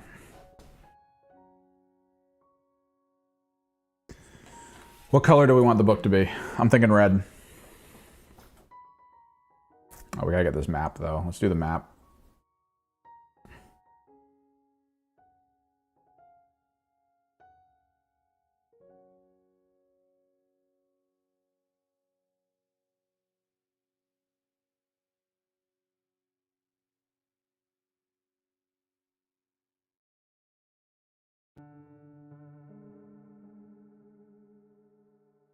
I might actually grab a pen and physically draw the map on this thing.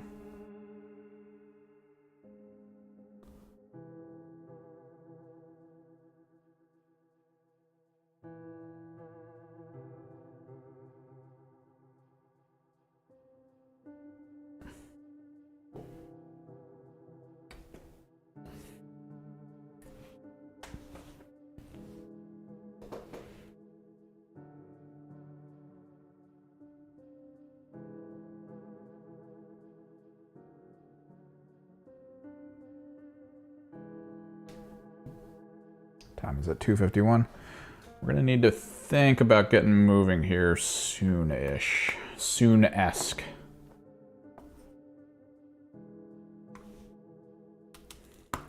Which isn't bad. Tomorrow we'll be able to hit pretty much most of the layer painting, I think. And then we'll probably just base them real quick.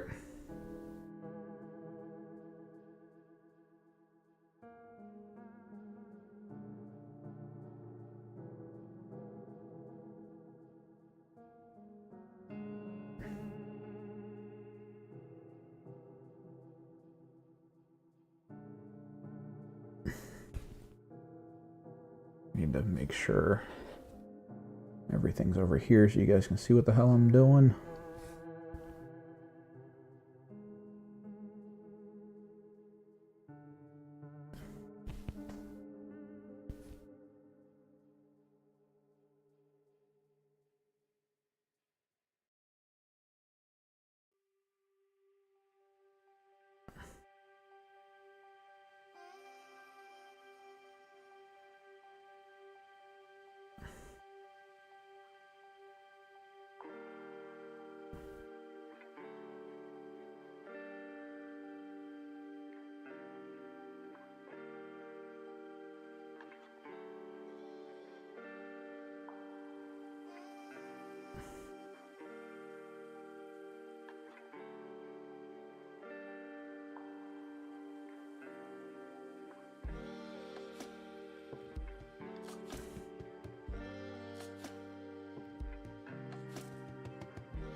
I guess as we wind down here, we can take this time. Remind you all there is a Discord for our community. It is linked in the description here, and pretty much every video I have dropped.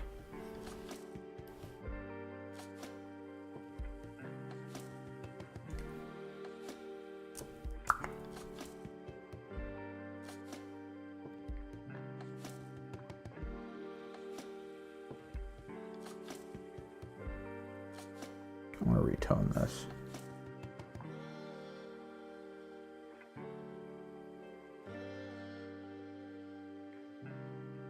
Snakebite leather plus metallic. Beautiful. So beautiful.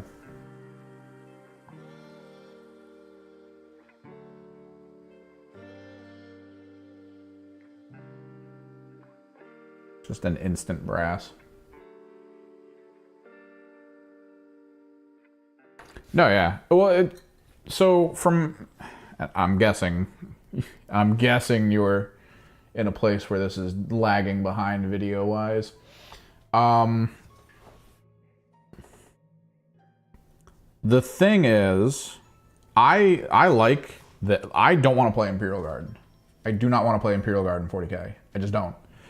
I like this squad. I also like my Casterkin. I like them. I like that I have access to that flavor. The Kroot Codex just dropped. I know, you know, Kroot are kind of cool and all, and people like them.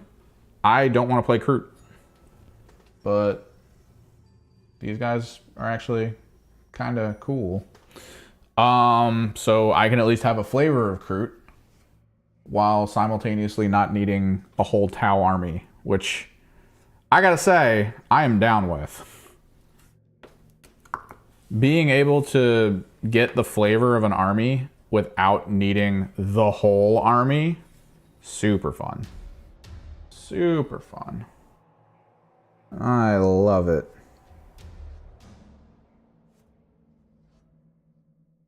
That's actually kind of why I like AOS.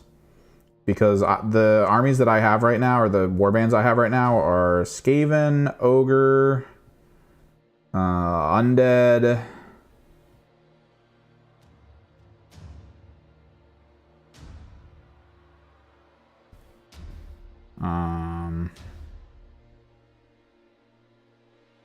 who else?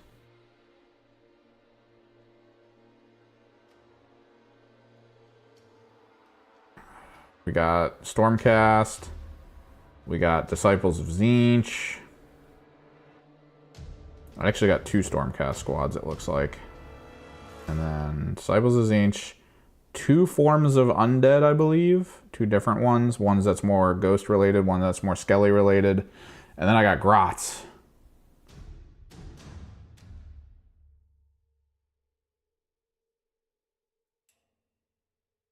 I'm gonna do...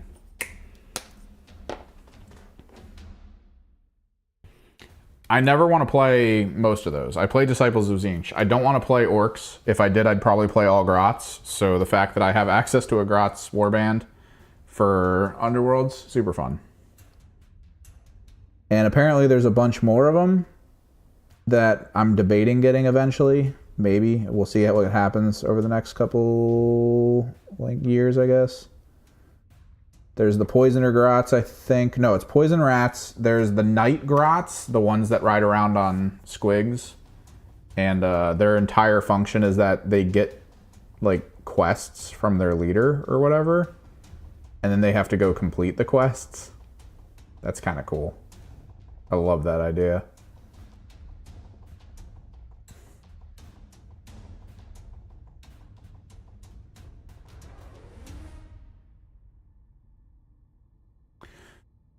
They have the ability to be just as durable in horrifying ways. So you don't get the Feel No Pain. Now, Feel No Pain, definitely swingy. I mean, you know how Feel No Pain works. You could play a game where you lose... Someone runs up, melt-a-guns you, you lose a metric ton of health all in one go. It's not great. You're reeling, your Feel No Pains didn't work, and it's just over, right? The way that Legionary work with their rules, they kind of pre-negate stuff, is their approach. Or they pre-do armor saves, they kind of work on the top end of the damage reduction. So they're still just as tanky. Don't worry about them not being tanky. They're still really tanky. But the trick is you would basically use all of your Death Guard. You could literally just move them over and use them as Legionary. Kill team. Legionary. So under the Death Guard mark, the Nurgle mark, each time a shooting attack is made against this operative in the roll defense dice step of the shooting attack, you can retain 1 normal save as a critical save. So that means you're guaranteed to negate a critical if you want.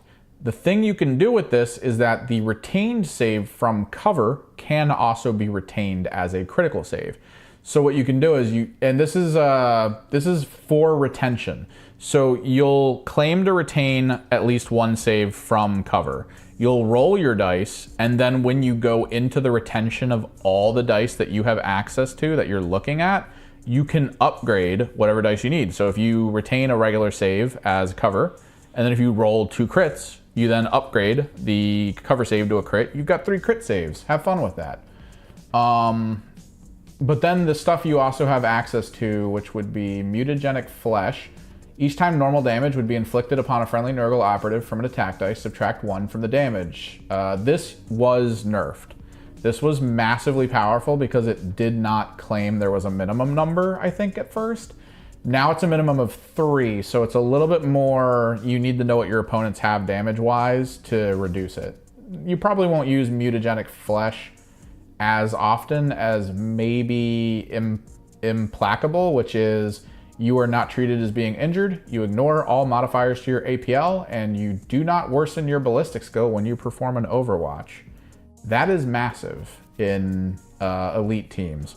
Being able to roll into someone from shooting without worsening your Overwatch and being like, I'm not injured, and that's just 1 command point. which you can spend that for free if your icon bearer is in the kill zone, like the no man's land area. I think either that or if he's just on the field. I think it's on the field. It's either in no man's land or it's just on the field. I think it's on the field. So you can just do implacable, have it on all the time, malicious volleys, whatever. And then you kind of scroll down to the one-offs. And of course you've got Veteran of Long War, which is universally good. Someone's mowing the yard outside, great. Has to be super loud for you people. Malignant Aura. Use this tactical ploy during a friendly Nurgle operative's activation until the end of the turning point. When an enemy operative is within 3 inches of that Nurgle operative, subtract 1 from the defense characteristic of that enemy operative. That is massive. Reducing 1 in defense within 3 inches, you just plop a Nurgle down outside of melee, but like in a group of people, and then you just unload on them with guns. It's great. Psychic powers, but they're good. It's a different feeling of durability is the trick. Like if you're in it for Feel No Pain and you want to keep going with Feel No Pain, look into get rid of that. Look into freaking Gellerpox. See if you can find a box of Gellerpox and just play Gellerpox. Gellerpox are straight up just the melee powerhouse Feel No Pain team. They used to be a lot better with it. They got reduced, but they're still really good. But yeah, you'll be able to use your Legionary as, or your Death Guard as Legionary. And if you ever come across the Nemesis Claw rules, even though it'd be really weird, you could technically run as Nemesis Claw as well.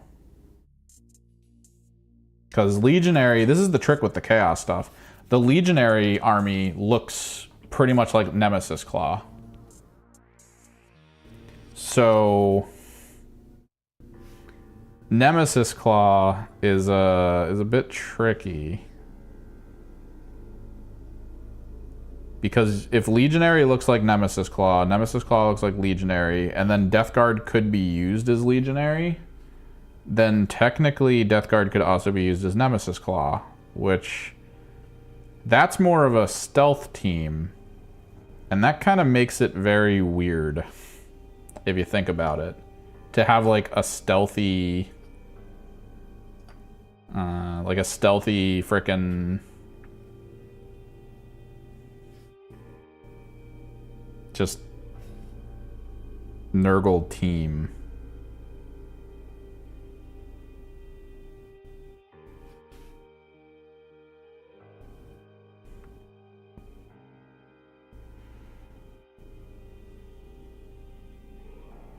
But maybe you could theme it well, because a lot of their stealth, I mean, you could make characters that look like they're kicking up just a metric ton of like plague clouds and stuff, I guess, and that would be why they're stealth or something, is that they're just spewing plague cloud everywhere, and that's what's keeping them in cover and all that.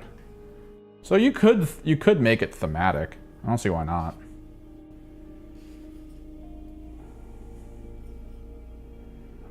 But yeah, they made it so that these teams are very, very comboable, very universal.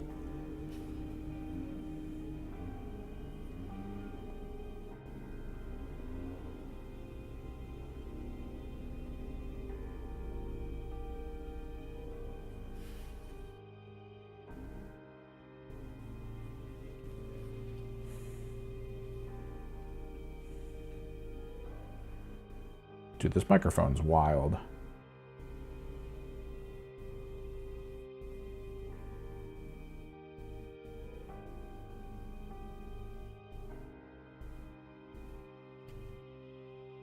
It picks up way more than I expect.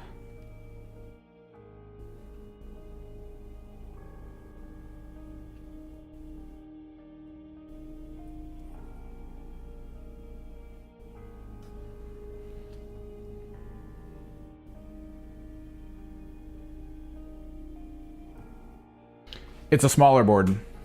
I counted the hexagon, or the hexagons on it, And it's actually, I think, like 1 hexagon smaller lengthwise. It's weird. I thought they were doing it because maybe they had an excess of like old Underworld boards that they wanted to get rid of. But it does look like the boards are just different.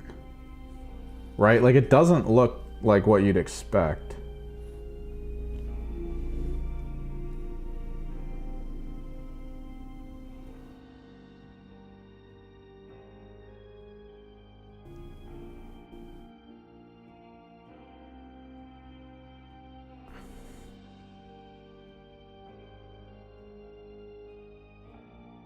Like it looks like they have directional cover. I just think that the models being like standard models, I get it, because that means they're just getting rid of their backlog of models, but also, why?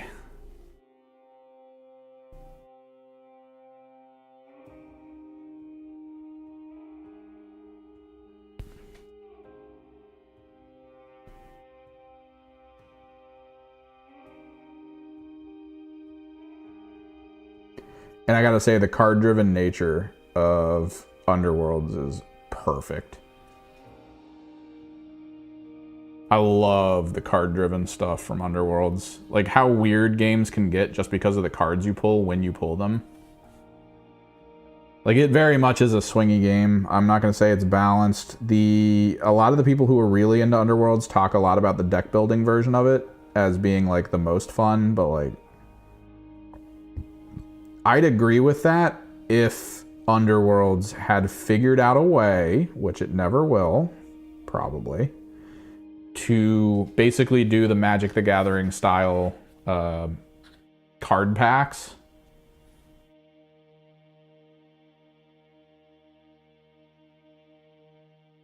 So like you would, in a flawless world, it would be, you can purchase the team.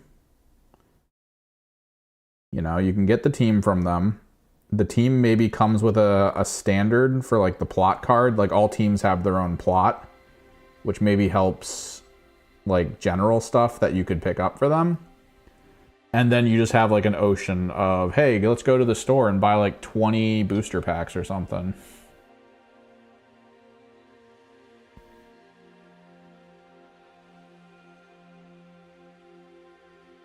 Let's see what we get. Hopefully I can get some more of those really good mill cards.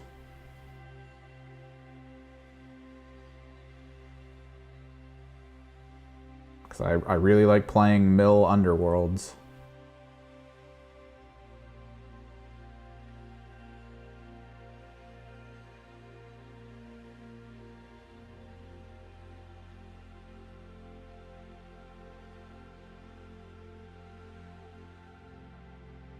Which, that's a little closer to Duelist. That was a PC game that a company put out that was supposed to be a lot like a board game. A lot like tabletop games, but it was, you had characters, you had units that would be summoned based on how you, what cards you had. You would summon minions, and then you could cast spells based on like just what type you were, but then you could cast them using your minions as the source. So minions served as an extension of your spell grid, I guess, is how we could put it. But they also served to do damage and have abilities and all these other like special cool things. And like you had to get cards through buying card packs, and sometimes they would expand a faction, they would add a new one, and then they just stopped making the game. Out of nowhere, they were like, and we're done.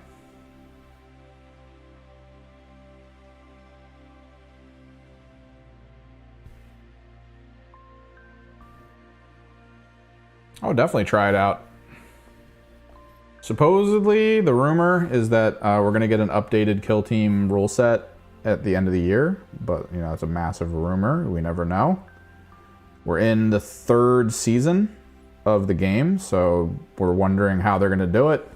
Because Kill Team for Games Workshop, it did take off like a lot, and it's grown as a community pretty effectively. So they're at that point where it's kind of like teetering, right? Like, they could make a move that seals its fate as one of the greatest like skirmish games that they have that everyone wants to play, or they could do something that makes everyone quit. So like, no pressure, you know. Easy choice, easy choice. So we'll have to see what happens. Because supposedly we're getting new rule sets. A lot of people are worried that the rule set is going to be like, all right, we're wiping everything. All the squads and teams you built are useless, blah, blah, blah, blah. I'm hoping that's not going to be the case, but you know. Supposedly Warcry is getting folded into Mordheim. I think that was Glass Half Dead brought that up. I think. Pretty sure.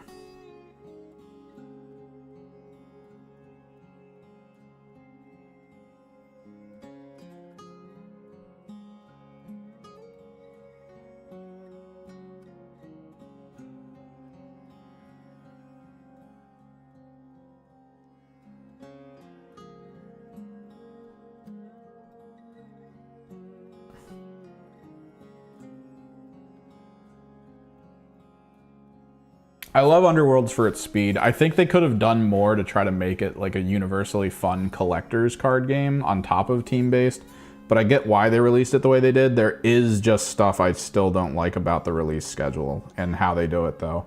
So boards are important. Like that's kind of an issue I have, is that the boards that you have access to are kind of important for any mode. So I only have access to the starter boards, and I have access to the Weird Hollow boards. And the Weird Hollow boards are really cool. I like them. Because the way the Weird Hollow boards work is that they have a lot of stagger squares. Like, in their whole setup, right? And I play Ephelims, which, by the way, Underworlds got a new data slate like 4 days ago. So, if you haven't checked, check. I need to double check it again. Because I know they changed, for Ephelims, they changed how some of the missions worked.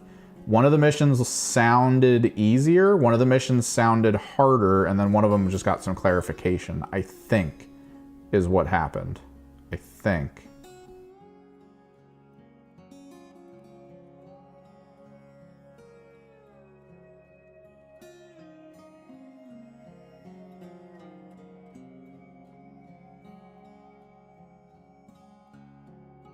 But I'm going to need to check it out again.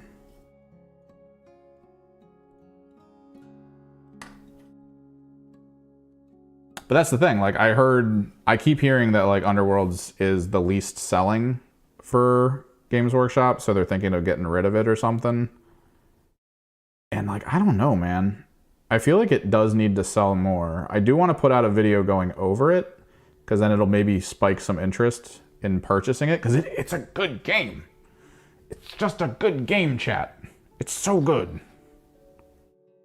So good. Highly recommend. We're going to put some Typhus Corrosion on the tips of these guns, I think. Did I get a phone call? No? Okay.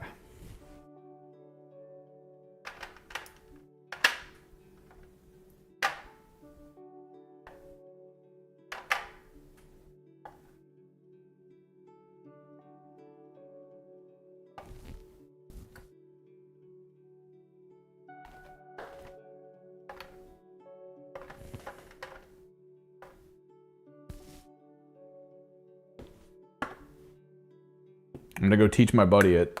I'm gonna go hang out at his house before the tournament, the day before the tournament, because his house is like 20 minutes closer to the venue. And it starts early in the morning, so I don't want to have to wake up at 6 to then travel a good distance. I was actually sitting around going, I wonder if I purchase a hotel room for the night before. Like genuinely, I was wondering if I go the hotel room route. Because screw that, man. I don't want to wake up at friggin' 6 a.m. and then go spend 9 hours doing the most intense thinking I could possibly pull off. Get a little of this pastel purple in here. Nice light purple.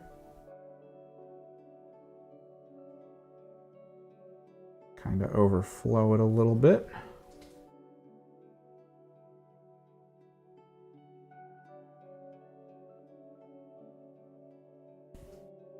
But yeah, like in the Philadelphia area, there's a convention called Too Many Games I'm gonna try to get to. We'll see.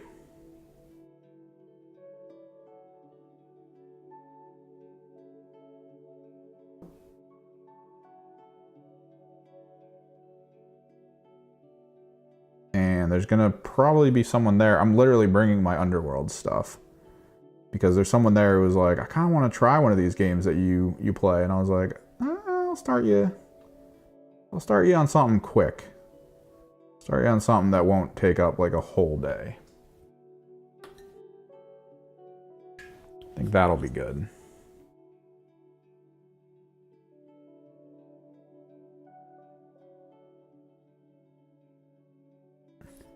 A little bit of water to push out the purple a little bit. Good.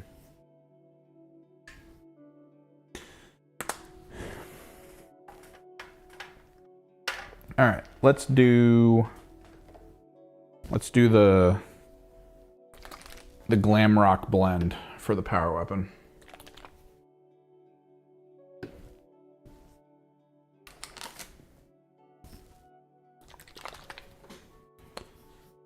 Start with pink.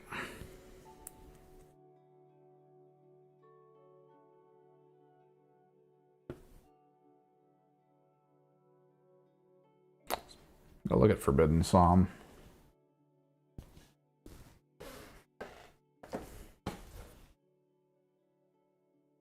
I just picked up Wrath and Glory.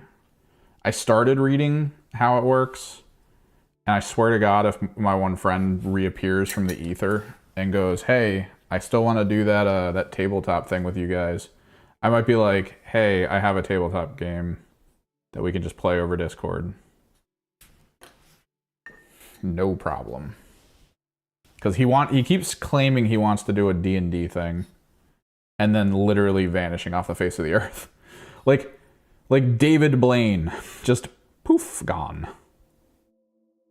All right, so we'll hit up this top part with the pink.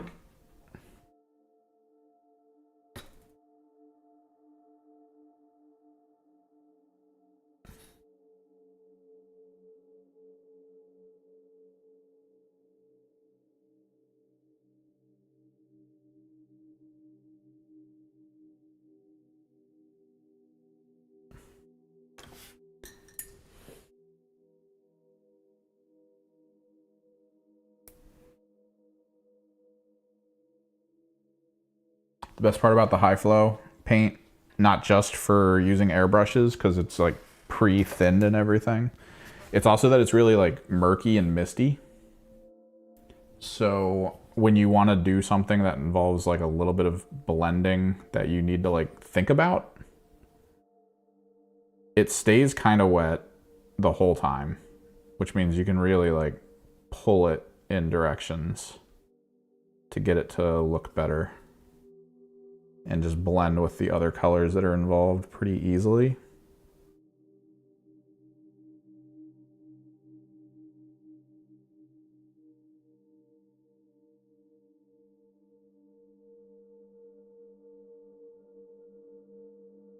Because that's the thing. A lot of the times what people will say if you want to try to like blend stuff well, I kind of want to try this because I did it before. Actually an artist went to school for it, learned how to paint, used a lot of chemicals and stuff to figure all that cool stuff out. So there's a chemical that slows down how paint dries. And what you can do if you want to ever try to create fun blends and stuff with like minimal effort of having to do the low opacity thing where you start from different areas and then you have to like clean the brush off every stroke you make to try to like lower the opacity of what's on the brush and then move it to the next point and blah, blah, blah, blah, blah. All you do is you get this chemical, mix your pigment into it. It slows the process of drying down so much that you can just freely just go in and out of basically painting stuff. And you kind of start in the two different spots and then you just combine the colors by pretty much just sliding them into each other. And then they eventually mix. They create a blend.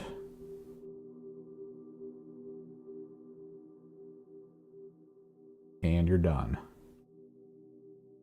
And High Flow kind of does that passively. High Flow takes a minute to dry. It has enough medium in it that it like holds for a bit.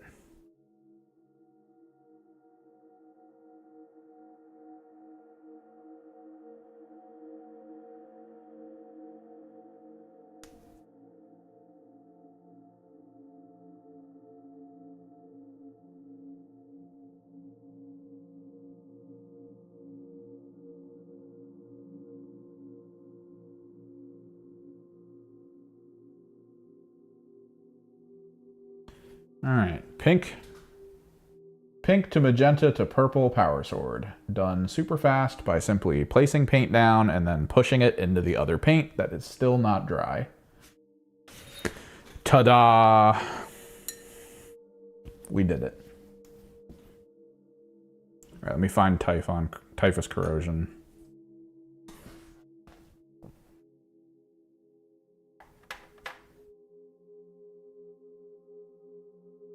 I'm also going to need that pastel blue.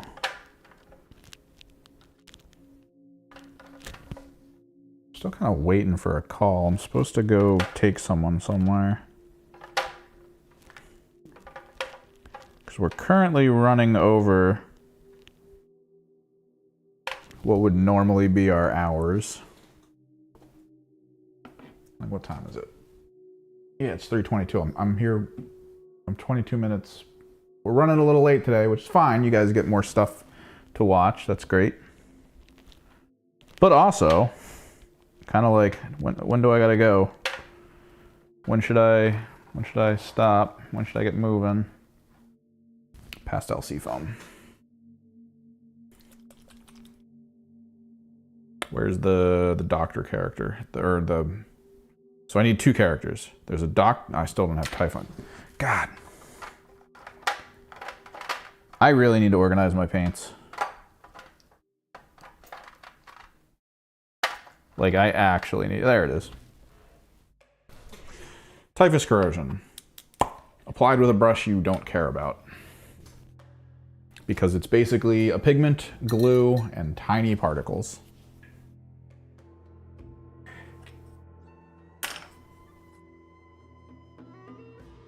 I usually apply it to the end of flamethrowers and melt-a-guns.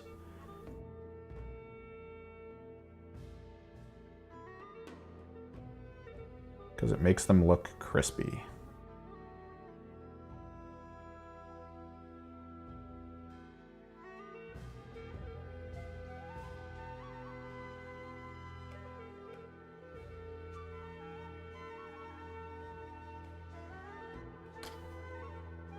It's the simple method. We'll also put it, I could put it on the end of the plasma gun too, I think.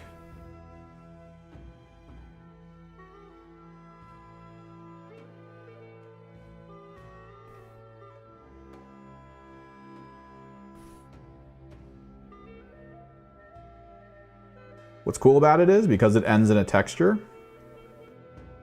you can kind of go back in when it's all dry and dry brush it. You can pick like another color and sort of dry brush over top of it to like further push the char. Like I might get black closer to the end of this to make the char really feel like it's crisped up the front of the weapon.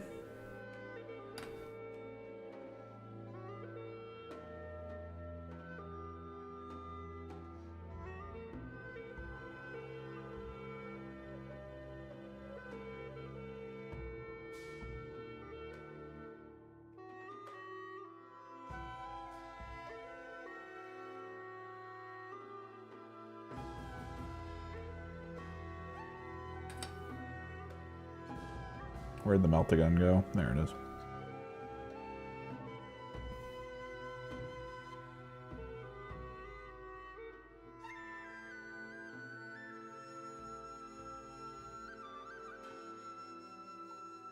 Any video games you guys looking forward to? I'm still just waiting for the Towers game.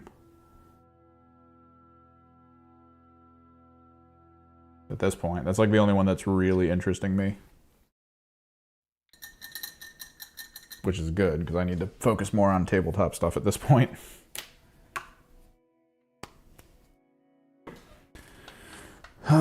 We have the radio guy. We have the wire on his back. We need to pick a color for that.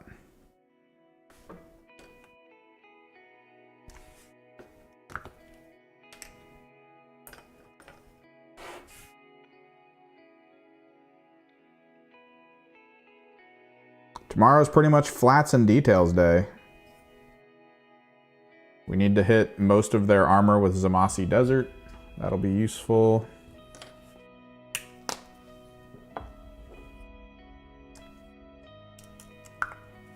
Yeah, these guys are coming together.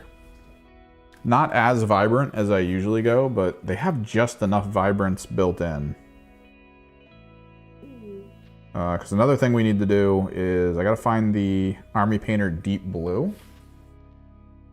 We're gonna be edge highlighting a lot of this black armor with Deep Blue.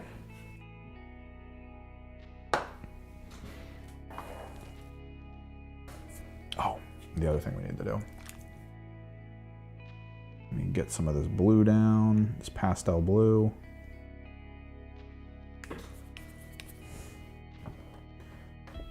Where is the medic? He's covered in vials. So what we're gonna do here is we're gonna hit the vials with blue to tone them to look like glass blue vials. You got a phone call yet? No? Okay. Can't do it. Some of this needs more white.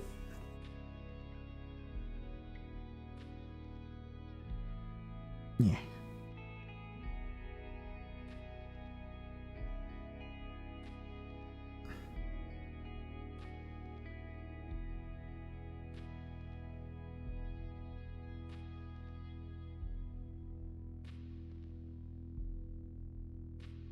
He needs to be worked up a little bit.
Waiting on phone calls.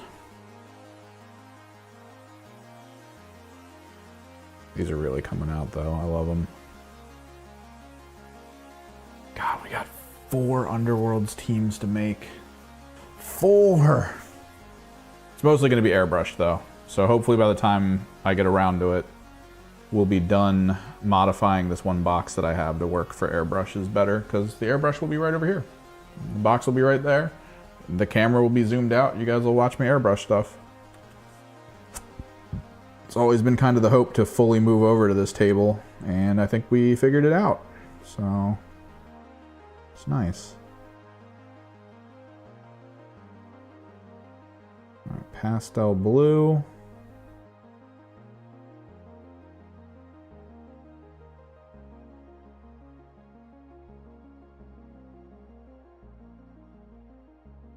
Slightly tinges the white towards blue, which is my favorite part about this color.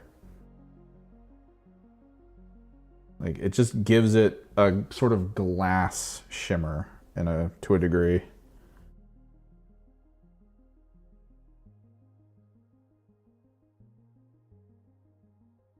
think I need to put more down though. I'm kind of running out.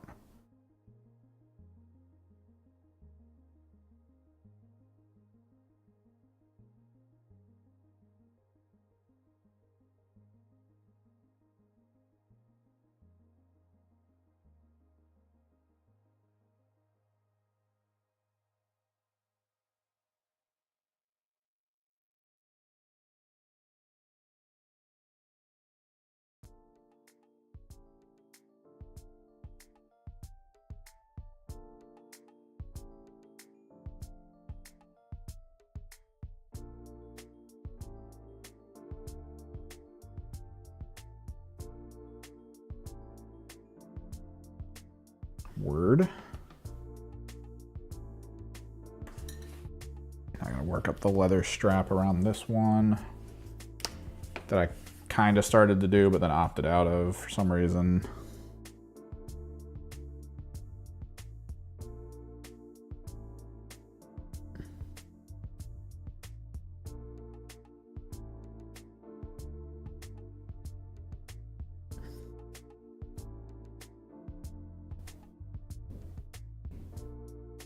Okay, I think the person I was waiting for is here.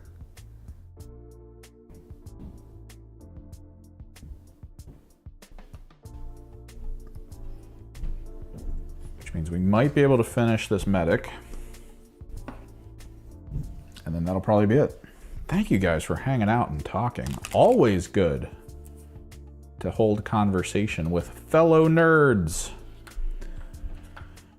I'm liking how the sort of slop thing we did with the bases for these guys came together, because it seems very like fluid covered, like there's like mud and water kind of down there, which is what I wanted. Looks nice. I'm glad it kind of panned out the way it did.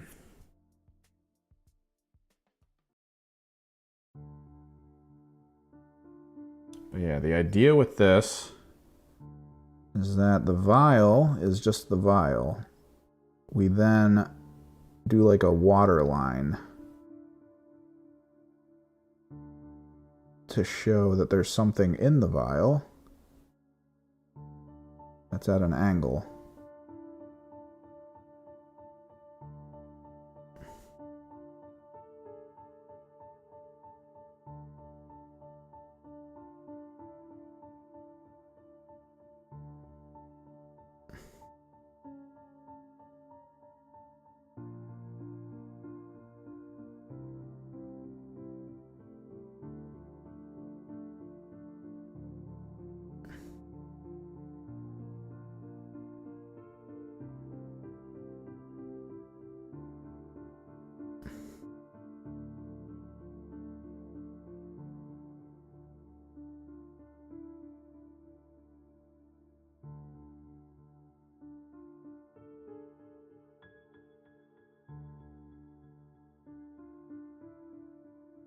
So boom, pink fluid in there.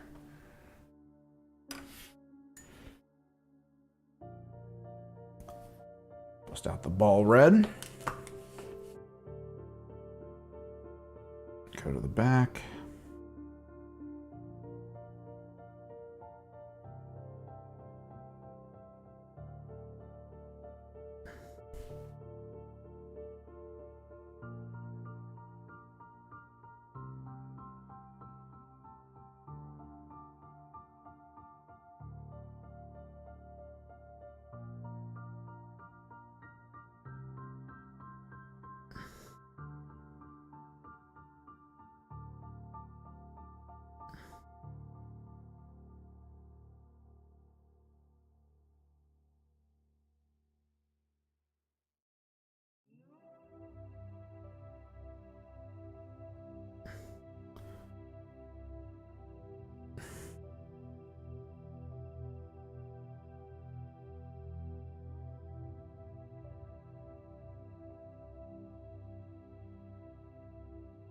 All right, little vial of red there.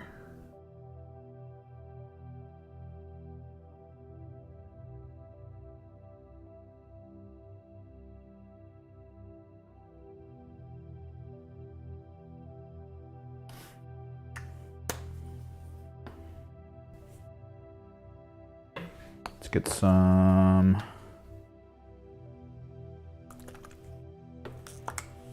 Let's get some purple on one. That purple.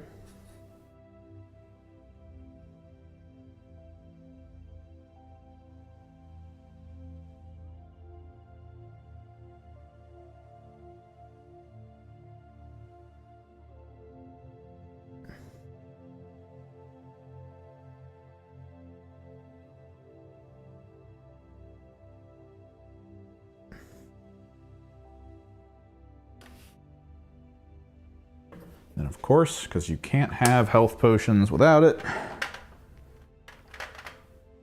Striking Scorpion Green.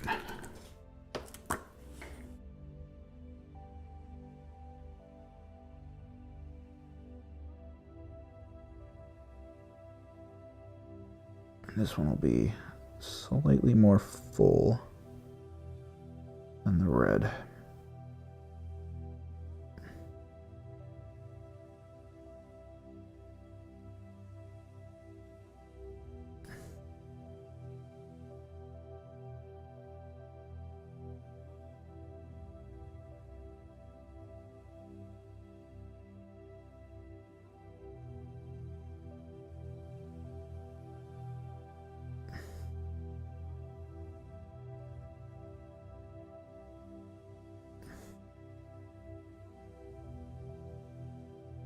All right, I'm gonna zoom in for you guys on him, get the focus going so you can bask in the glory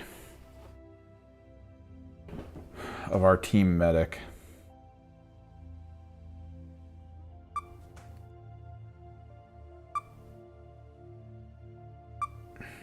Let me actually just leave servo focus on at this point.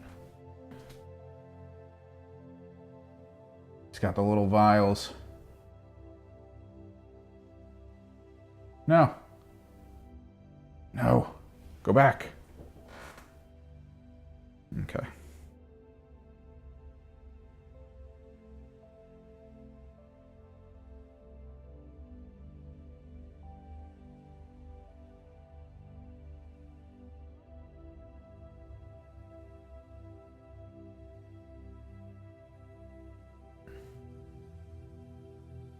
He's pretty pog, in my opinion. So we've still got edge work to do. I got to work on the medic bag. That's going to be important.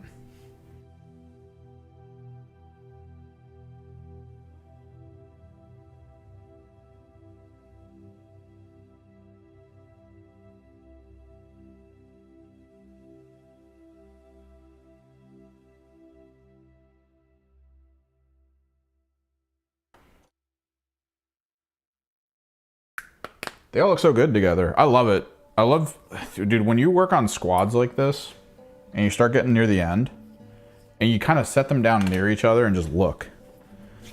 God, they look so good together. They actually look really good together. I'm gonna try to take a picture before I head out. Thanks for hanging out. Keep an eye on the Discord. We will probably stream tomorrow. I will be posting there if we are.